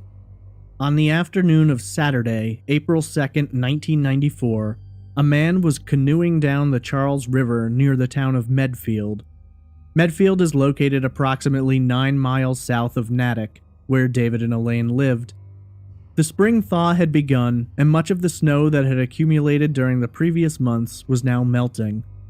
While canoeing, the man noticed something which immediately caught his eye: a white sneaker sticking out from a pile of branches in the nearby woods. Upon canoeing up to the shore and approaching the area, he discovered human remains. Terrified, the man walked a mile through the area to find a home from which he could notify police. The call came in at approximately 1:40 p.m. The following day would be Easter Sunday, but for the Cox family, things would never be the same. When police arrived on the scene, they found the remains of a Caucasian male, later identified as David Cox. Due to how much snow had fallen and how low temperatures had been in the previous 3 months, the remains were very well preserved, with few signs of decomposition. At the scene, it was clear to see that David had been shot several times, and 3 9mm shell casings were recovered.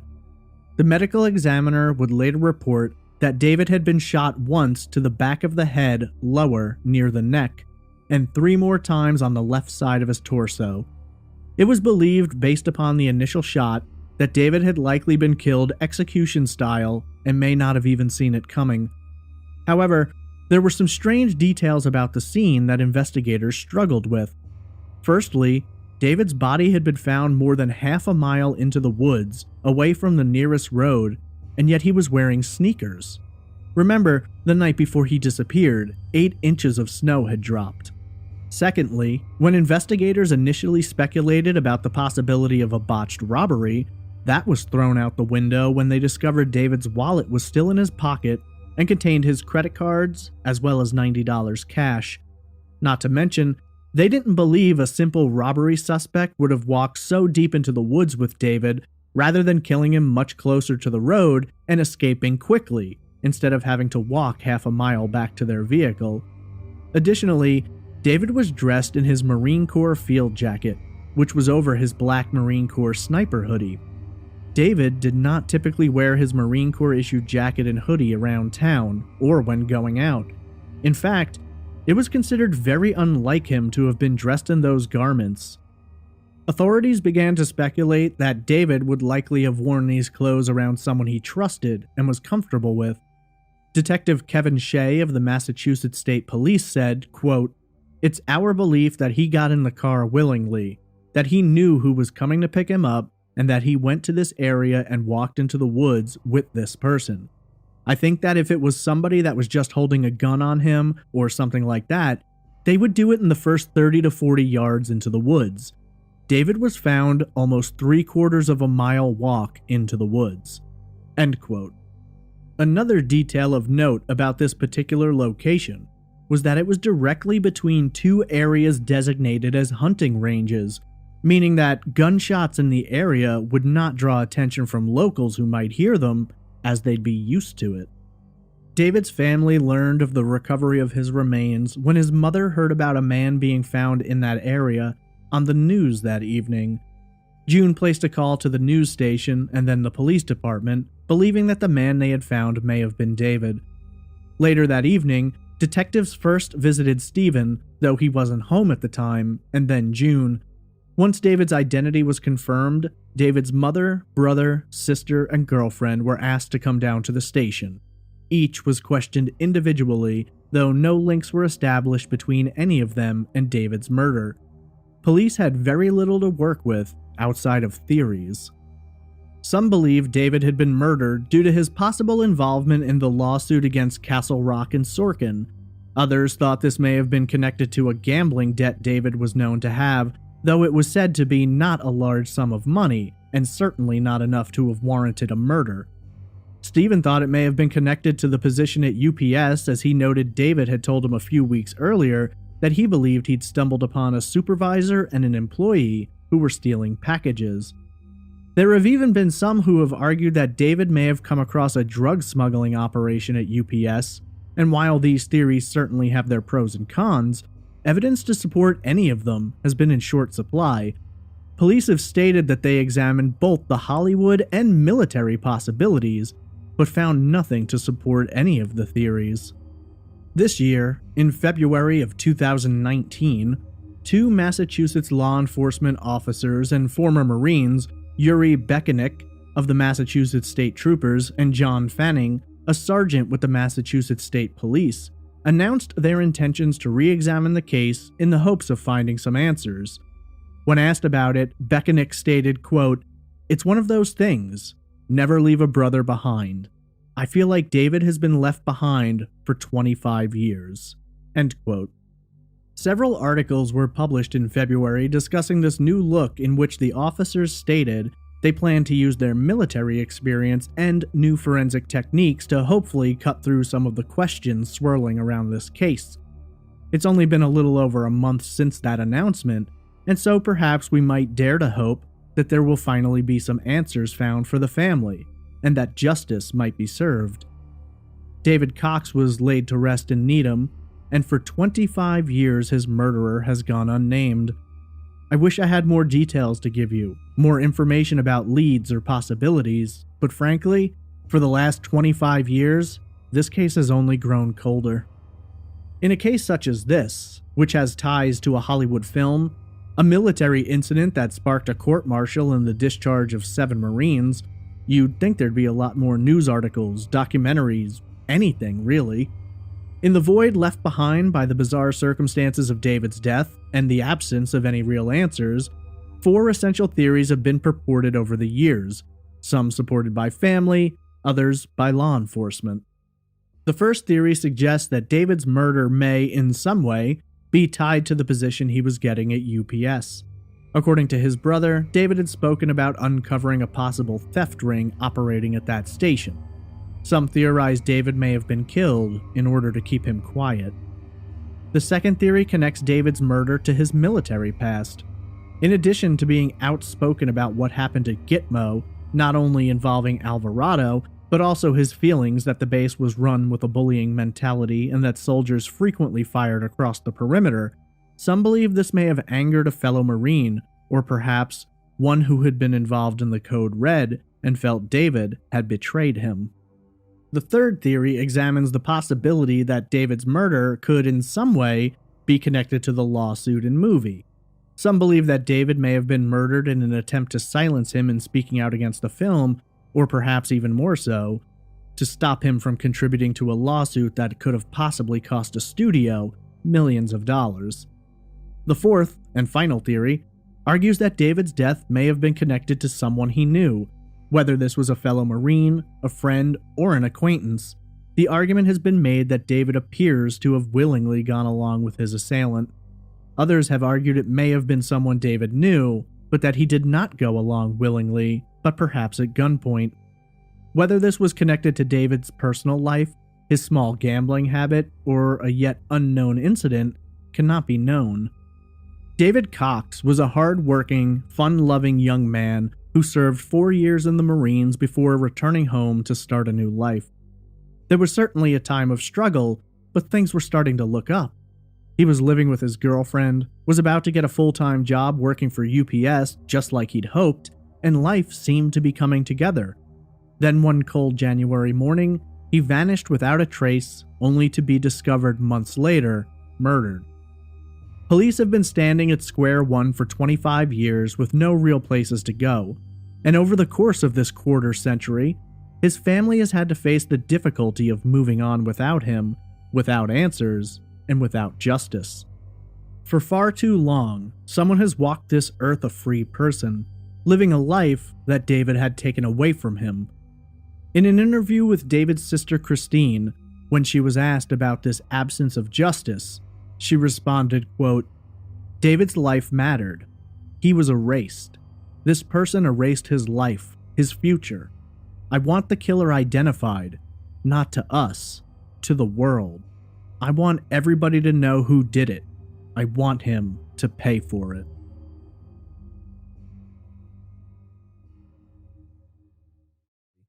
This is episode 83, The Death of Nancy Argentino.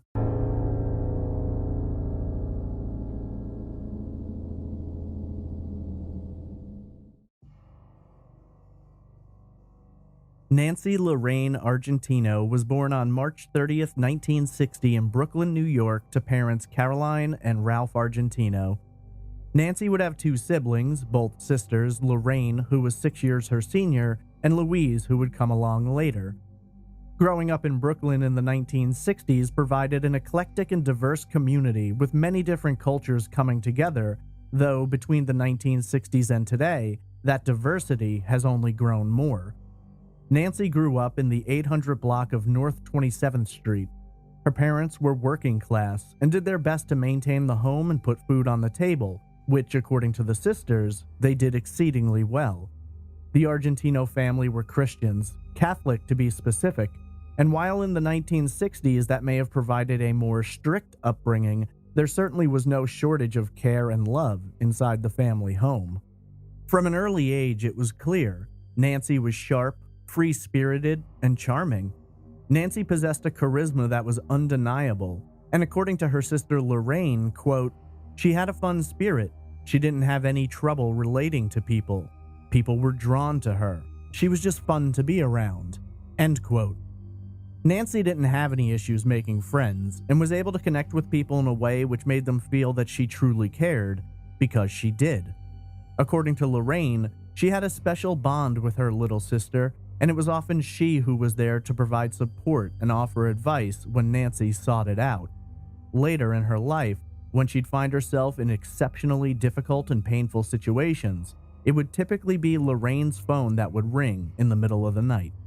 As Nancy grew older, her intelligence was developing quickly, and according to her family, they had high hopes for what it was she might achieve in life.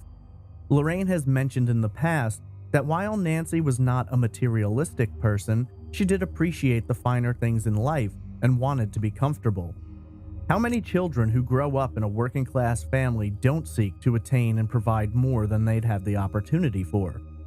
When Nancy entered her teens, it was the mid-1970s and the country was in the midst of a cultural shift. The more buckled-down tones of the 50s had been usurped by the revolutionary protests of the 60s, which spilled into the post-Vietnam War era to the mid to late 70s.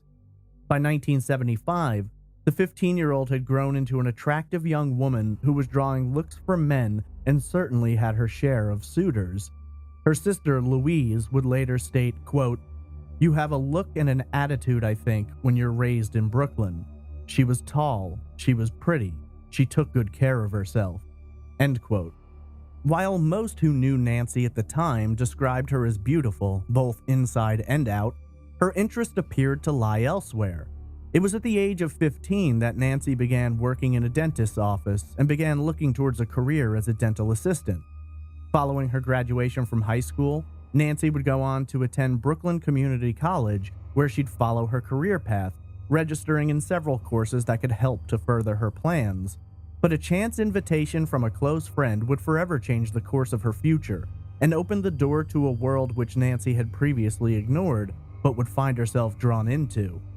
That was the world of professional wrestling, and it was through her connections to friends that she would not only be taken into the wrestling world, but also the lifestyle. And soon, she'd have left behind her former plans for a life lived in hotels with travel bouncing her all over the Northeast. But she wouldn't be alone. In 1982, 22-year-old Nancy would go on a date with a man named Terry, who would later go on to rule the professional wrestling world under his ring name, Hulk Hogan. While this date didn't lead to a relationship, or much beyond a few drinks, it was another in a series of events which would propel the young woman deeper into a world she may not have fully understood. While Hogan's destiny would produce a boom in the industry just a few years down the road, there was a man who was arguably already sitting high atop the business, and Nancy, with her magnetic personality and undeniable attractiveness, would go on to catch his eye. His real name is James Wiley Smith, later James Ryer, but you may know him as Jimmy Superfly Snuka. Born in May of 1943 in Fiji, Snuka had been wrestling around the world since the late 1960s when he'd come to the conclusion that there was more money to be made in wrestling than he was making at the time as a professional bodybuilder. Snuka had earned prestigious titles, Mr. Hawaii, Mr. Waikiki, Mr. North Shore, with his driven work ethic and impressive physique. But the future for a professional bodybuilder didn't seem to offer the same opportunities that Snuka craved. For the next decade and a half, Snuka would wrestle from coast to coast in the United States, which at the time was divided into different territories owned and operated by different wrestling companies. This was a very different environment from the one which exists today, where arguably the United States and much of the world knows only of the WWE. Vince McMahon Jr., CEO of WWE, worked hard throughout the 1980s to boost his own territory after buying out his father. Over the course of the next decade, off successes like Hulk Hogan and WrestleMania, McMahon would buy out or push out of business many of the other territories. In 1982, McMahon had the slightest glimmer of a dream he'd call WrestleMania, which would launch in 1985. But prior to making such an expensive and risky move, he wanted to establish a new image for the then World Wrestling Federation. Part of that initiative happened in January of '82 when McMahon signed rising star Jimmy Superfly Snuka. At the time, Snuka was a married man with children at home. The life of a wrestler then, much as now, involves a lot of travel, with higher-ranked wrestlers, like Snuka, being on the road as many as 300 days a year. The then WWF operated predominantly out of the Northeast, with the company's business headquarters being in Stamford, Connecticut, though the true heart of the organization was in New York. And to the wrestlers on the card, there was no better place to ply their craft than in Madison Square Garden. Nancy, who had been going to the shows more often, began attending wrestling events fairly regularly at the Garden, and it was inevitable that she and Snuka would cross paths. Snuka was struck by Nancy, 16 years his junior, standing 5 feet 7 inches tall and weighing 115 pounds, her dark hair framing her bronze skin and dark eyes. She appeared quite petite next to the muscular shape of Snuka's 5 feet 10 inches and 235 pounds. Pictures of the couple together frequently show the disparity in size, with Snuka dwarfing Nancy. Despite the complexities involved, the budding relationship between the two would grow, and it didn't take very long for both to be infatuated with one another. Snuka did have a wife at home, though it was not uncommon then, and for anyone who follows the business to this day, to see a wrestler acquire a mistress, or a multitude of them based on their particular location. Frequently traveling around the country, though based more so in the Northeast, many wrestlers had girlfriends and mistresses in various areas around the country. In his own memoir, Snuka defined Nancy as his East Coast girlfriend. The details surrounding Nancy's knowledge of Snuka's marriage are a bit difficult to ascertain. There are those who have argued that Nancy was unaware of Snuka's family and believed that the two were going to get married someday and have a life together. According to the Argentino family, Nancy brought Snuka home with her on several occasions, and for the most part, he was perceived as a decent man. Nancy's mother described Snuka as a good man, though somewhat quiet and withdrawn. Lorraine was less accepting. In an interview with the Morning Call, Lorraine would explain, quote, "I really couldn't figure out what the attraction was. She was pretty, and she had a great personality, and he was weird. He never spoke. He used to come over to the house, and he wouldn't say one word." End quote. According to Nancy's mother, Caroline, Nancy believed that Snuka loved her and that they were going to have a future together. Caroline would later describe Nancy's perspective as taking their time and seeing what developed. She knew her daughter had discussed the possibility of an engagement with Snuka and that the couple had plans to move into a condo together. Furthermore, several members of the Argentino family report having been present on an occasion at which time Snuka presented Nancy with a ring and publicly declared his love for her in front of her relatives. Despite this outward expression of affection, the family did begin to grow suspicious, and soon it was being discussed that maybe the reason the relationship between Nancy and Snuka seemed to not be evolving was that the wrestler may be married. Some, who have given comment over the years, suspect that Nancy may have known about Snuka's family, but that she believed he planned to leave his wife, or perhaps the wrestler had convinced her that that was the case. Their relationship, while romantic and intimate, also began evolving into a business situation. Snuka had a reputation for being a volatile person to deal with, who lived by his own rules and wasn't exactly a great employee.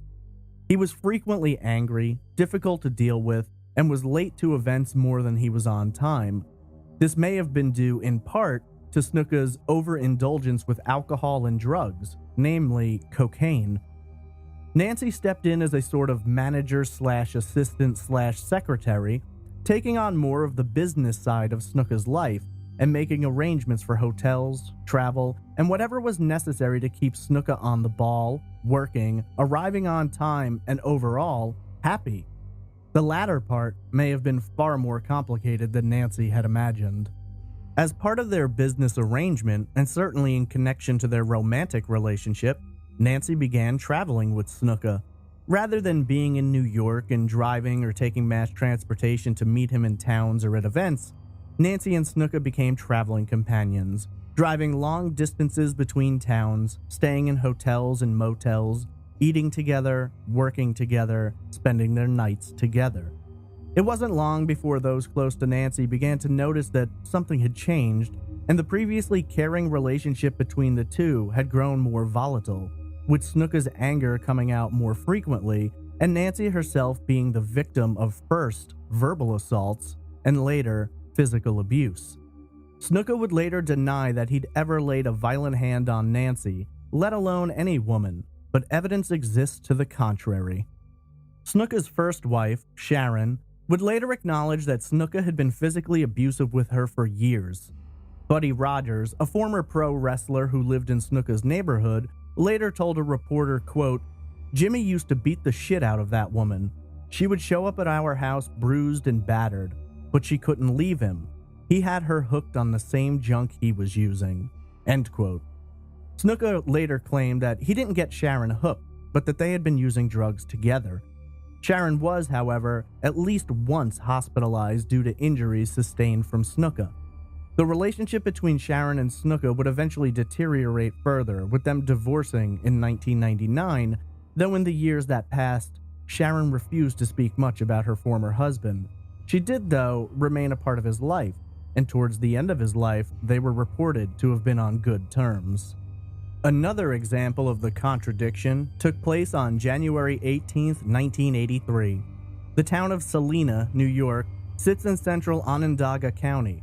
At approximately 1:40 a.m., the Onondaga County Sheriff's Department received a call from the Howard Johnson Motor Lodge. The call, placed by the on-duty manager, came after multiple calls came into the front desk to report a loud and violent dispute taking place in room number 1 between a male and a female. Reportedly, one guest had complained that the occupants of the room were raising hell and a male was beating up a female. According to Lorraine, earlier that day, she had received a call from her sister complaining that she and Snuka had gotten into a fight and she wanted to come home. By the time the sheriff's deputies arrived on scene, it had grown extremely violent. It's been reported that the first thing deputies experienced was a completely naked Snuka and Argentino wrapped up only in a sheet, exchanging loud words outside of their room. According to officers on the scene, Nancy was shouting that she wanted to get away from Snuka and go home. In one officer's report, he specified that once Nancy noticed the police presence, she tried to flee, but Snuka reached out and grabbed a handful of her hair, pulling her back, grinding her face against the wall, before throwing her back into the room. As officers approached and asked Snuka to step outside, he slammed the door in their faces, locked it, and then pressed his body up against the door to brace it while shouting loudly that he had no interest in speaking to the police and they needed to go away. While Snuka and deputies exchanged words through the door, Nancy's screams could be heard outside, and it's been reported that she was begging for help and screaming that she wanted to get away from Snuka and be let out of the room, but Snuka wouldn't budge. At this time, officers tried to open the door but couldn't get through, and so they radioed for backup and more deputies arrived at the motel. After arguing with Snuka more and demanding that he open the door or be subject to arrest, Snuka still refused, and so a group of deputies managed to finally force the door open, but that was only the beginning of their struggle. Snuka stood in the doorframe, blocking entry to the room, and the large, muscular man threatened the police to back off. At that time, a deputy tried to force his way into the room, which resulted in Snuka pushing and pinning him to the wall. While Snuka held one officer against the wall, another came up behind him and, utilizing his nightstick, locked in a chokehold. Snuka was surprised and reached up to grab the nightstick from his throat, at which time the deputy who had been pinned to the wall was freed. He managed to snap one ring of his handcuffs on one of Snuka's wrists, but the second cuff would not come as easily. According to the report, it took several minutes for a total of 9 sheriff's deputies and 2 police dogs to successfully subdue Snuka and position his other wrist and secure the cuff. Once Snuka was cuffed and brought down to the floor, he continued to scream, argue, and resist to the best of his abilities. Officers at the time were able to get to Nancy while others instructed Snuka to get dressed. Snuka, however, refused, and by one way or another, officers managed to get him to put on his underwear, but he would not get fully dressed. He continued to resist until he was dragged from his room, across the parking lot, and finally deposited into the back of a patrol vehicle. Nancy was taken to the hospital for examination while Snuka was driven down to the station for processing. According to one officer's report, Nancy's injuries consisted of a bruised right thumb, possibly fractured ribs, an injury to the lower back, and a contusion on her neck. There were also reports afterwards that Nancy had to be treated for injuries to her scalp due to Snuka's violent pulling of her hair. When asked about the incident, Nancy explained that she and Snuka had attended a wrestling event in the town of Elmira, and upon their arrival at the hotel, Snuka began speaking about the truth of God. Snuka reportedly became enraged when he felt Nancy wasn't paying attention to what he had to say. It was at that time that Snuka began screaming and became violent with Nancy. Snuka was ultimately charged with third-degree assault, second-degree attempted assault, resisting arrest, and obstruction. He was locked into the county jail and bail was set at $5,000. Snuka would later address the incident in his memoir, though his statements about what occurred stand in stark contrast to the reports of officers and witnesses who had been present. According to Snuka, he had spent some time drinking and smoking marijuana with some of his friends earlier in the night. He went on to allege that police, along with canine units, burst into his motel room that night and began assaulting him. Snuka claimed to have never fought back, nor to have placed his hands on Nancy. Snuka claimed that Nancy was fine, he did not assault her, and he was not holding her in the room against her will. In an interview with the Toronto Star just a few weeks after his arrest, Snuka stated, quote, "The hotel manager just got a little excited. Yeah, there was some excitement. The cops just didn't give me a chance to explain. They blew it up." End quote. 3 months later, in April of '83, Snuka was set to go to court in connection with these charges. However, Nancy gave a sworn deposition that Snuka had not struck her nor intentionally harmed her. The district attorney of Onondaga County dropped the charges in exchange for Snuka pleading guilty to harassment. In total, Snuka received a 1-year conditional discharge, apologized to the sheriff's office, and donated $1,500 to the Ronald McDonald House charity. The entire incident, as horrifying and disturbing as it is, was handled extremely cavalierly by the media. It did become a national story, but the story seemed more about Snuka's battle with police than what had happened to Nancy. This violent incident has been described by some as not the first, and certainly not the last time that Snuka would become physically abusive with Nancy, though the more time passed, the more aggressive and volatile he would behave. Nancy's sister once alleged that Snuka had threatened her, saying, quote, "I could kick you and put my hands around your throat and nobody would know." End quote. The entire situation in Salina, New York took place just 4 months prior to Nancy Argentino's death, which would bear striking similarities. According to Lorraine, following the terrible incident in Salina, Nancy returned to her family home. During this time, she was obviously upset, physically injured, and emotionally drained. Her family, concerned for her safety and well-being, tried their hardest to convince the 23-year-old not to return to the road with Snuka and to stay home and try to move on with her life. In an interview with the Daily Beast, Lorraine explained, quote, "My mom told her, 'Listen, Nancy, you're too pretty and too smart to put up with this. You have to think about this and get out of this relationship.' But it was too late. Nothing we could do." End quote. Nancy did return to life on the road with Snuka. On May 8th, Mother's Day, she placed a call home. She was traveling with Snuka from Connecticut to Pennsylvania and planned to stop by and visit with her family. Nancy never arrived, and this was the last conversation she'd ever have with her mother. On May 10th, 1983, Snuka was scheduled to appear at a TV taping for the WWF in Allentown, Pennsylvania. According to Snuka, he and Nancy had gotten a room at the George Washington Motor Lodge in the town of Whitehall, just outside of Allentown. Snuka claims that Nancy wasn't feeling well, and so he planned to head to the show alone, leaving Nancy behind in room 427. Snuka alleges that he kissed Nancy goodbye and told her that he'd return after his match. Snuka arrived on time, geared up, and wrestled a match against Jose Estrada, which he was scheduled to win.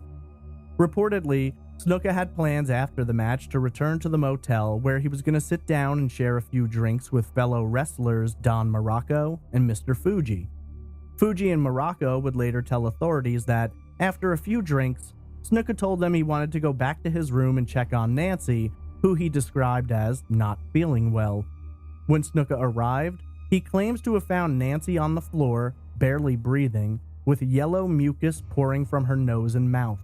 It was at this time that Snuka claims to have called 911 and asked for an ambulance.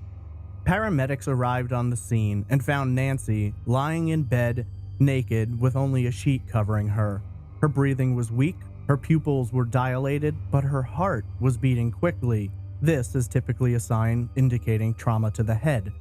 When EMTs asked Snuka what had happened, his first response was that earlier in the day, he'd gotten into an argument with Nancy, shoved her, and she'd fallen and banged her head on the concrete. This will be the first of no less than 7 explanations Snuka would provide over the years. However, by the time a police officer arrived just minutes later, Snuka's story adjusted slightly, this time alleging that the two were fooling around outside the room and Nancy had slipped and banged her head. Nancy was immediately rushed to Allentown's Sacred Heart Medical Center. According to 2 women working in the emergency room that night, Snuka accompanied Nancy into the room, and when he was asked what had happened, he said that he'd pushed Nancy and she'd fallen back and hit her head. Another story was given to Dr. John Fassel, who was working in the emergency room that night. According to the doctor, Snuka told him that the two were messing around, play wrestling, and that Nancy had fallen and struck her head. Snuka at the time allegedly claimed that Nancy recovered and they continued to wrestle around a bit more and that she seemed to be physically in good condition. Later, Snuka will tell a hospital chaplain that on the way to Allentown, they had stopped on the side of the road so that Nancy could relieve herself. Snuka claimed that while returning, she and Snuka were fooling around and he'd accidentally pushed her a little too hard, at which time she'd fallen and banged her head on the pavement. Snuka's differing accounts will continue on through several more people, and his final statement, the one to which he will adhere for the rest of his life, won't be given until the next day. He will later allege that despite telling more than 5 individuals that he had shoved Nancy, that they'd misunderstood what he was saying. Nancy arrived at Sacred Heart Medical Center at approximately 12:40 a.m. on May 11th. Less than 2 hours later, Nancy Argentino was pronounced dead at 1:50 a.m. She had never regained consciousness. While not exactly an official declaration, hospital bills later list the main factor leading to Nancy's injuries as an altercation. Other reports specify her death as due to the result of undetermined craniocerebral injuries. Reportedly, it was Snuka, along with the hospital chaplain, who would make the call to Nancy's family, informing them of her passing. Lorraine later recalled her mother on the phone, seemingly completely shocked and repeatedly saying, "She's dead." Later on in the morning of May 11th, at approximately 9 a.m., Snuka sat down for an official interview with investigators in the same room he'd shared with Nancy. The transcript of the interview includes Snuka's account of what occurred and reads, in part, quote, "On the way here, we stopped on the side of the road to use the bathroom. She was desperate to use the bathroom, so she went into the bushes and squatted. In the meantime, there were a lot of trucks coming by, so I said to hurry up, and she jumped across the grass onto the road, and then she slipped and fell backwards and hit her head, right on the concrete on the side of the road. She just slipped backwards. I'm pretty sure this happened on Route 22 coming down. We were already in Pennsylvania. She had a real bad concussion. When I saw that, I just picked her up and slapped her across the face to get her to come to again. I had to pick her up. She was unconscious. This happened early in the morning, about 4:30 or 5 o'clock. It was not quite light yet. We drove right here, and when we got here, she said she was having a little pain in the head, and I told her to come and lay down." End quote. Snuka goes on to explain that the next morning she wasn't feeling well. He went and got her something to eat. He then left at approximately 1 p.m. to go wrestle, returning at 6 p.m. According to Snuka, when he checked on her at 6, she was breathing, sleeping, and seemed to be in some pain. He says he wet a towel, loaded it up with ice, and placed the compress on her head. He then left again to wrestle for the TV taping at approximately 8:50 p.m. Snuka went on to allege that he returned and found Nancy unresponsive, and he tried to get her to wake up and speak with him. When he finally realized something was seriously wrong, he contacted the front desk and asked them to call 911. He also addressed bruises and scratches on her back, claiming that this was partially due to her slip on the road and also due to his attempts to pick her up. Snuka's official account of how Nancy was injured was different from the stories he'd been giving in the immediate aftermath. It was also very much in conflict with the autopsy as conducted by Dr. Isidore Mialakis. In summary, Dr. Mialakis wrote, quote, "After review of the history and complete autopsy of the body of Miss Nancy Argentino, death is attributed to craniocerebral injuries, the pattern of which is consistent with a moving head striking a stationary object, but is not consistent with a single simple fall in view of the multitudinous other scalp, facial, and bodily bruises and abrasions. The multiplicity and magnitude of the injuries may even be suggestive of mate abuse." End quote. Mate abuse is apparently how domestic violence was described in 1983.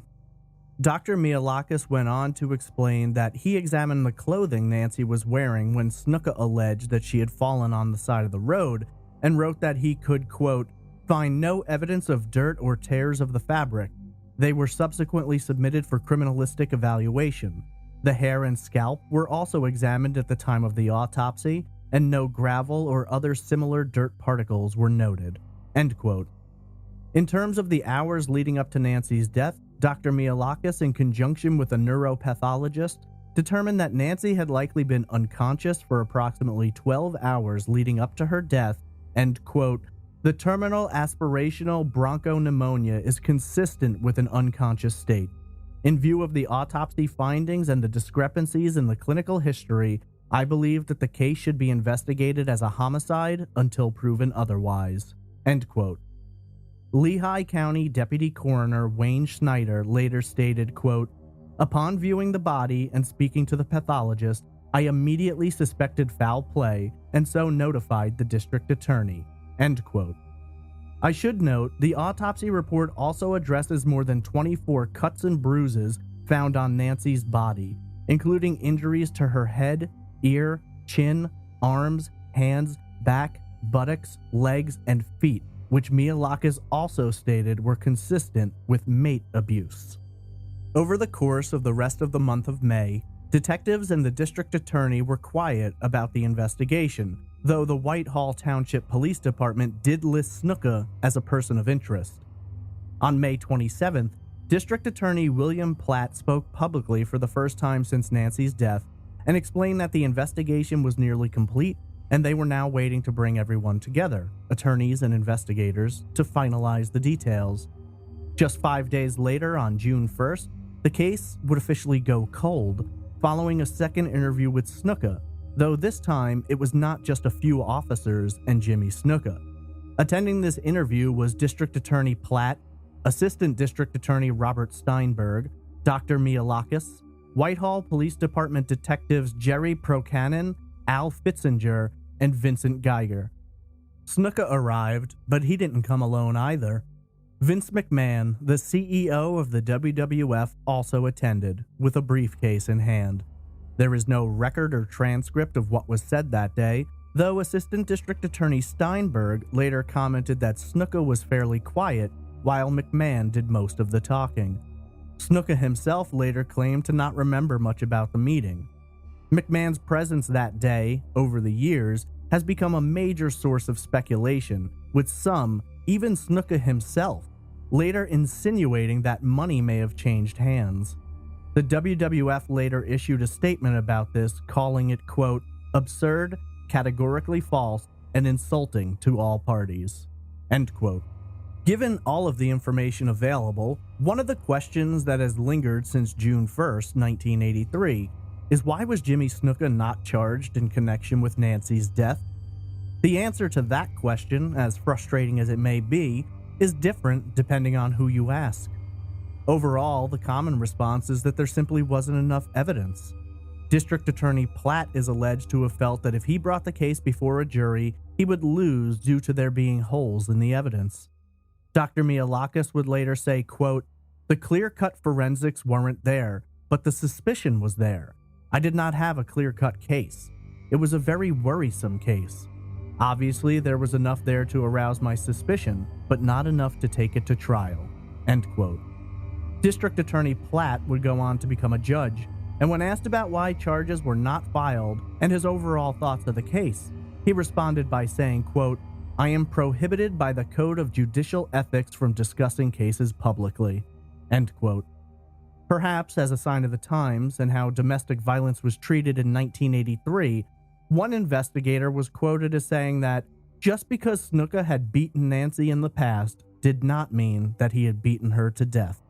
In hopes of ensuring that charges were filed and that Snuka would be prosecuted, the Argentino family hired Richard Cushing, a New York attorney, who was asked to examine the evidence and speak with District Attorney Platt in hopes of getting the ball rolling. Cushing examined all evidence, spoke to witnesses, visited the scene of the crime, and in his opinion, found enough evidence to file charges, but the DA disagreed. In an interview with the Morning Call, Cushing stated, quote, "I was stonewalled at every turn. It became clear pretty soon that he had no intention of presenting the evidence that I amassed. All the pieces were there. There was enough to take it before a grand jury in 1983. I could not understand why the district attorney could not see it," end quote. Cushing would later speculate that Platt may have been intimidated by Snuka, McMahon, or both. For the Argentino family, it was devastating. They believed that Snuka had murdered Nancy, but were also beginning to recognize that charges were not going to be filed. Lorraine later expressed that Cushing had done a good job and worked hard for them, but he simply couldn't get the DA or anyone to push harder for charges. At the time, they were overwhelmed with trying to process what had happened to Nancy, and following Cushing's explanation that he didn't believe Snuka would be charged, they all deflated. Lorraine later expressed that, dealing with the loss of Nancy and the emotional toll it took on all of them, and then the information that Snuka wouldn't be charged, forced them to withdraw. While they loved Nancy and wanted justice for her, it became incredibly painful for them to discuss publicly, or even privately, and as a result, they may have allowed things to slide by that they normally would not have. In Snuka's memoir, he discussed attending Nancy's funeral. Snuka would write, quote, "At the funeral, I told her mother and father how sorry I was about her death. What else could I possibly say?" End quote. Several witnesses reported hearing Snuka commenting on how horrible Nancy looked. The mortician had been unable to completely conceal her injuries. Moments later, Snuka was seen exiting the funeral home, remarking that he would return later for the church service. Lorraine, however, remembers things very differently, explaining, quote, "He came in there with shorts and didn't say anything to my mother. He did not express his apologies or sympathies," end quote. Snuka would go on with his life, touring with the WWF, partying, becoming an even bigger name in the industry than he had before.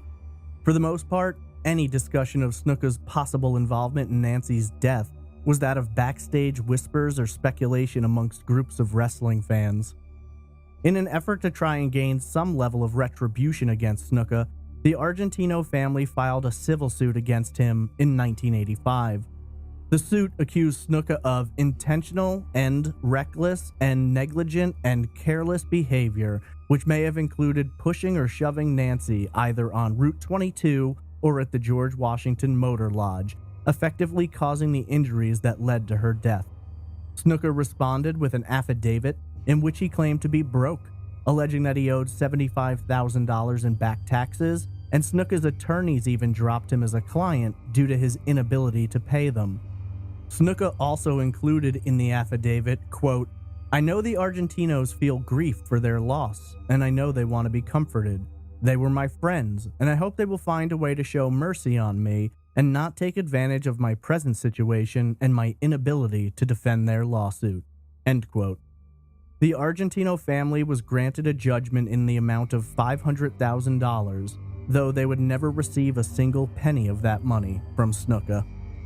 Following the civil suit, the Argentino family fell out of the spotlight. Together, they struggled to accept the loss of Nancy and what they viewed ultimately as a failure of the law to bring them justice. Caroline kept Nancy's room exactly as her daughter had left it for many years following her death. Over the course of the next 30-plus years, the family would speak of Nancy and how her death had affected them, what their lives might have been like had she lived. Nancy's father, Ralph, passed away in 1999, never seeing justice for the death of his daughter. Lorraine later stated, quote, "I always felt so guilty because I felt that at that moment when she was in trouble and she got injured, I always felt that if she could have gotten to the phone, I would be the one who would have gotten that call from her." End quote.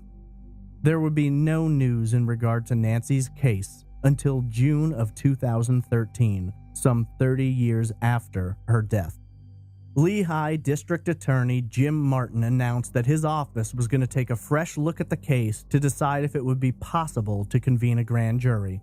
By this time, Snuka was 70 years old and had no interest in discussing the case with anyone.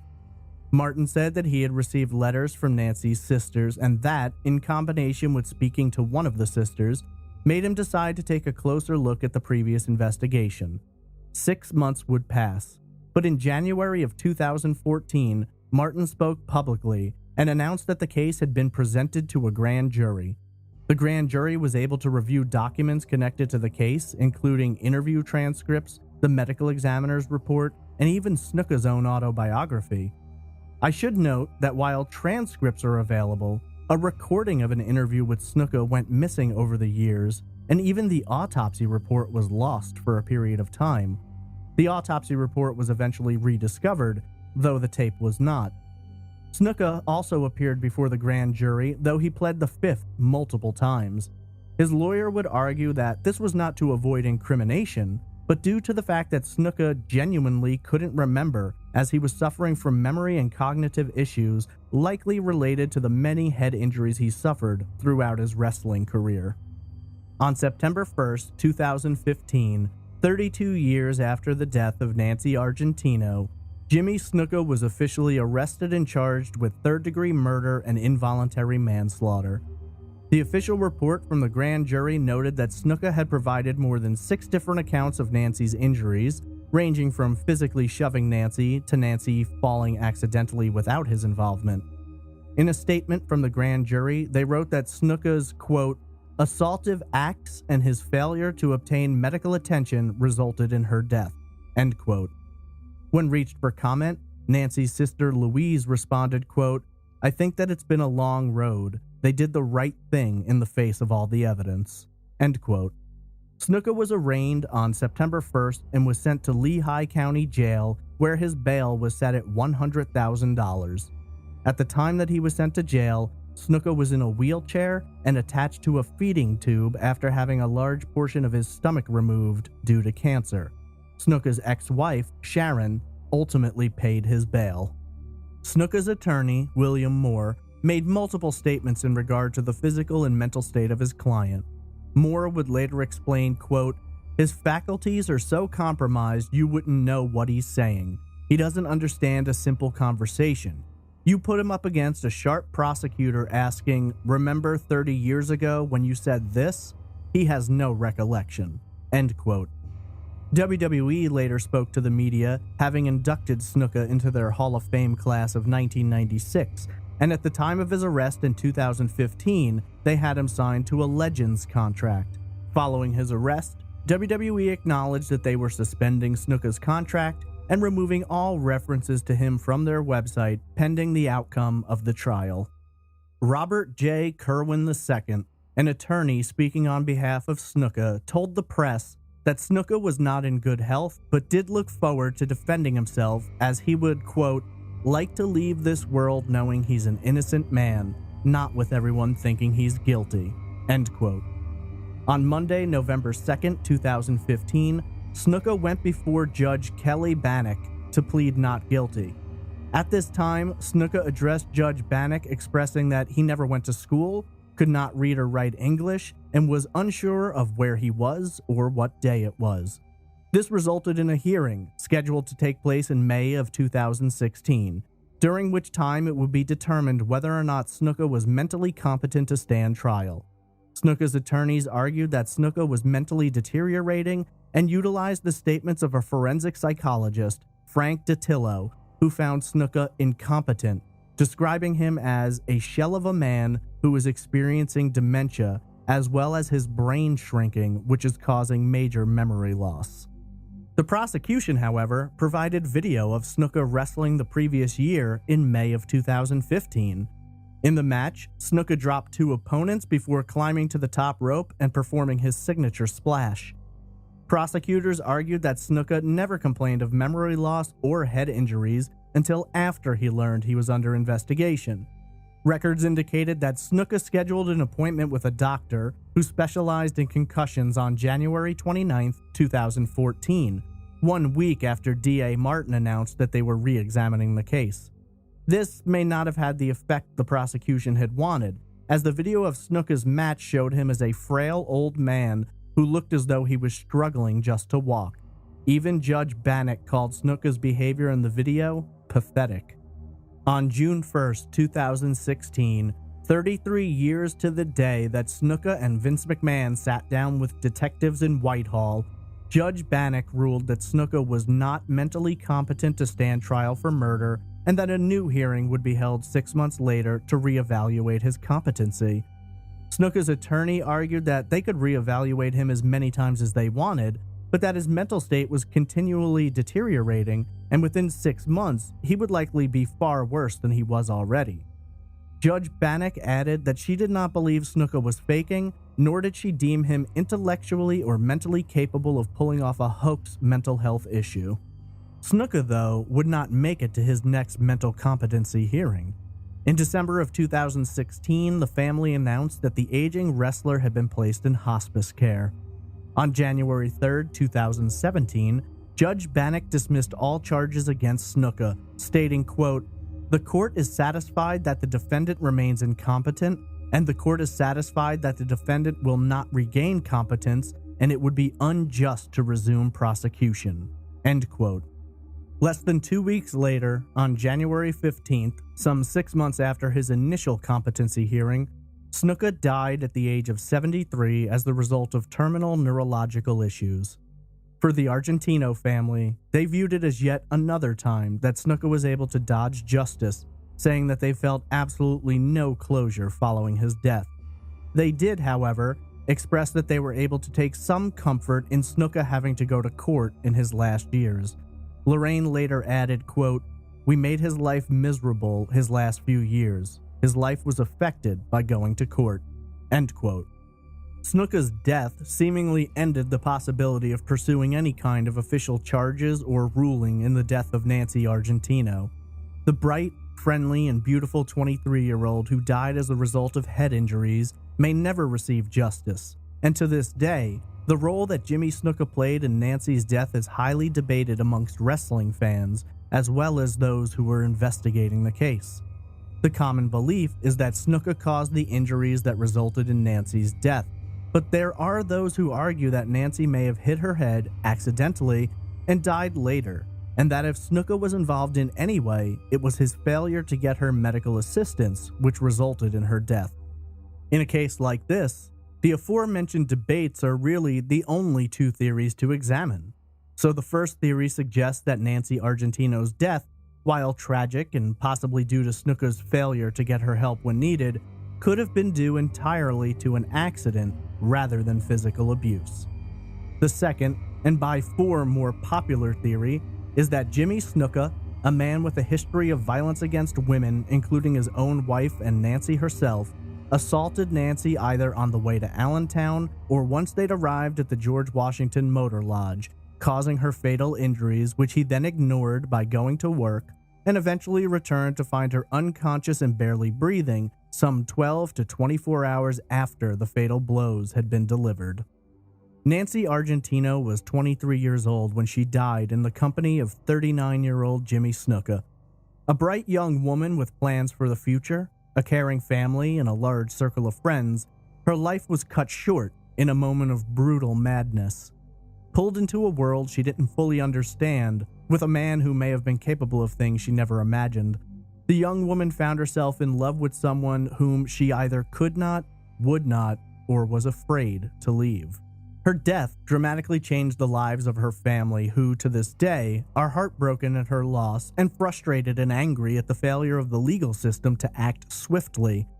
While grateful to DA Martin for bringing up charges 30 years later, they will forever wonder why it took so long for those charges to be filed. For many, it's an open and shut case. head injuries, cuts and scrapes, bruises, and fractured bones, the 5'7", 115-pound woman stood little chance against a 5'10", 235-pound wrestler. 36 years later, despite the evidence, contradictory statements from Snuka, and the pathologist's report, the investigation into the death of Nancy Argentino is frozen and likely can never start again now that the prime and only suspect is dead.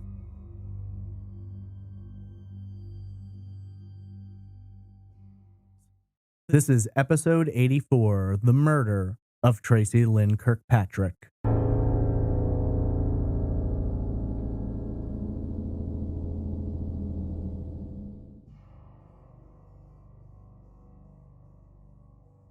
Tracy Lynn Kirkpatrick was born to parents Diane and Bill Kirkpatrick on June 9, 1971.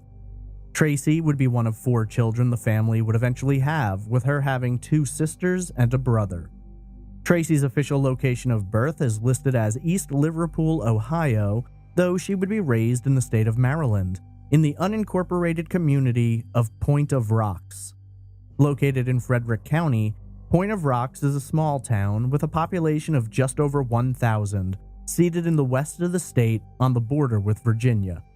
Growing up in Point of Rocks gave the Kirkpatrick family that small town experience. It was the type of place where most people knew one another. There was a lot of waving when driving through town, and it was also one of those places where people didn't worry much about locking their doors. The most trouble that ever seemed to crop up would be the occasional party or teenagers knocking on doors and running during the night. Indeed, Point of Rocks was an idyllic location to raise a family, and the Kirkpatricks very much enjoyed their lifestyle. Tracy's father, Bill, was a truck driver at the time, and Diane worked in retail, eventually making her way into management. They both enjoyed their careers, though the tragic events which would later befall Tracy would forever alter the course of their lives, and their jobs would eventually become too difficult to continue. Tracy has been described by friends and family as incredibly intelligent, insightful, thoughtful, talented, and funny. While Tracy's sisters Deonda and Angie played sports, Tracy herself wasn't exactly the athletic type. According to Deonda, Tracy played softball for a season, though it wasn't something she was interested in continuing, and her pursuits were more targeted towards academics, though she had an artistic side as well. In an interview with Frederick Magazine, Bill Kirkpatrick discussed how Tracy had an interest in modeling. With vibrant red hair set to contrast her hazel eyes, Tracy had a very appealing look, but her interest in modeling seemed to have been impacted by her disinterest in being the subject of photography. Bill would go on to explain, quote, "She loved taking pictures, but she would not let you take a picture of her. Every one of them has her hand up blocking, so you would not take a picture of her."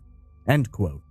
In a lot of interviews, Tracy has been described as being shy, and that would certainly seem to be the case in terms of her response to being photographed. Obviously, there are photos of Tracy out there in which she isn't hiding from the camera, and it's easy to note in those images that the young woman was highly photogenic. If there's anything about those photos which truly stands out, it's her smile. And according to friends, Tracy's smile was contagious. Tracy enjoyed goofing around, making others laugh, and generally having a good time. Her sister, Angie, recalled being driven to school by her older sister, explaining, quote, "She loved listening to the radio really loud in the car. I remember always doing goofy stuff at the wheel and listening to the radio." End quote.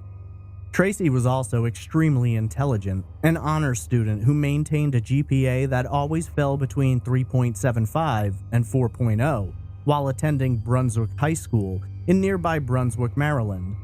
According to Deonda, Tracy had a knack for education, and she thought that her younger sister might have a bright future ahead of her as a teacher. As far back as to the times when they were just small children, Deonda recalls how Tracy often took on the role of a teacher in their games. Deonda explained, quote, "When we played school at the house, she was always the teacher. She did a chalkboard. We had homework and everything.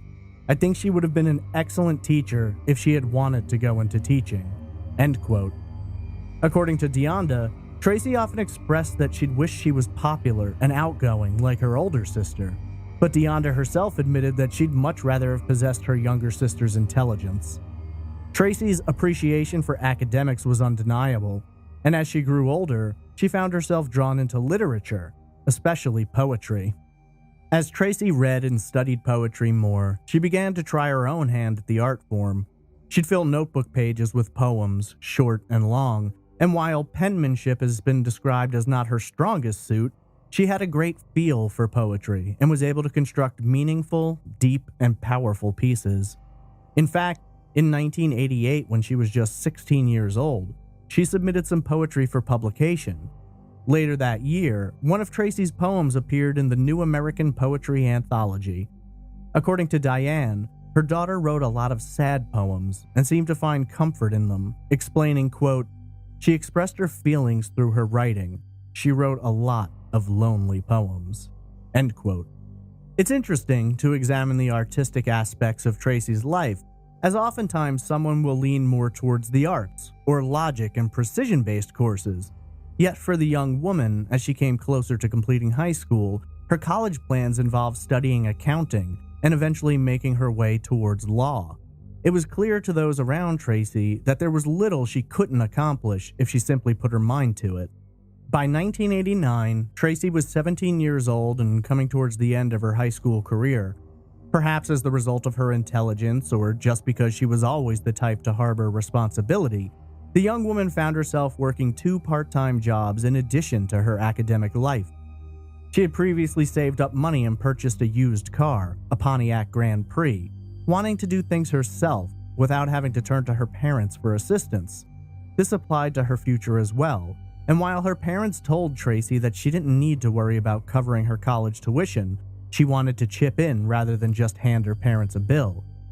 She had applied to Mount St. Mary's University, some 30 miles away in Emmitsburg, and was looking forward to carving out a career path for herself. When asked about her sister and her future, Deonda responded, quote, "She was funny, she was shy, she was beautiful, she was smart. She had her life planned out. She knew where she was going to go and what she needed to do to get there." End quote. Tracy worked at 2 different stores in the West Ridge Square shopping center, located along the Golden Mile on US Route 40 in the nearby city of Frederick. Frederick was quite different from Tracy's hometown, with a population more than 20 times that of Point of Rocks in the 1980s. Frederick, the seat of Frederick County, has continued to grow over the years and today is a busy, packed location with more than 60,000 residents. However, despite the ever-growing city, the details surrounding Tracy's final moments continue to haunt the bustling town. Having both jobs located in the same place certainly made scheduling easier for Tracy, who would drive the 13 miles into Frederick where she could work in either Barnett Shoes or Eileen's, a store specializing in women's sportswear. The West Ridge Square Shopping Center has been described in many locations as a traditional mall, though this isn't exactly accurate. There's no major interior hub through which one might access multiple stores. Instead, the center is laid out as a strip mall, with each store having exits leading directly into the parking lot. While the Kirkpatrick family didn't exactly like the idea of Tracy working at night and walking to her car alone, there were security guards employed at the mall, and Tracy felt it was safe, especially since one of the guards was also a sheriff's deputy. On the evening of Tuesday, March 14, 1989, Tracy was running late arriving home, which was unusual for her. Most of the stores in the mall closed at 9 p.m., and for Tracy, she would quickly go through the closing procedures with her boss before locking up and heading home, arriving typically around 9:30 p.m. Bill was fairly strict with his children, with Deonda later explaining, quote, "We weren't even allowed to date until we were 18. She had just gotten her license, and most school nights she had to come home right from work because she got off at 9. End quote. Tracy always closed with her boss or another coworker, though she was scheduled to close by herself the next day. With Tracy running late, her parents placed a call to Eileen's but didn't receive an answer, so Bill decided to take a drive into Frederick to check on Tracy. Tracy had previously told her parents that if she didn't call or come home by 11 p.m., they should come check on her because something was obviously wrong. Tracy's car had been encountering some mechanical issues in the previous days, and so Bill considered the possibility that his daughter had run into car trouble. He previously had to drive up to the mall to jump Tracy's car when her battery had died. When Bill arrived, he was reportedly surprised to find Tracy talking with a former boyfriend. Apparently, she'd lost track of time and forgotten a call. She apologized for worrying her parents and assured Bill that it wouldn't happen again. She knew to call home if she was going to be late, but it was young love and she'd gotten distracted. Reportedly, Tracy and her former boyfriend reconnected that night and decided to give their relationship another try. Tracy was excited by the prospect of new possibilities together. This detail, though, will later make others wonder if it could have played a role in why Tracy was ultimately murdered. On Wednesday, March 15th, Tracy was scheduled to work a closing shift at Eileen's, and this would be the first time the 17-year-old was set to close the store by herself. Tracy left high school at approximately 1 p.m. that day as part of a work-study program and drove over to the mall for work. Around 4 p.m., Tracy visited Barnett Shoes, the other store where she worked, before returning to Eileen's. It wasn't exactly a busy night, but Tracy was looking forward to being on her own and taking on more responsibility. At approximately 6 p.m., Diane stopped by to visit her daughter and bring her some food for dinner since, as she was working alone, she couldn't leave the store to grab something for herself. According to Diane, when she arrived, the store was empty, and she found Tracy sitting in the front counter reading a book. Diane and Tracy had a short conversation, and Diane later expressed that Tracy had told her that she was tired and was looking forward to getting home so she could go straight to bed. When Diane left, Tracy seemed to be in good spirits. There didn't appear to be anything amiss, and she had less than 3 hours left on her shift. Approximately 2 hours later, around 8 p.m., Tracy's boss, the head manager of Eileen's, stopped by to check on her before heading home. Reportedly, the store was again empty with no signs of customers anywhere. It was a slow night in general for the mall. As stores got closer to closing time, the thin trickle of customers slowly died out. In fact, when the store was later processed by investigators, it was found that not a single transaction had been rung up after 8 p.m. The manager left the store after a short visit and checking in on Tracy and explained that she could call if she had any issues closing. It's since been reported that the manager was the last person to see Tracy alive, leaving her at approximately 8:45 p.m. Tracy was left to straighten the store up, though this wouldn't take very long since there hadn't been many customers, add up receipts, count out her register, and lock up. Sadly, Tracy would not make it home that night, and much of what happened over the course of the next few hours has been shrouded in mystery for more than 30 years. Sometime after 9 p.m., Don Barnes Jr., a Frederick County Sheriff's deputy who moonlighted as a private security guard for the strip mall, reported noticing that the lights were still on in Eileen's. According to Barnes, he didn't think much of it at the time and assumed that whoever was working that evening was likely finishing up. Remember, the store closed at 9 p.m., and so for the lights to still be on a few minutes after was likely typical and wouldn't necessarily register any alarm for the security guard or anyone else working in the mall. If you've ever worked a closing shift at a clothing store, or any store really, you know that there's usually a 10 to 15 minute time lapse between locking the doors and finally leaving for the night. Barnes returned to the area of Eileen's more than an hour later, around 10:30 p.m., and noticed that the lights were still on. This was the first time he became concerned that something might be wrong, and so he approached the store and found the front door unlocked. Stepping inside, Barnes began calling out for anyone who might be present in the store, but received no answer. According to Barnes, there was nothing blatant in the store to suggest any issues, no signs of disarray or any kind of dispute or struggle. As he approached the front register, Barnes found things neat and orderly, but he still couldn't locate anyone within the building. When Barnes went deeper into the store, he found himself entering the storage room, and there, on the floor, he found Tracy. There was blood everywhere around her body, and it was clear that she had been stabbed a multitude of times in what has since been described as incredibly brutal. Upon making the grisly discovery, Barnes immediately began radioing for police. The call reportedly came into the police at 10:50 p.m. Around the same time that Barnes was urgently calling for assistance, Bill and Diane Kirkpatrick were walking out of their home to begin the drive to Frederick. While Tracy had been late the night before, the Kirkpatricks thought it highly unlikely that this would happen again, especially since Tracy had been closing alone and told her mother that she was tired. Bill and Diane arrived at the West Ridge Square shopping center around 11 p.m. and were met with what has since been described as a swarm of police vehicles, an ambulance, and vehicles from the fire department. There were people in uniform everywhere, going in and out of the store, as well as congregating in the parking lot. Parking their car, Bill still wasn't yet prepared for the truth that he was going to encounter. Perhaps due to denial or hoping for the best, he convinced himself that Tracy may have been the victim of an armed robbery and that she was likely inside at that moment, giving her statement to police. Neither he nor Diane could have imagined that their beautiful daughter had been murdered, nor could they comprehend the reason why anyone would want to harm the sweet, kind, and caring young woman.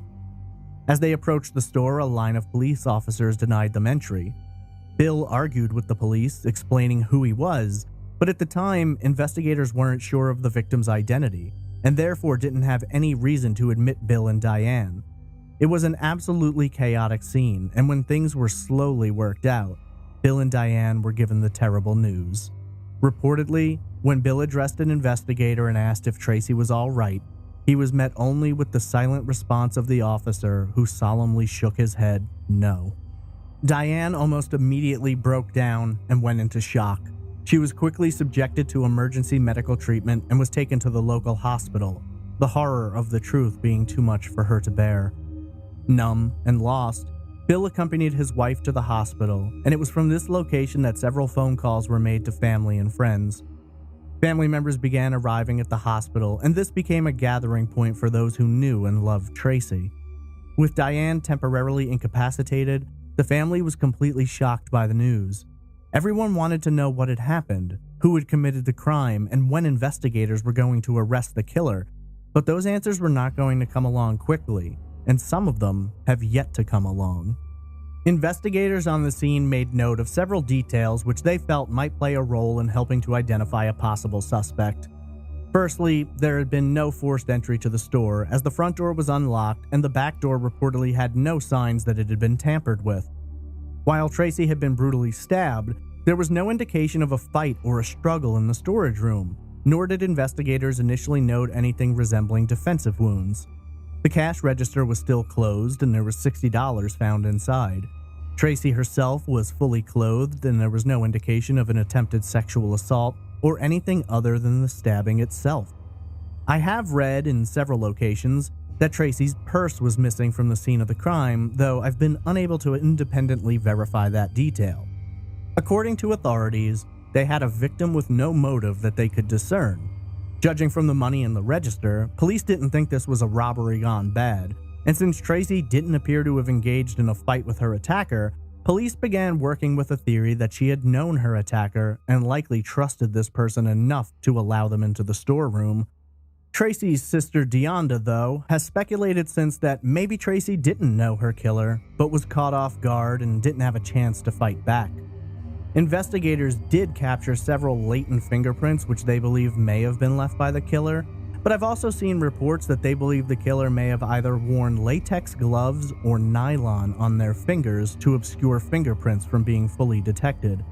Blood droplets were also found leading from the scene of the murder into a rear hallway, and they stopped down on the loading dock near some trash cans, suggesting that the killer had exited the store via the back door, which would explain why no one witnessed anyone exiting the store through the main entrance that night.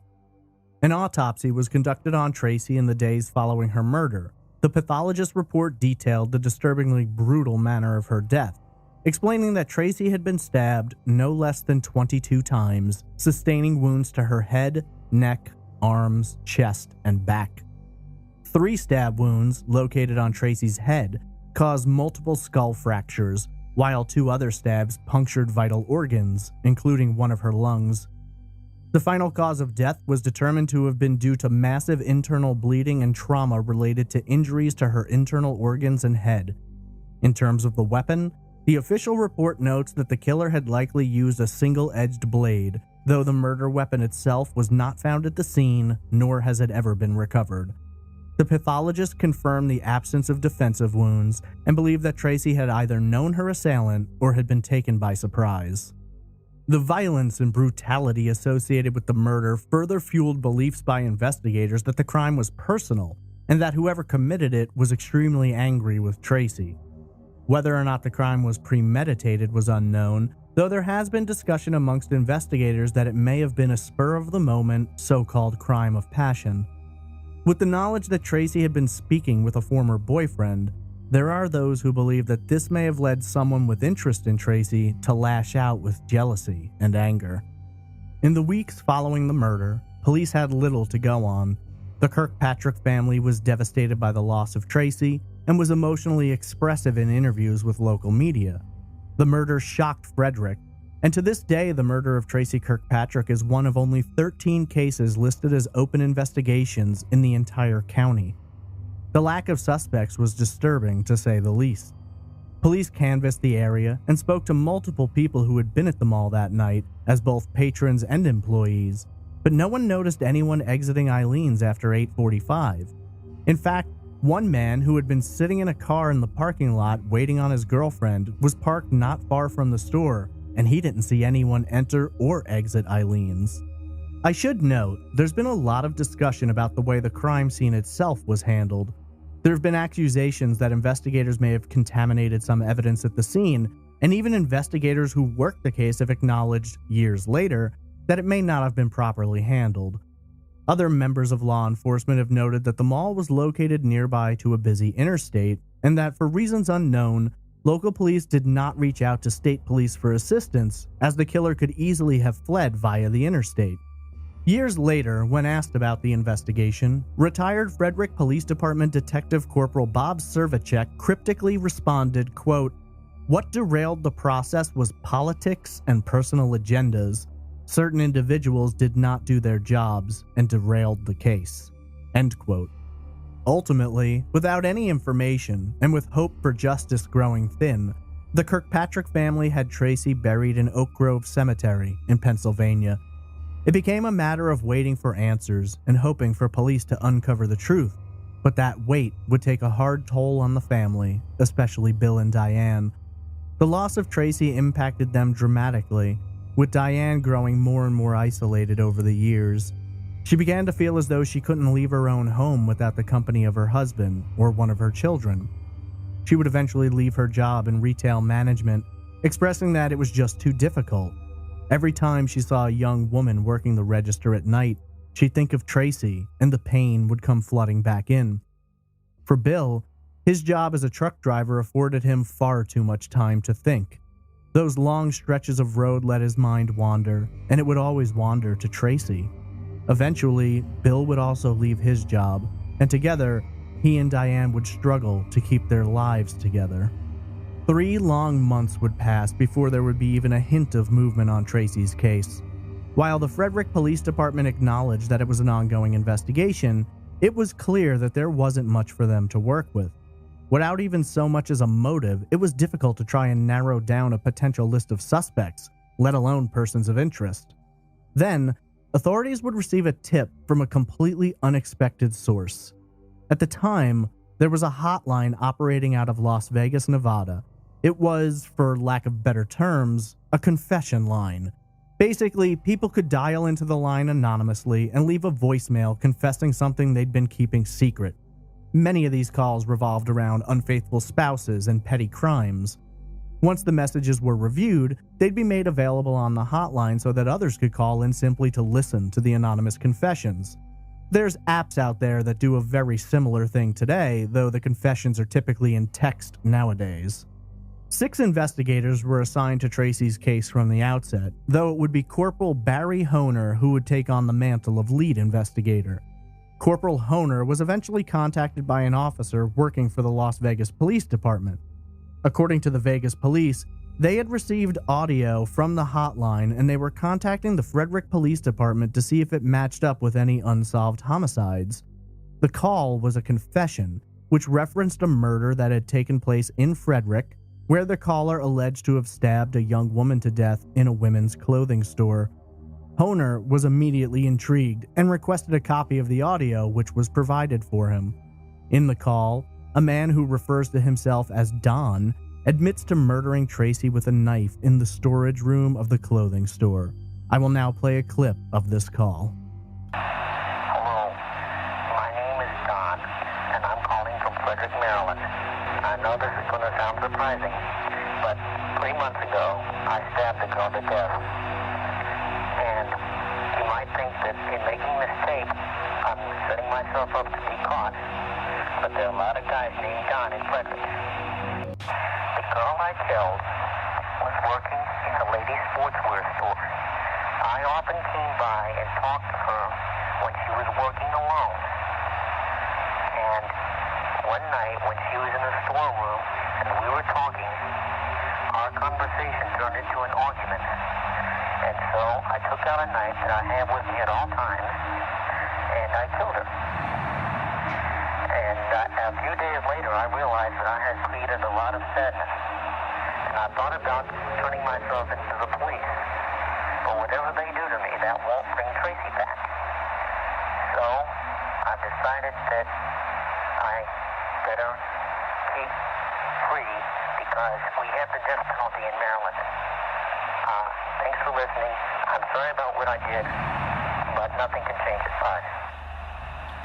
While the audio can at certain times be difficult to decipher, it's been generally agreed that the caller identifies himself as Don, though some believe he may have been saying Sean or even John. He goes on to explain that there's many people in Frederick with that name, so it wouldn't be easy to track him down. The caller specifies that he used to visit the victim at a women's clothing store where she worked, and that one night they got into an argument. At that time, the caller claims he pulled out a knife, which he always carried with him, and killed her.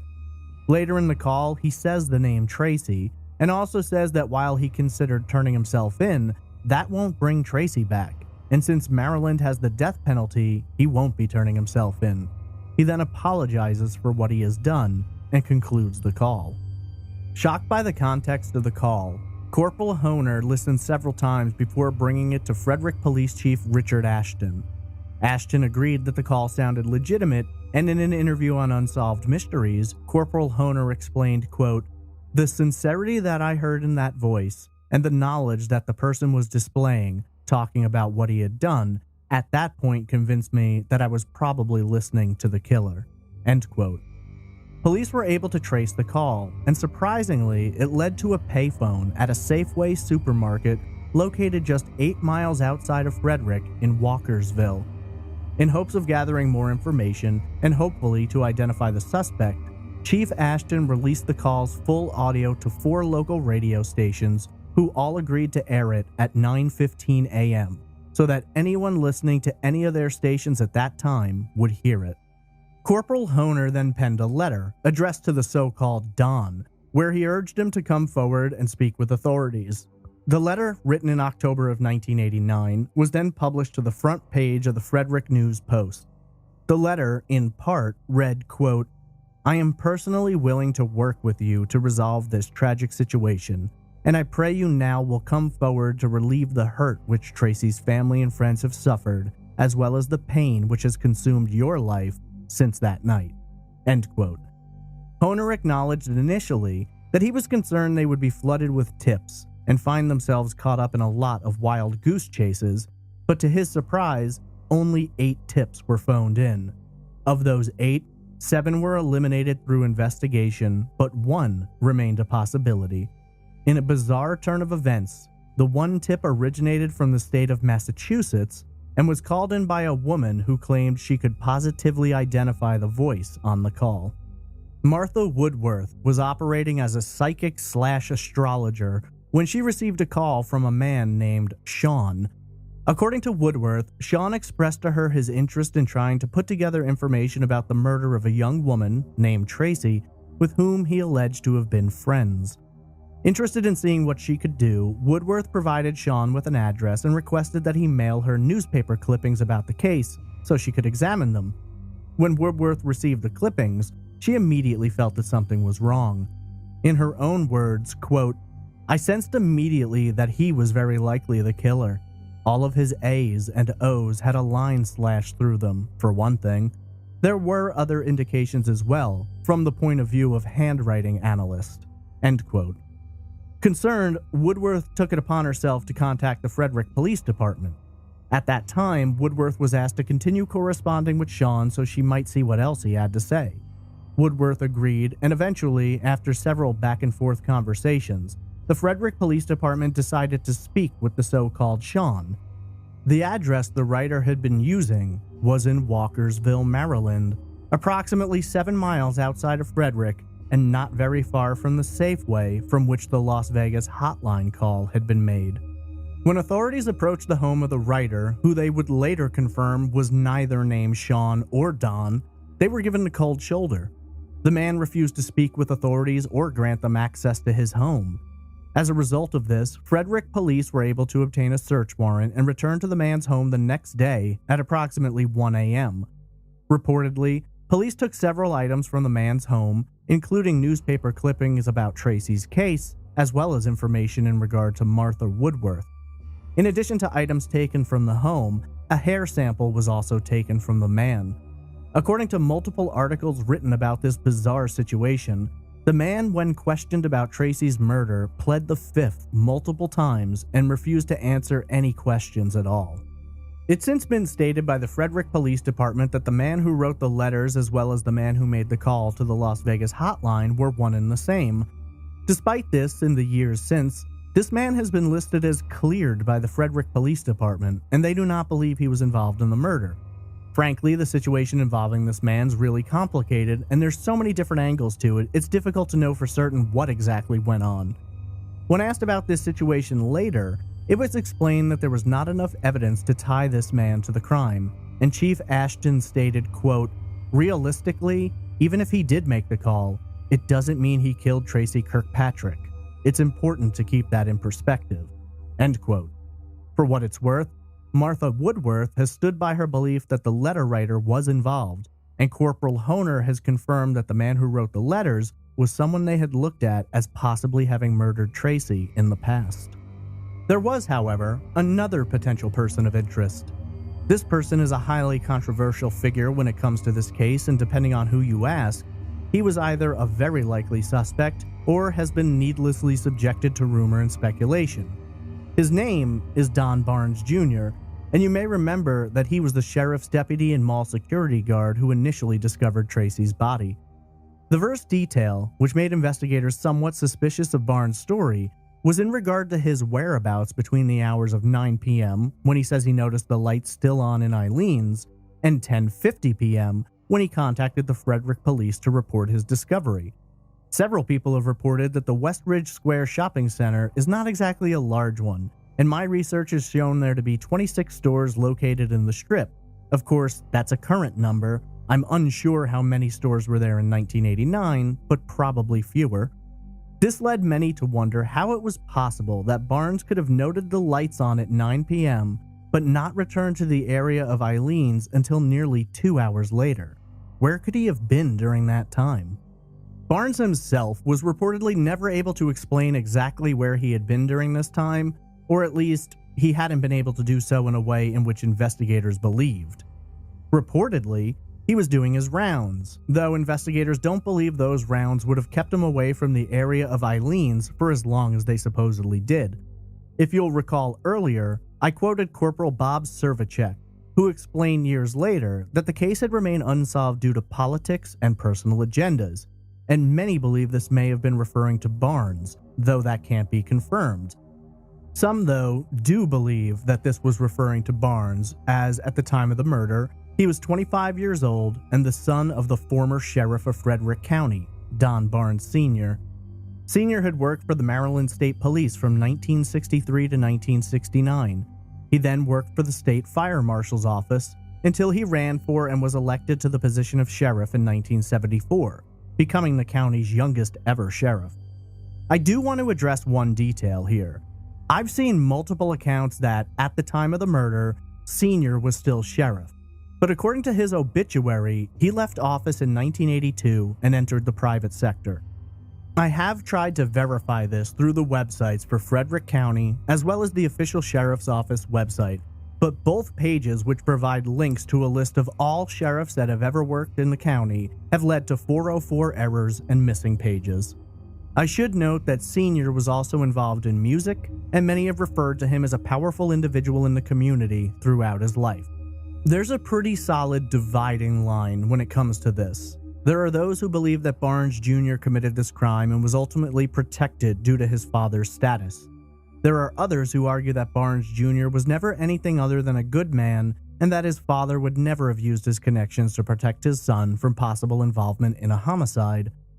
Barnes Jr.'s daughter has been fairly vocal about her belief that her father committed the murder, going so far as to say he was single at the time, enjoyed flirting with younger women, and she even tells a story that her father left the mall that night, stopped by his estranged wife's home, and changed uniforms before returning to the mall. I can't verify that, and when authorities have addressed Barnes Jr., they've stated only that they have no evidence to make that connection. When asked about Barnes Jr.'s daughter's statements, one officer explained that the relationship between father and daughter was not very good, and that the daughter may have an axe to grind. It's also important to say, I've never seen full verification that the woman who claims to be Barnes' daughter actually is. I also want to add that I, by no means, am trying to impugn the characters of Sr. or Jr., but am merely following discussion and speculation surrounding this case. I've never seen any solid evidence to link Barnes Jr. to the murder, but it is a highly discussed topic amongst those who lived in and around Frederick at that time. Barnes Jr. moved out of the country, to Egypt, sometime following the crime, though he later returned to the country and now lives in the southeast. While many have since argued that Corporal Servichek's comments about the politics and agendas was referring to Barnes, Servichek himself seems to contradict that theory. In an interview conducted by the Frederick News Post in 2009, Servichek was quite blunt about his thoughts on the case. In this interview, Servichek revealed that back in 1994, evidence was provided to the grand jury to indict a suspect. Ultimately, 2/3 of the grand jury voted to indict, but the district attorney reportedly did not wish to pursue the case and risk losing, and therefore granting the suspect protection under the double jeopardy rule. According to Servichek, the suspect was, at the time of the murder, a 17-year-old who had attended Brunswick High School with Tracy. Reportedly, this individual had a romantic interest in Tracy, and when that was not requited, he lashed out violently, murdering her. Servichek felt there was more than enough evidence to get a conviction, and even stated, quote, "This case was solved in 1994, as far as I was concerned," end quote.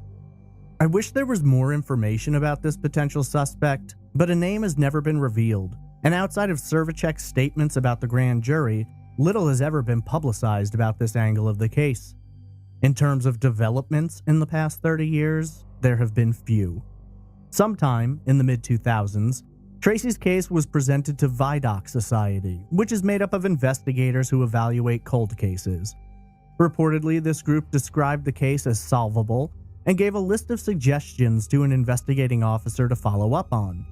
In a 2019 interview with the Frederick magazine, Sergeant Andrew Alcorn of the Frederick Police Department, when asked about these suggestions, stated, quote, "He followed up on some of them. He didn't get to all of them before he got moved, so we're still looking to follow up on some of those tasks," end quote. In March of 2009, 20 years after Tracy's murder, for the first time, samples recovered from the crime scene were sent out for DNA testing.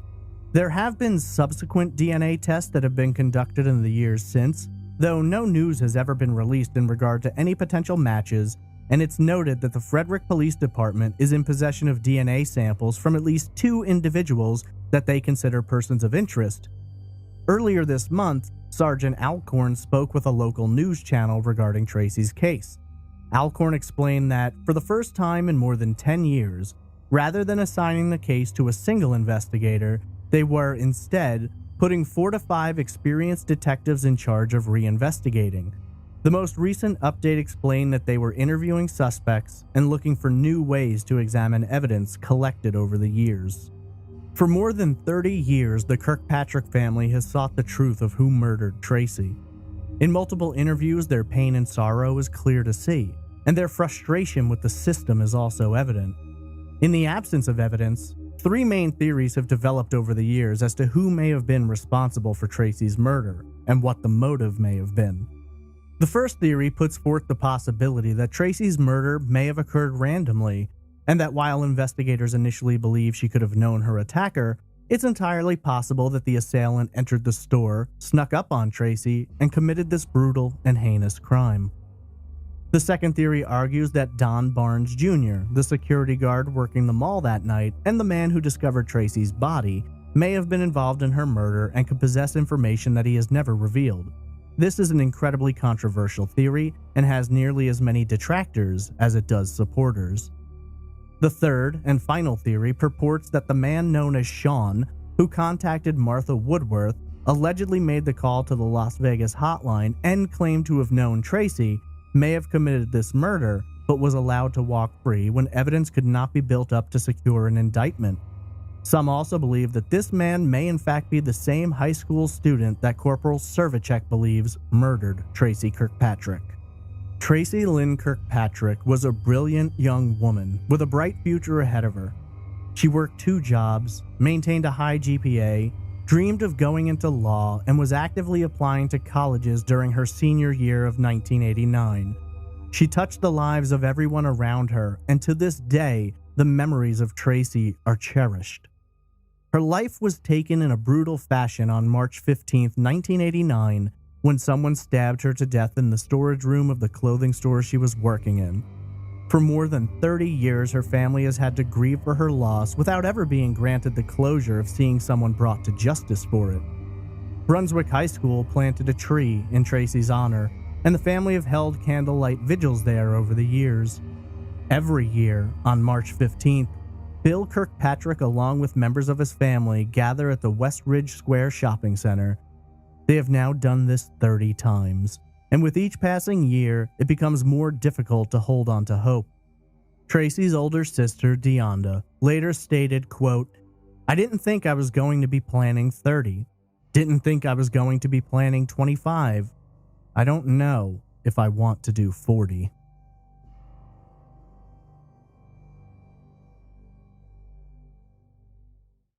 This is episode 119, The Mysterious Death of Russell Evans.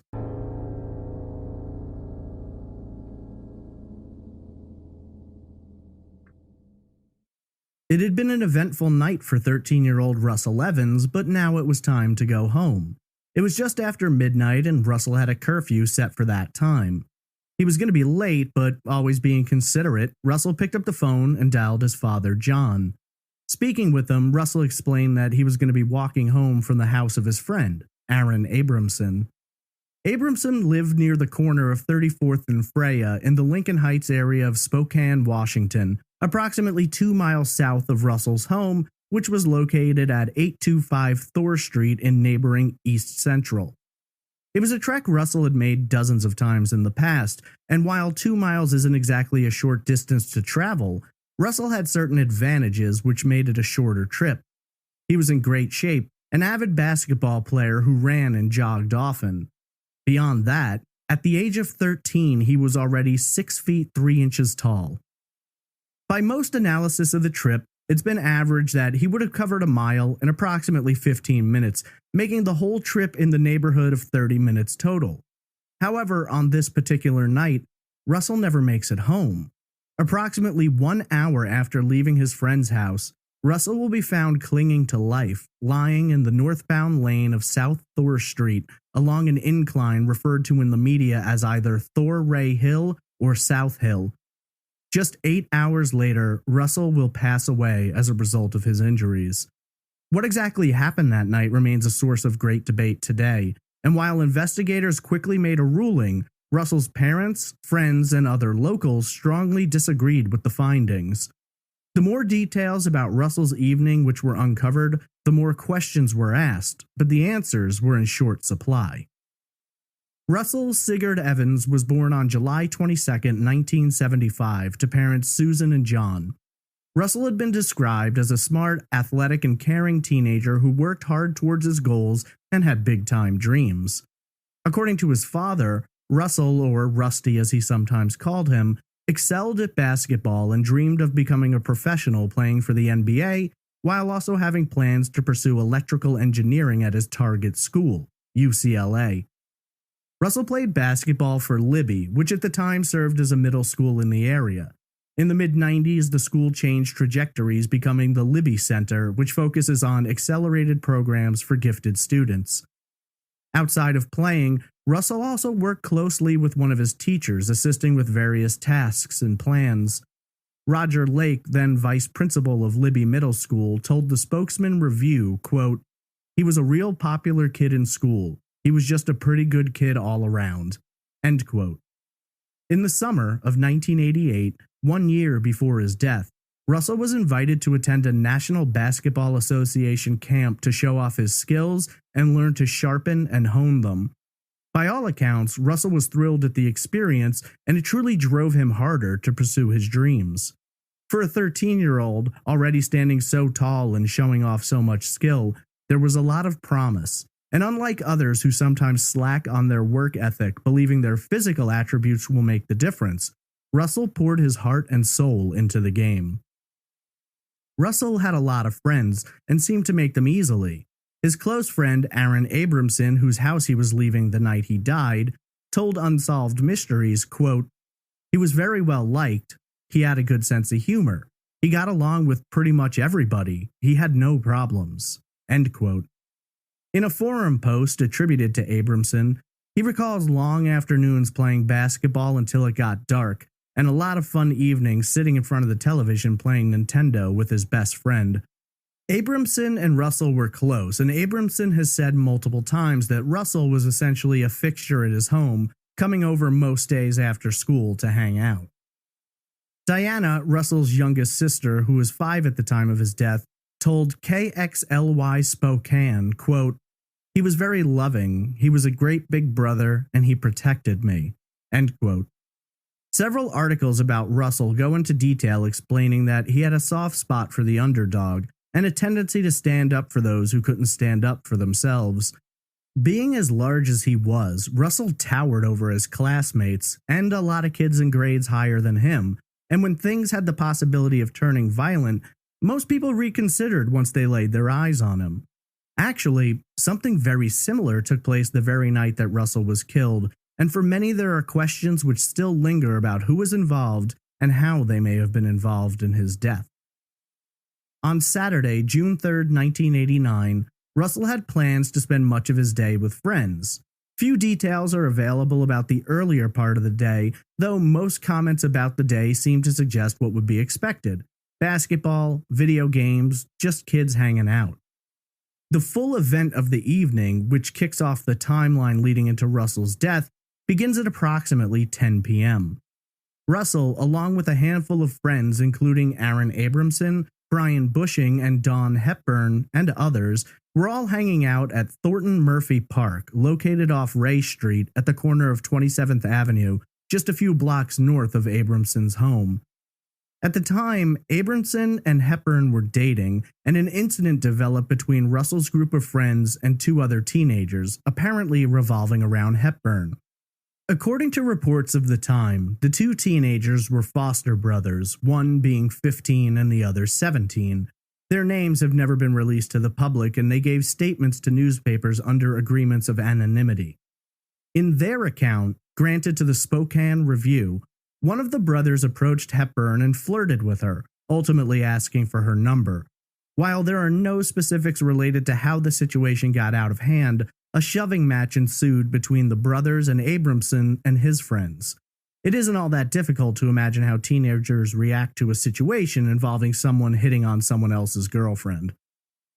According to multiple witnesses later interviewed by police, when the shoving and name-calling got a little out of hand and things seemed to be taking a turn towards a fight, Russell inserted himself into the situation, and depending on whose account you believe, he either stepped between Abramson and the brothers telling them to get lost, or he restrained one of the brothers from getting involved in the altercation, telling everyone to break it up. Either way, witnesses agree that the 2 brothers backed off and made their way out of the park. However, there were several witnesses who later told police that one of the brothers made a comment suggesting he was going to go pick up a few of his friends and come back and fight since they were outnumbered at the time. The two brothers drove off together, presumably with the 17-year-old behind the wheel. Now, I should note that while official accounts place this altercation at the park, a few newspaper articles written at the time place it elsewhere, at a nearby pizza restaurant in the Lincoln Heights shopping center. In some articles, it's just referred to as a Lincoln Heights business. However, Unsolved Mysteries, as well as the detectives interviewed for the show and in local papers, all place the altercation at the park. As you might imagine, in the time following the near fight, Russell and his friends were pretty keyed up about the incident and spent a while talking about it before things broke down into jokes.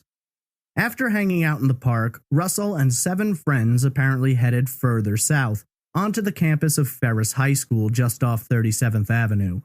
According to the Spokane Review, both Abramson and Bushing were part of the group that continued on to the high school. Several articles state that Russell and his friends may have had another altercation, this time with members of a gang which has been referred to as the GQ Gang, which apparently stands for Gangster Quality. Allegedly, members of this gang attended Ferris High School, but the altercation that we know about that night took place in the park, with the two brothers who attended Lewis and Clark High School located 5 miles to the northeast. So whether or not there was another altercation at the high school, I can't say for sure. However, investigating police would later look into the possibility of Russell's death being related to gang activity. After spending time at the high school, Russell and his friends made their way over to Abramson's house to finish up the evening. Reportedly, they were all still a little amped about what had happened previously at the park and talked back and forth about it. At approximately 12:05 a.m., Russell used the phone to call his father, notifying him that he was going to make his way home. According to a statement in the Spokesman Review, Russell's father went to bed shortly after receiving the call, since Russell had a key to the house and could let himself in. According to witnesses at the house, Russell exited and began jogging towards his home. Approximately 10 minutes later, at 12:15 a.m., said Madison, a friend of Russell's who attended Ferris High School, ran into him under a streetlight at the corner of 33rd Avenue and Thor Street. According to Madison, when he came across him, Russell was jogging but stopped to walk and talk for a minute. Russell apparently told Madison that he was making his way home, and he brought up the altercation that had happened in the park.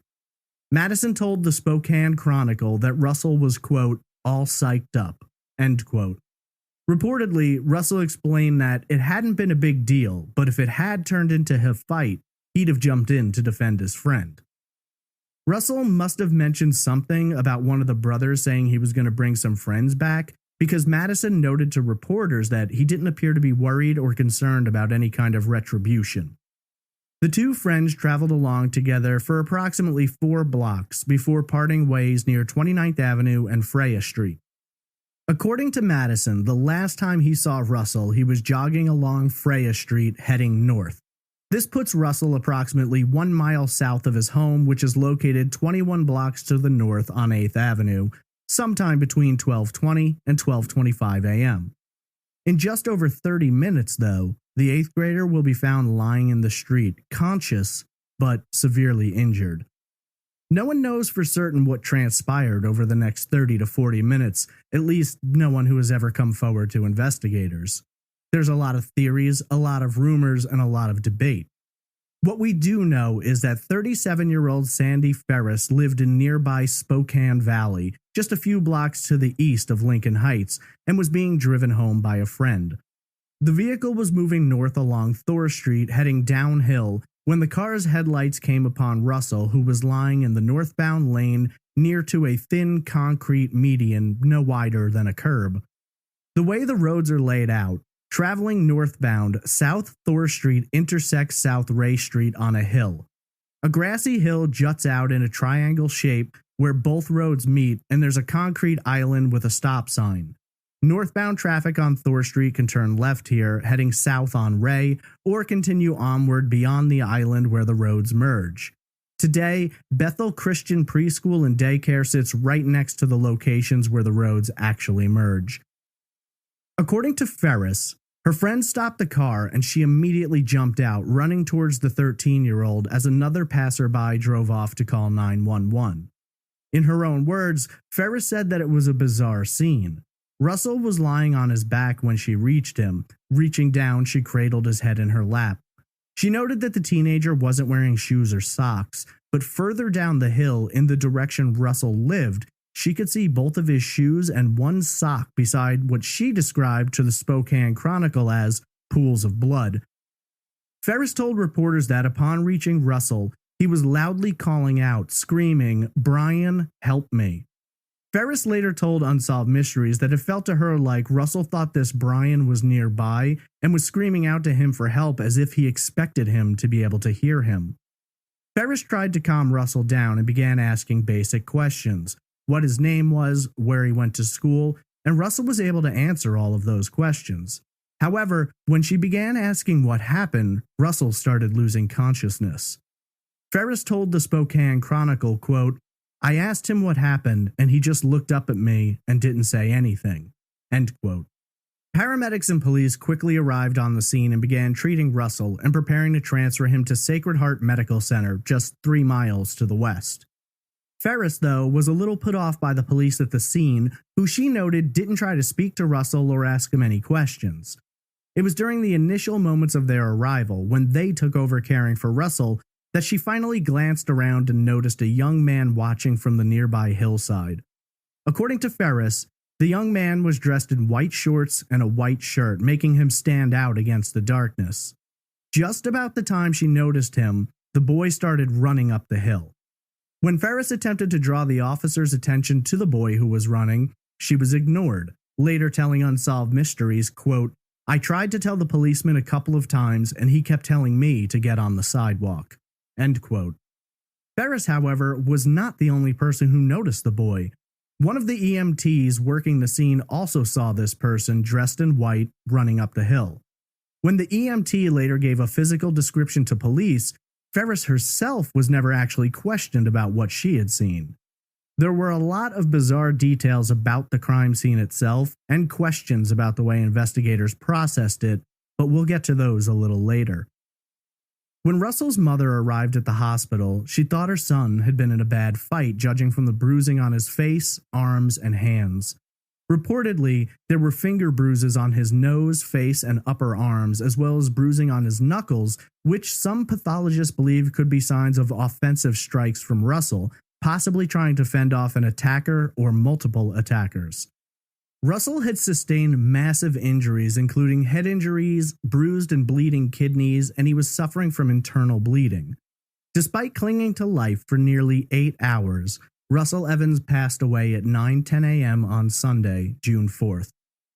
Initially, when investigators were asked about what happened, they didn't have a full answer, but they believed it had been a high likelihood that Russell had been killed in a hit-and-run accident. Dr. George Lindholm, the Spokane Police's pathologist, would ultimately rule that that was exactly what had happened. During the autopsy, Lindholm discovered that there were no drugs or alcohol in Russell's system.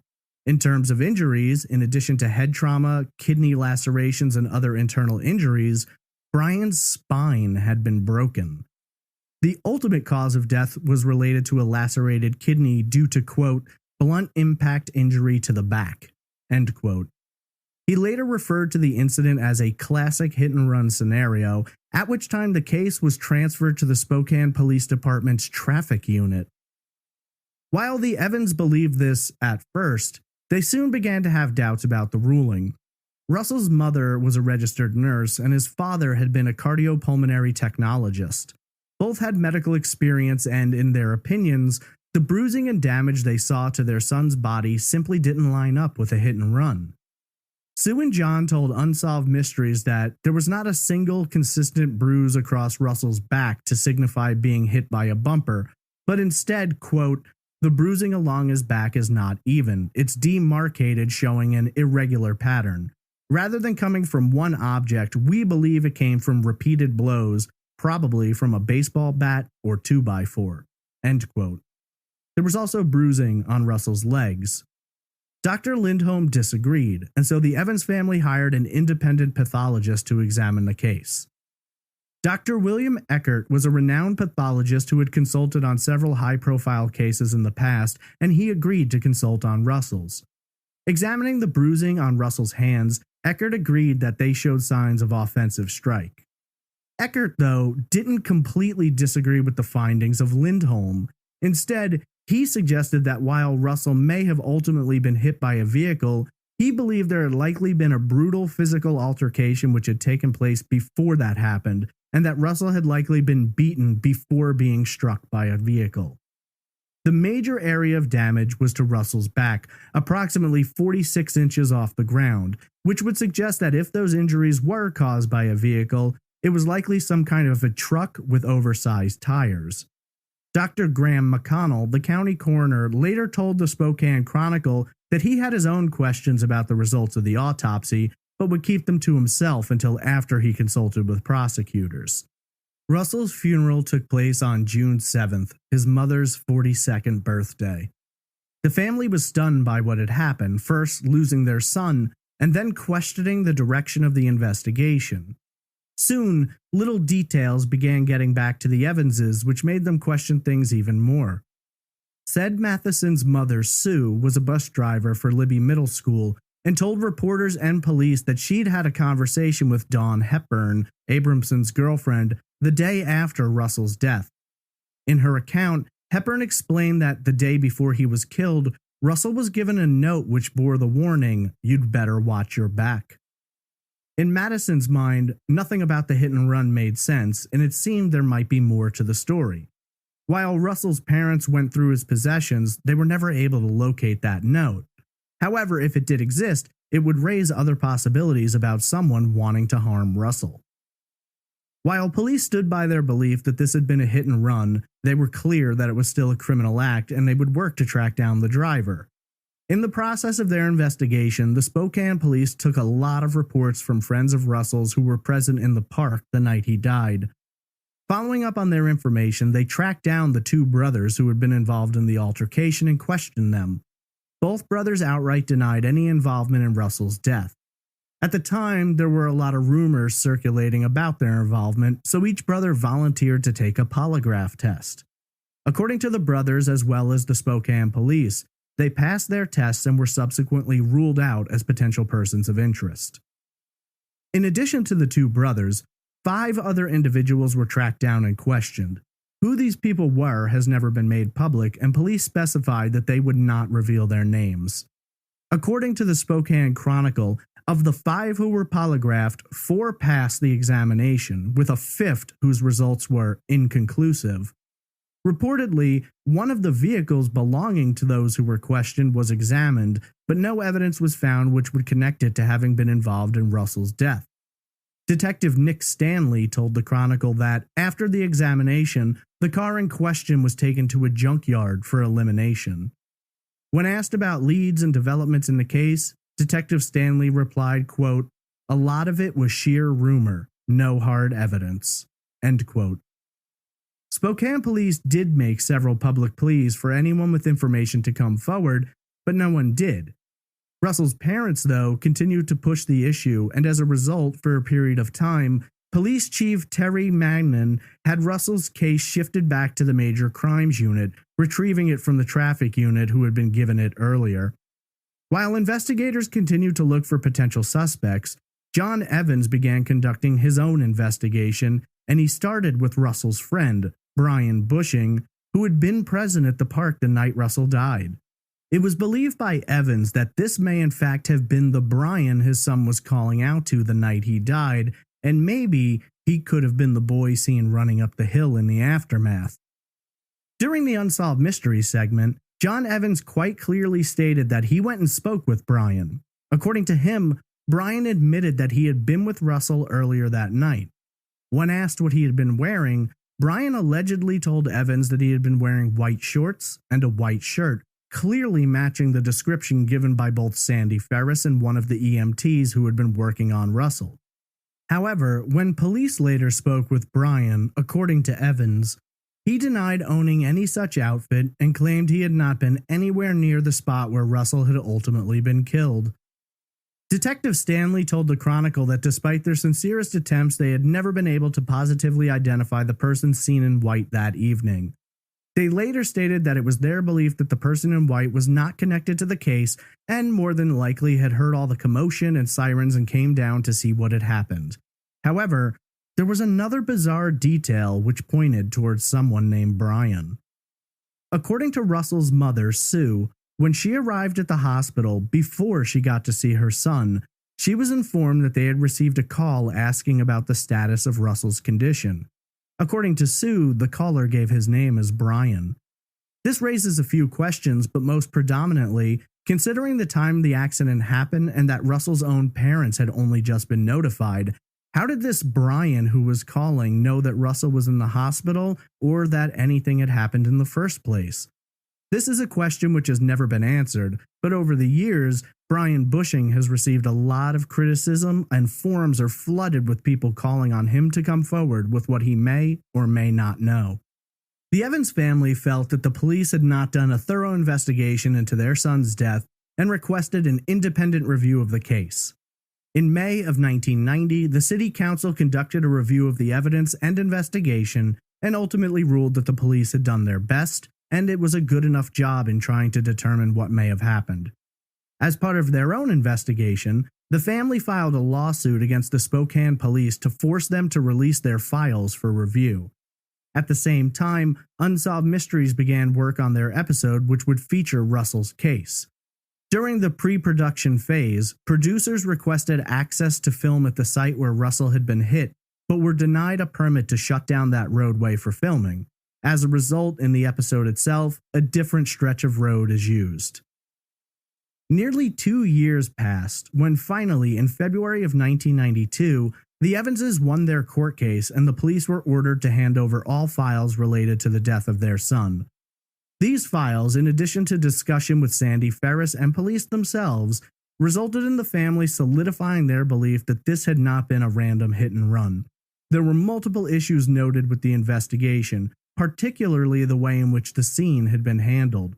There were also details obtained through the files which raised even more questions about what may have truly happened that night.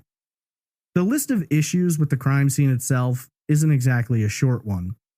First and foremost, police neither photographed Russell nor made any official marking of exactly where he had been found on the road. This information was later gathered when the Evans family spoke with Sandy Ferris and went back to the hill to figure out how everything had appeared that night. To say the scene was strange is basically an understatement. Firstly, Russell was found on the northbound side of the road lying beside the median. In the official report, Russell had been struck in the back, which police argued sent him flying into the area where he was found. The problem the family had with this was twofold. If Russell had been on his way home and was ultimately struck in the back, this would suggest he was facing away from the direction he was traveling at the time he was hit, since he was found uphill, while his shoes had been found toward the bottom of the hill. In addition to that, to have been struck in the back in the northbound lane, the driver would have had to have been traveling south but on the wrong side of the road. Now, Russell could have easily seen the vehicle coming at a high rate of speed and in a reflexive action turned his back to protect himself, but you'd expect someone who was shot up the hill from a hit and run to have scrapes and cuts related to colliding with the pavement, road rash, so to speak. But Russell didn't have any of those injuries. In terms of his shoes, they also raised a lot of questions. While Russell had been found uphill, his shoes were downhill, 86 feet from the location where Sandy Ferris found him. His left shoe lay furthest away with his right shoe just a few feet closer. Lying in the street were Russell's shoelaces having been torn from his shoes. Strangely, police later argued that the point of impact with the vehicle, Russell might have been rocketed out of his shoes and his laces at that time were separated. There were also 3 distinct pools of blood found, one 50 feet away from where Russell was found. The closest was 30 feet.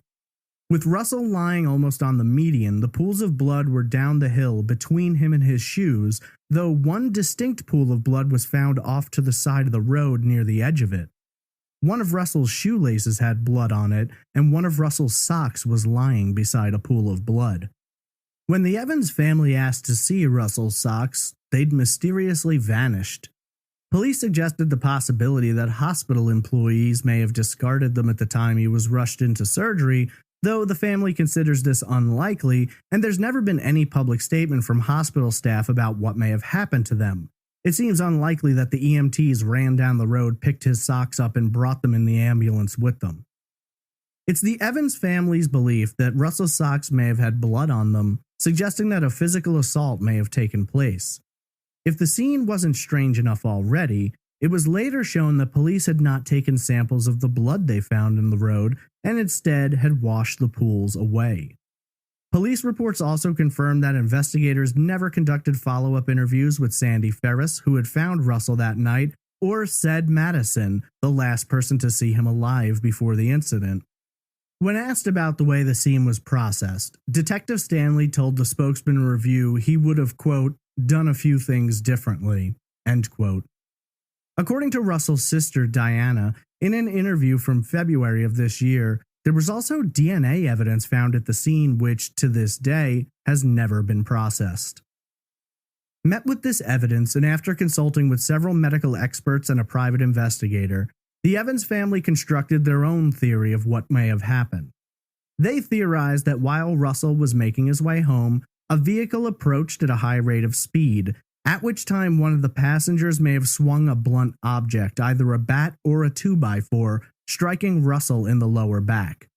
At this time, they argued the vehicle pulled over in front of Russell, causing him to turn, attempting to run back up the hill, eventually being grabbed by his assailants, who then restrained him and beat him repeatedly. It was argued that, judging from the bruising on Russell's hands, he likely got a few shots in before he was subdued and left lying in the road. Whether or not this was an attack specifically targeting Russell, or if it had been a random act of violence, they couldn't say for sure. The Evans family worked with private investigator Sandy Brewer, who in 1996 came forward claiming to have found new witnesses that provided information that Russell had in fact been killed by a group of people. According to tapes recorded by Brewer, a witness reported that another person explained he had gone too far that night and accidentally killed Russell. According to the witness, the individual responsible stated, quote, "Man, you know I screwed up. I ended up killing that boy last night. What I did was I hit him. Once I hit him, backed up, and ran over him." End quote. According to the witness, several of the killer's friends knew the story and had confirmed that if police came asking about the murder, they would say he had been with them the night it happened and therefore couldn't have been involved. While Brewer stated she tried to make this information available to investigators, there doesn't appear to have been any further investigation conducted. Russell's parents dedicated themselves to finding justice for their son for the rest of their lives. Sadly, in the years that followed, the pressure began to consume John. He slowly developed a substance abuse issue and lost his life in 1998.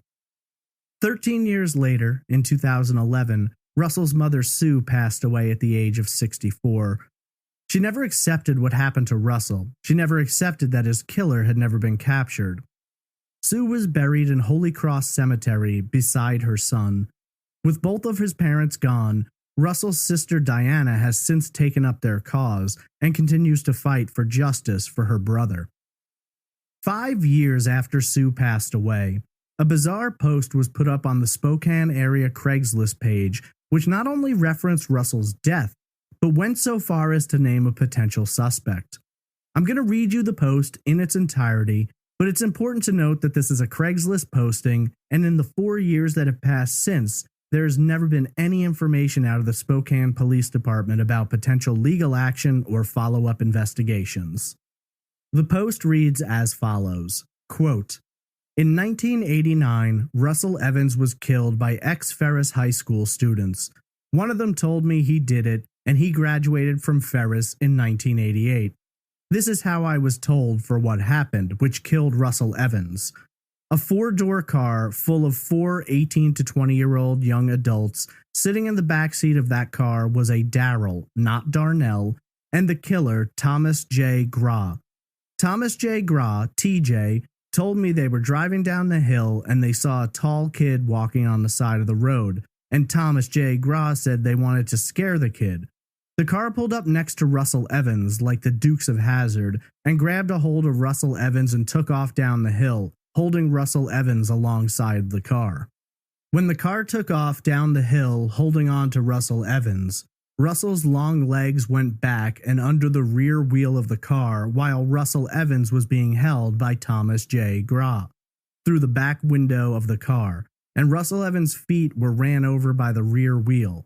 This is how Russell Evans' shoe was found at the top of the hill, and how the shoe had come off from Russell Evans. At the bottom of the hill, Thomas J. Graw let Russell Evans go, and this is where Russell Evans had died. Remember that Russell Evans was a tall 12-year that may be thought to be older because of his height. Thomas J. Graw, a year after Russell Evans' murder, had gone to Washington's Walla Walla State Prison for around 7 years for an assault charge. T.J. Graw is the murderer who told me he was involved with what is said above. You can even ask T.J. Graw's girlfriend, Holly. I'm sure he told her. Also, if anyone would like to debate me on what I was told, then why don't you first do forensic on the 2 shoes found on the hill for tire rubber? Or do those shoes exist today in Spokane's Unsolved Evidence Department? Or could it be a cover-up because you don't see the reward poster that was on the wall inside Spokane's South Hills Round Table Pizza on Regal Street? Thomas J. Graw showed me that framed reward poster at the pizza place after he said what happened to Russell Evans. End quote. I couldn't find anything about police investigating this post or making any determinations from it. I do know it was given to them. However, there's a posting on an Unsolved Mysteries website from a man alleging to be Thomas Graw. In his post, he stated that he was questioned by authorities as far back as 1997, voluntarily took a polygraph, and was cleared by investigators. Despite this, Graw is frequently referenced by internet researchers as having been involved in Russell's death. Regardless, there doesn't appear to be any evidence or legal recourse in response to that post. It is important to note, though, the post is full of errors. Russell's shoes were found at the bottom of the hill, not the top.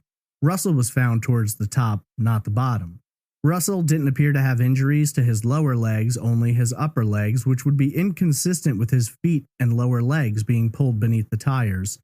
Also, his body showed blunt force trauma to the lower back, not signs that a vehicle's tires had actually run him over. Russell Evans died on June 4, 1989, at the age of 13. Whether this was a targeted attack, an assault followed by vehicular homicide, or a random hit and run, whoever took his life is still out there. They've gone on to experience all of the things he never will: growing up, spending time with family, pursuing a career. Every little moment so many dismiss as insignificant was taken from him, leaving a family shattered and a town torn by suspicion and doubt. His parents went to their graves never knowing the truth, but there are those who believe justice is coming, and the more time passes, the closer they get to achieving it. In early 2020, Russell's sister Diana was interviewed by KXLY Spokane and made several statements about her brother's murder, her beliefs in what happened, and also her knowledge that the person or persons responsible for Russell's murder may still live in Spokane. In response, she stated, quote, "I'm sharing the city with someone who murdered my brother, who was a child." End quote. Diana has taken up the fight, not only for her brother, but for others who have lost loved ones in the area and have never received justice. Throughout the past few years, she has written multiple letters to the mayor, city council, and police requesting that they dedicate further resources to cold cases as well as unsolved sexual assaults. It's her belief that 30 years later, maybe someone might be ready and willing to talk. Maybe they will no longer be afraid of whoever they didn't want to point the finger at in 1989 when they were teenagers. Diana also seemed to suggest that whoever was responsible is in the case files, and that there may be some issues brewing between multiple people related to Russell's death.